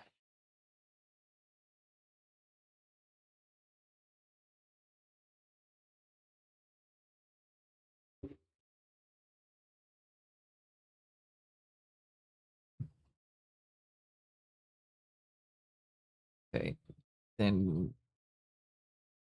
ivory. Let's do the highlights on the cloak. We're seeing crazy fucking progress right now.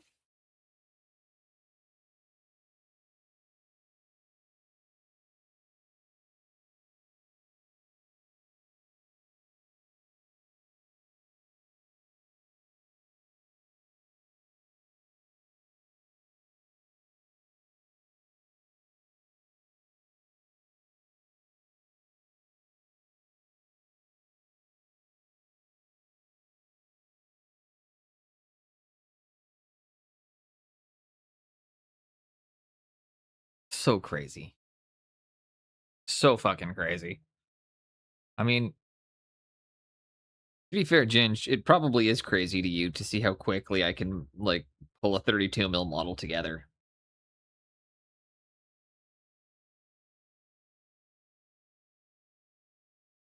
Because, like, you were quite meticulous in how you work. So is that one of those moments where I was like, wait, he's probably being sincere when he says that.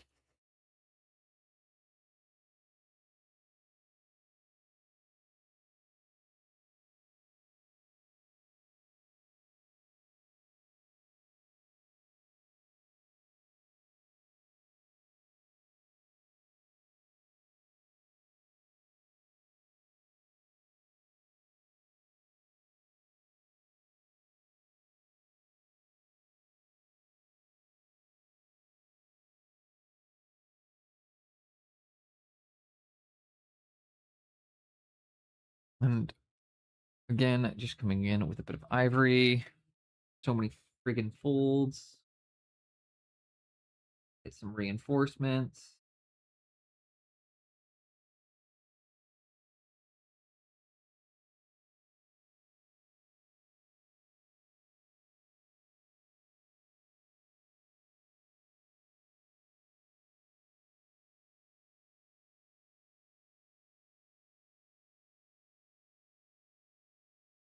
Outside here.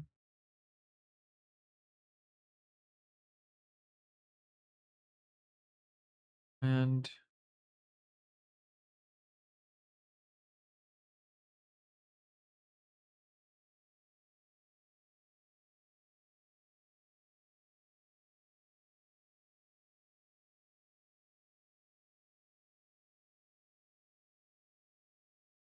I'm pretty good with that. I'll need a moment to dry there. What I'm going to do here is a little bit of the ivory on the brush. Very thin.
There we go.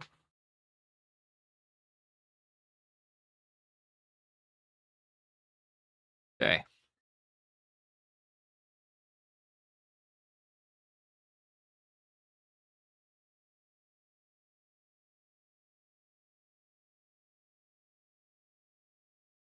And easy thing about demons.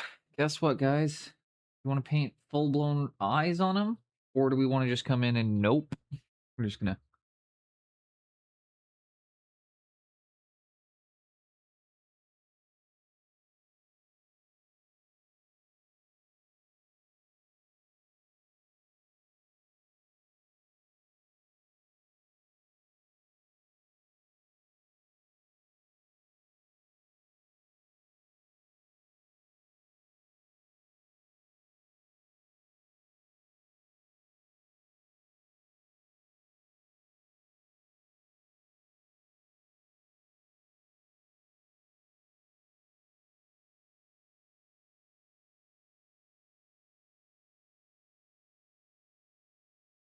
Go in, get the eyes.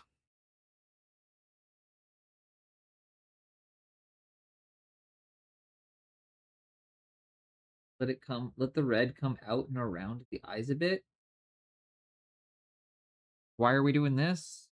We're gonna make them glowing red eyes. Shorzy, you ready? Give your Holy balls a shit, tug, who's rating tit in 1 fucker. second? You're going. Going. Yeah. Praise the Messiah. You ready?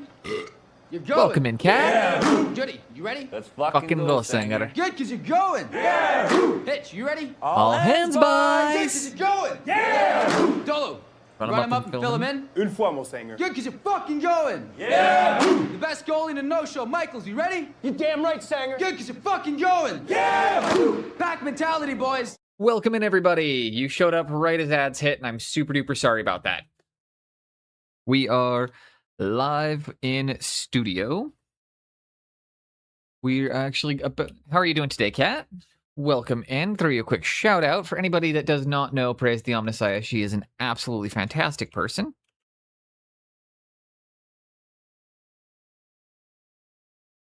Great painter, great builder, great... and good person. Okay, so I need to now come in with... I want to do something with the eyes here, and I can't really do eyes without my my special voice.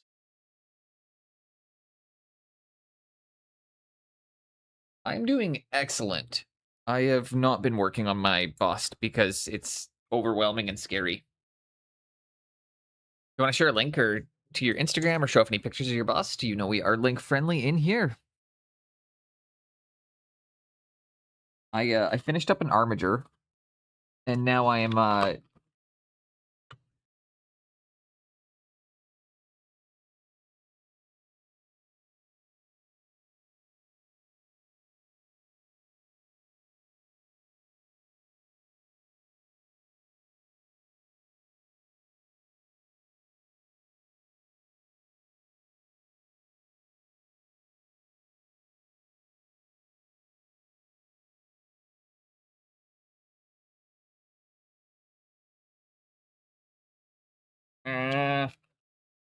my goggles got stuck.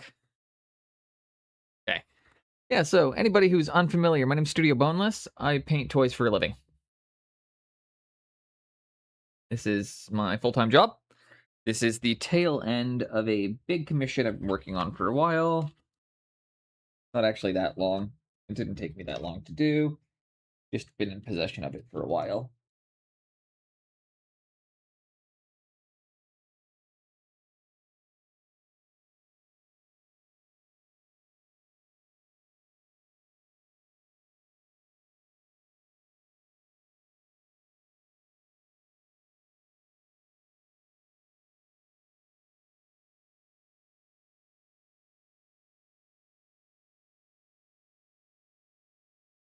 I could also get my paint to actually come off my brush. That would be really nice.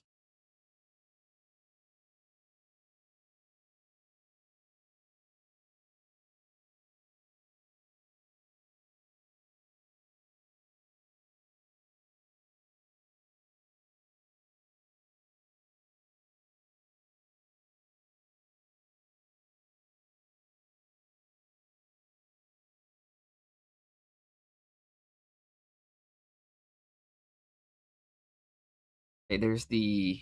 Now we need to do a tiny dot, pure white, the very center of these, okay? Make sure your paint will come off the brush. All right.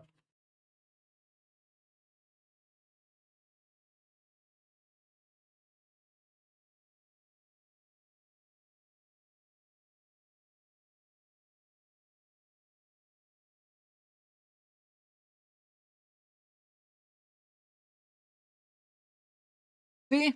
And glowing eyes, easy, easy to do. You just gotta get in there with 3 different colors under a magnifying glass.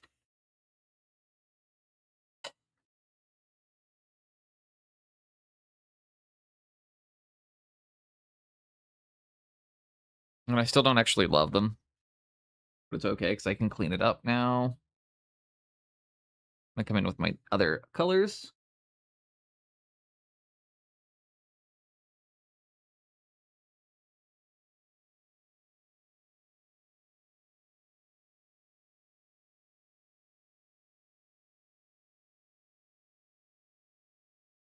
Just working touches of pure ivory in.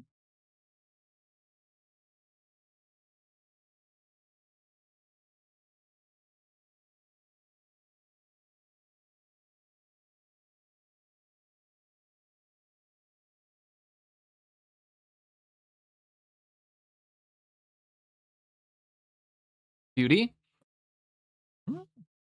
First ever bust.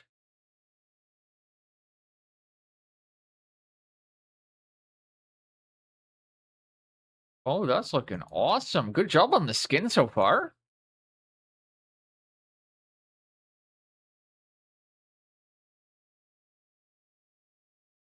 Really nice job on the skin. Getting lots of color. Lots established in there. You got a nice, interesting shadow happening there. I really like that. It's going to look fantastic. Apologize if I sound...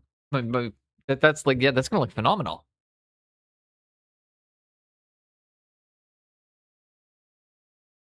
That is a very, very good job.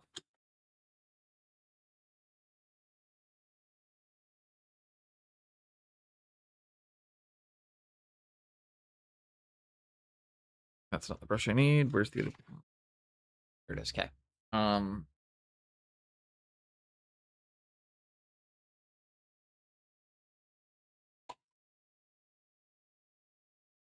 Val is a very good painter too.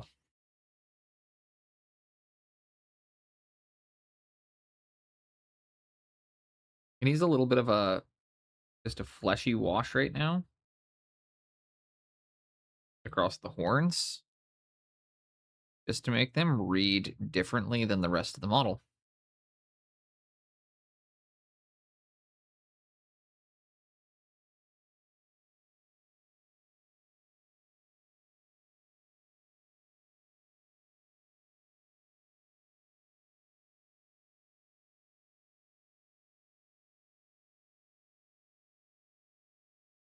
Get off the skin. There we go. There we go. Got the horns. No worries. No worries. I recognize it is late in the evening time for you. Need a lot of help. Nice. Good on both. Like it's looking very good, and I'm excited to see how it looks. I'm excited to see how it progresses. You've got a lot of good work established right off the bat there.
And there we go. Got the hand gripping. And I know I'm jumping around a lot on this guy. And that's because there's a lot of jumping that needs to be done. As we are mostly just buying time until it is time to raid, which will be in about 30-ish minutes. So if you're new here, please consider following. I'm live Thursdays, Fridays, Sundays, and Mondays from 10 a.m. till 3 p.m. Pacific Standard Time. We do commission miniature painting.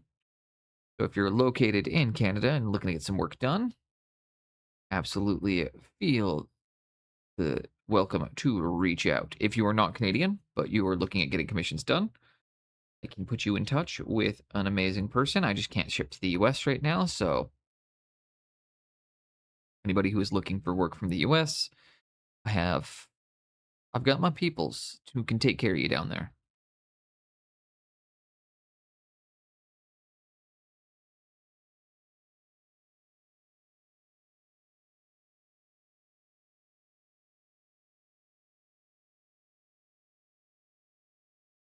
Coming in with a very thin pink now.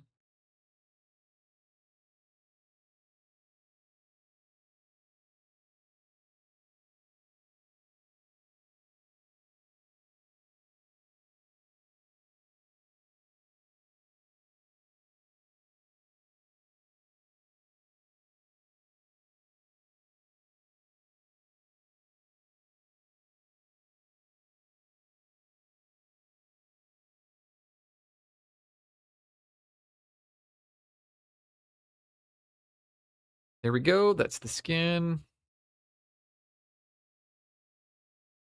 And then just got to quickly stipple the armor.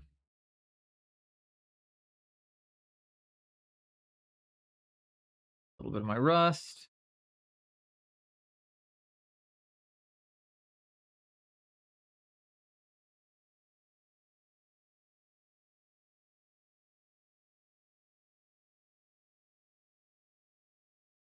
Again, just don't be afraid if you want. Reintroduce some more rusty tones before we hit the highlights.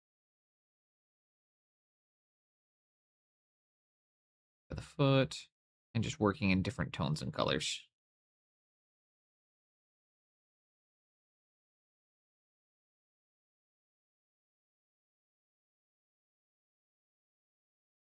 I'm realizing I missed an entire portion of his leg, so I'm going to come in with a black contrast really quickly and just hide some sins.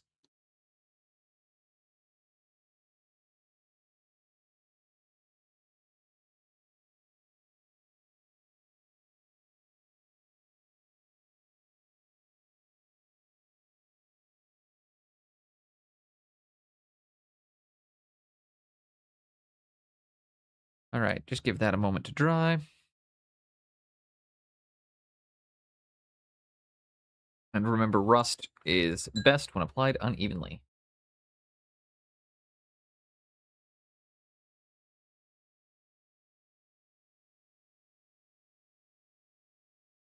Don't be afraid to, again, go in and apply it unevenly.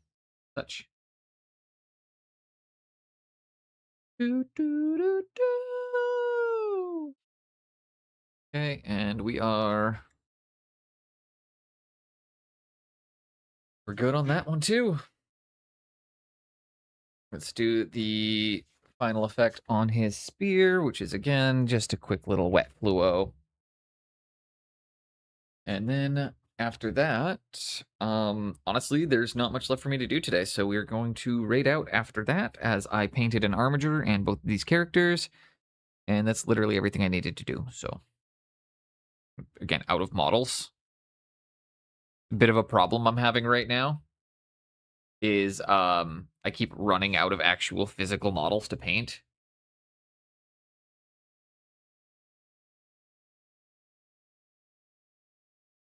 I paint too much too fast.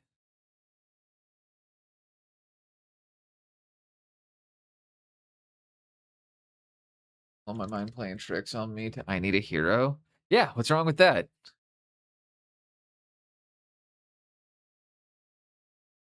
You need models, you say.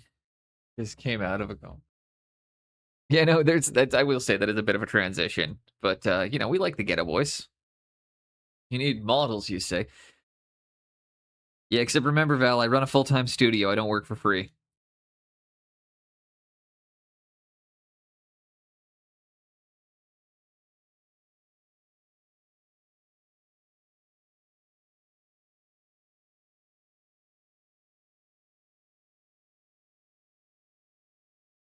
I gotta deliver this commission on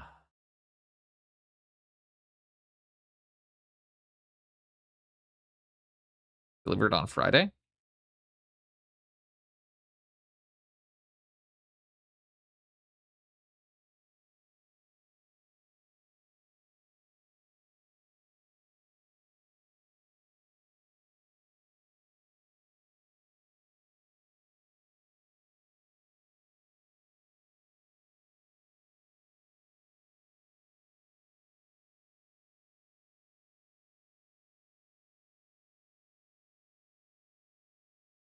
Yeah, I figured I'd make the weapons on the hero characters just look at least a little bit magical.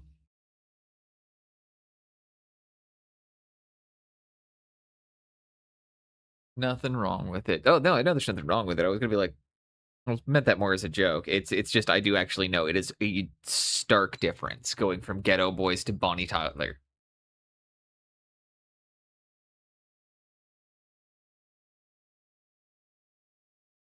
It's really like play some James Brown and then some Slayer. That's all. That already happened today. I wish I could say that's a joke, but that has already happened today. We went from the Antichrist to living in America.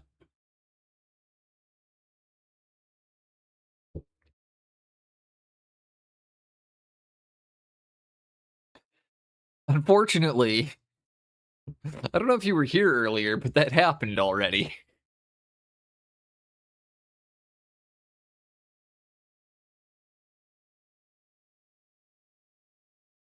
Nice.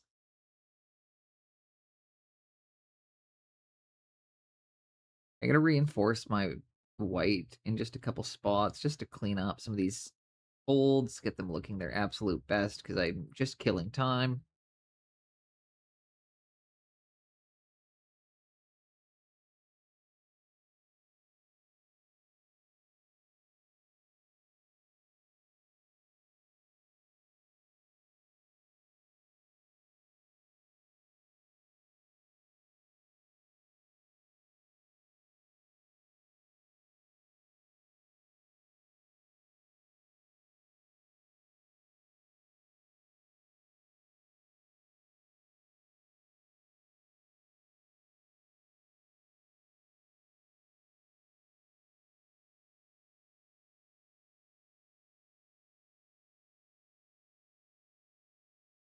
I know what's going on everywhere.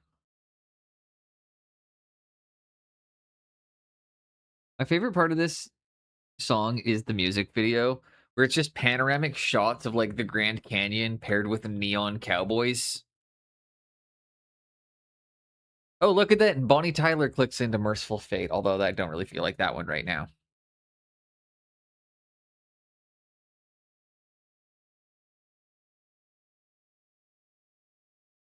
This is what, Iron Regan?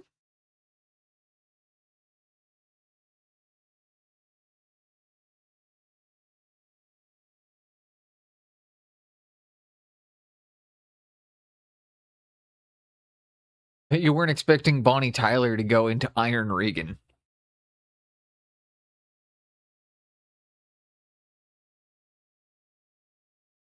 Bonnie just came out of a coma.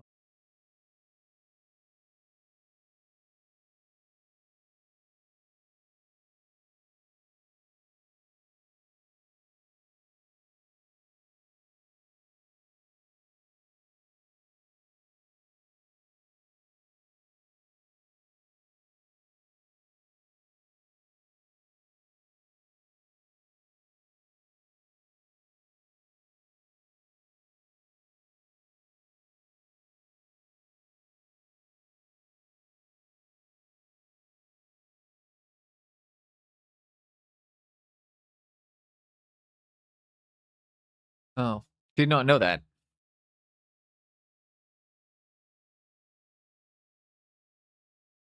Don't really keep up with that kind of stuff.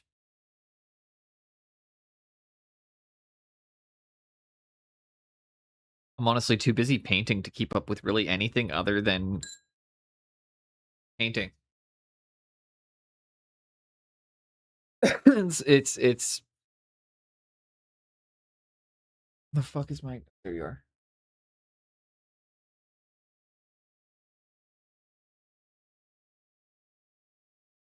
Ooh, one of my favorite songs. Amazing local band. Red Knots.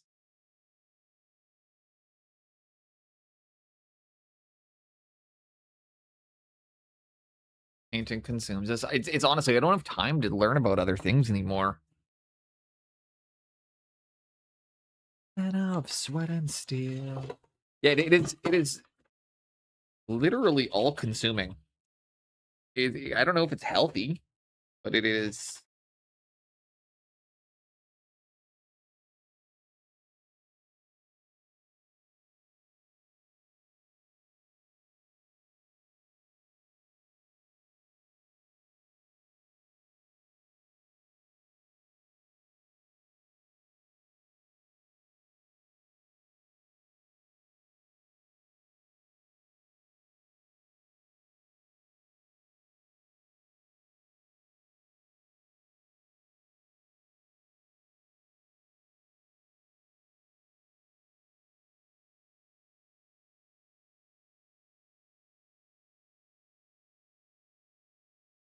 There we go. Got the rusty armor worked back in. Staring at the stars above, underneath these foreign skies. Never been so happy, love, in all our goddamn lives.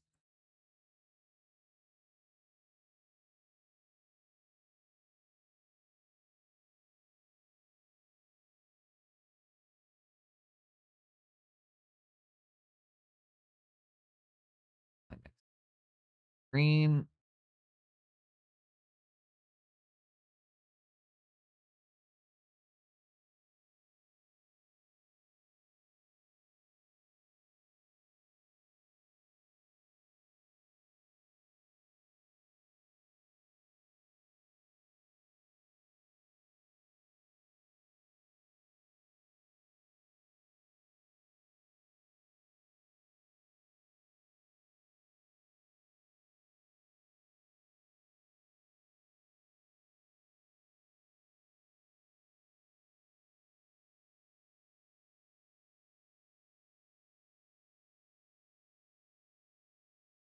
There we go. Well, just gotta paint. Just gotta. It's all I got time to do. Just can't think. Just paint. No think. Just paint. Paint. Paint. If I stop painting, everyone gets better than me. Can't have that. Gotta stay at the top. Gotta stay at the top.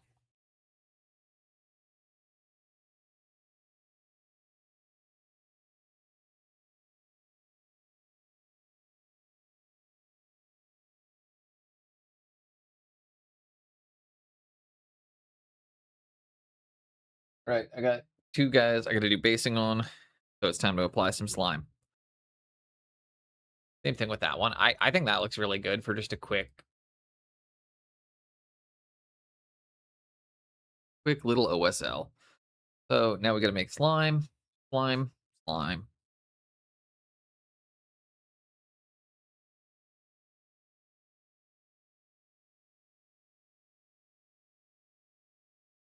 Slime time.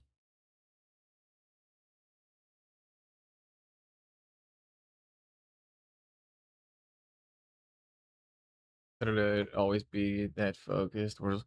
You're right. Is I just the thing that matters to me right now is being very good at this. Once I can accomplish that, and I have accomplished that feat, I'll probably just keep doing it because I enjoy it.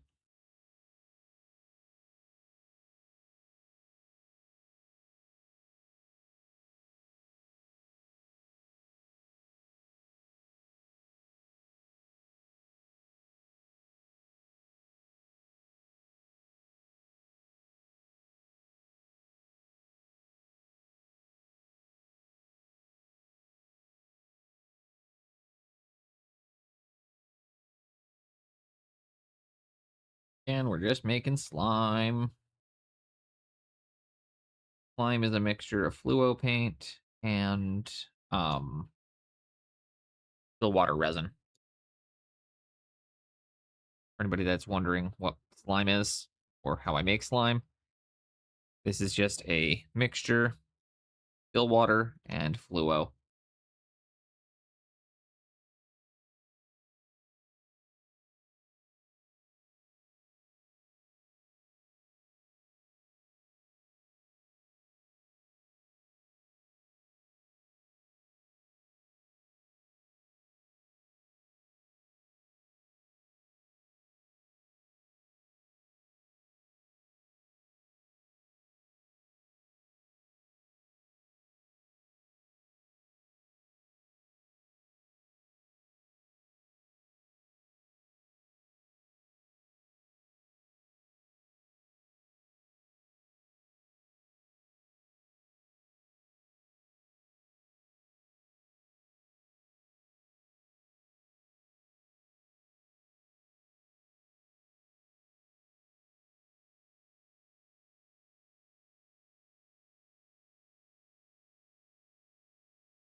It has a heavy coating of slime. Just move it off to the side. Let the slime cure for a moment.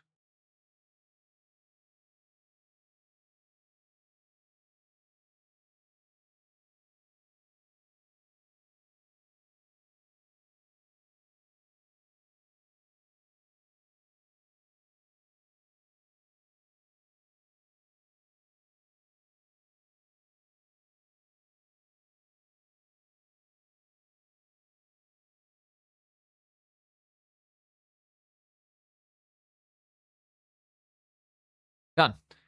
Oi, Mark, how you doing? I looked up. I looked up. How are you doing today?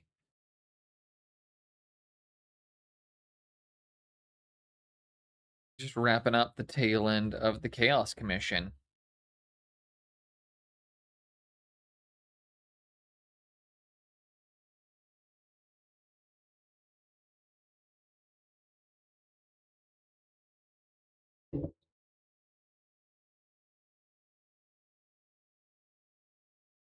And hell yeah. I knew you guys were excited about that, and I knew that the was coming up soon.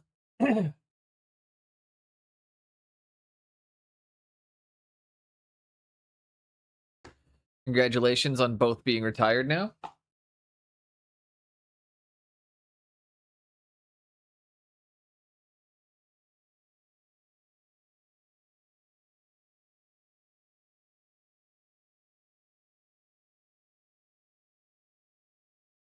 Congratulations, both of you now. That'll be really good.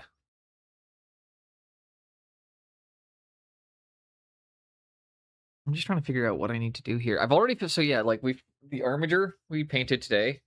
8 weeks till we go to Switzerland. We finished an Armiger today. And I just need to hit him with a matte varnish. Knock back a bit of the shining. And then we also finished up the rest of the Chaos Commission. And 2 units left I needed to do. That's them with their goops. It is currently about 2:30. I've been streaming for 4.5 hours. Mark, I'm very sorry that I'm raiding out right as you're popping in, but I finished up on everything I need to do.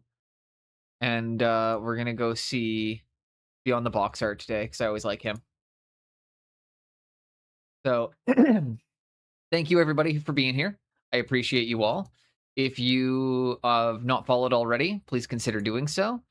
And if you have, thank you very much for being here. I will be back on Thursday, and I hope you all have a great rest of your day. Oh, he's working on Thousand Suns. All right, let's all go see. Hope everybody has a great night.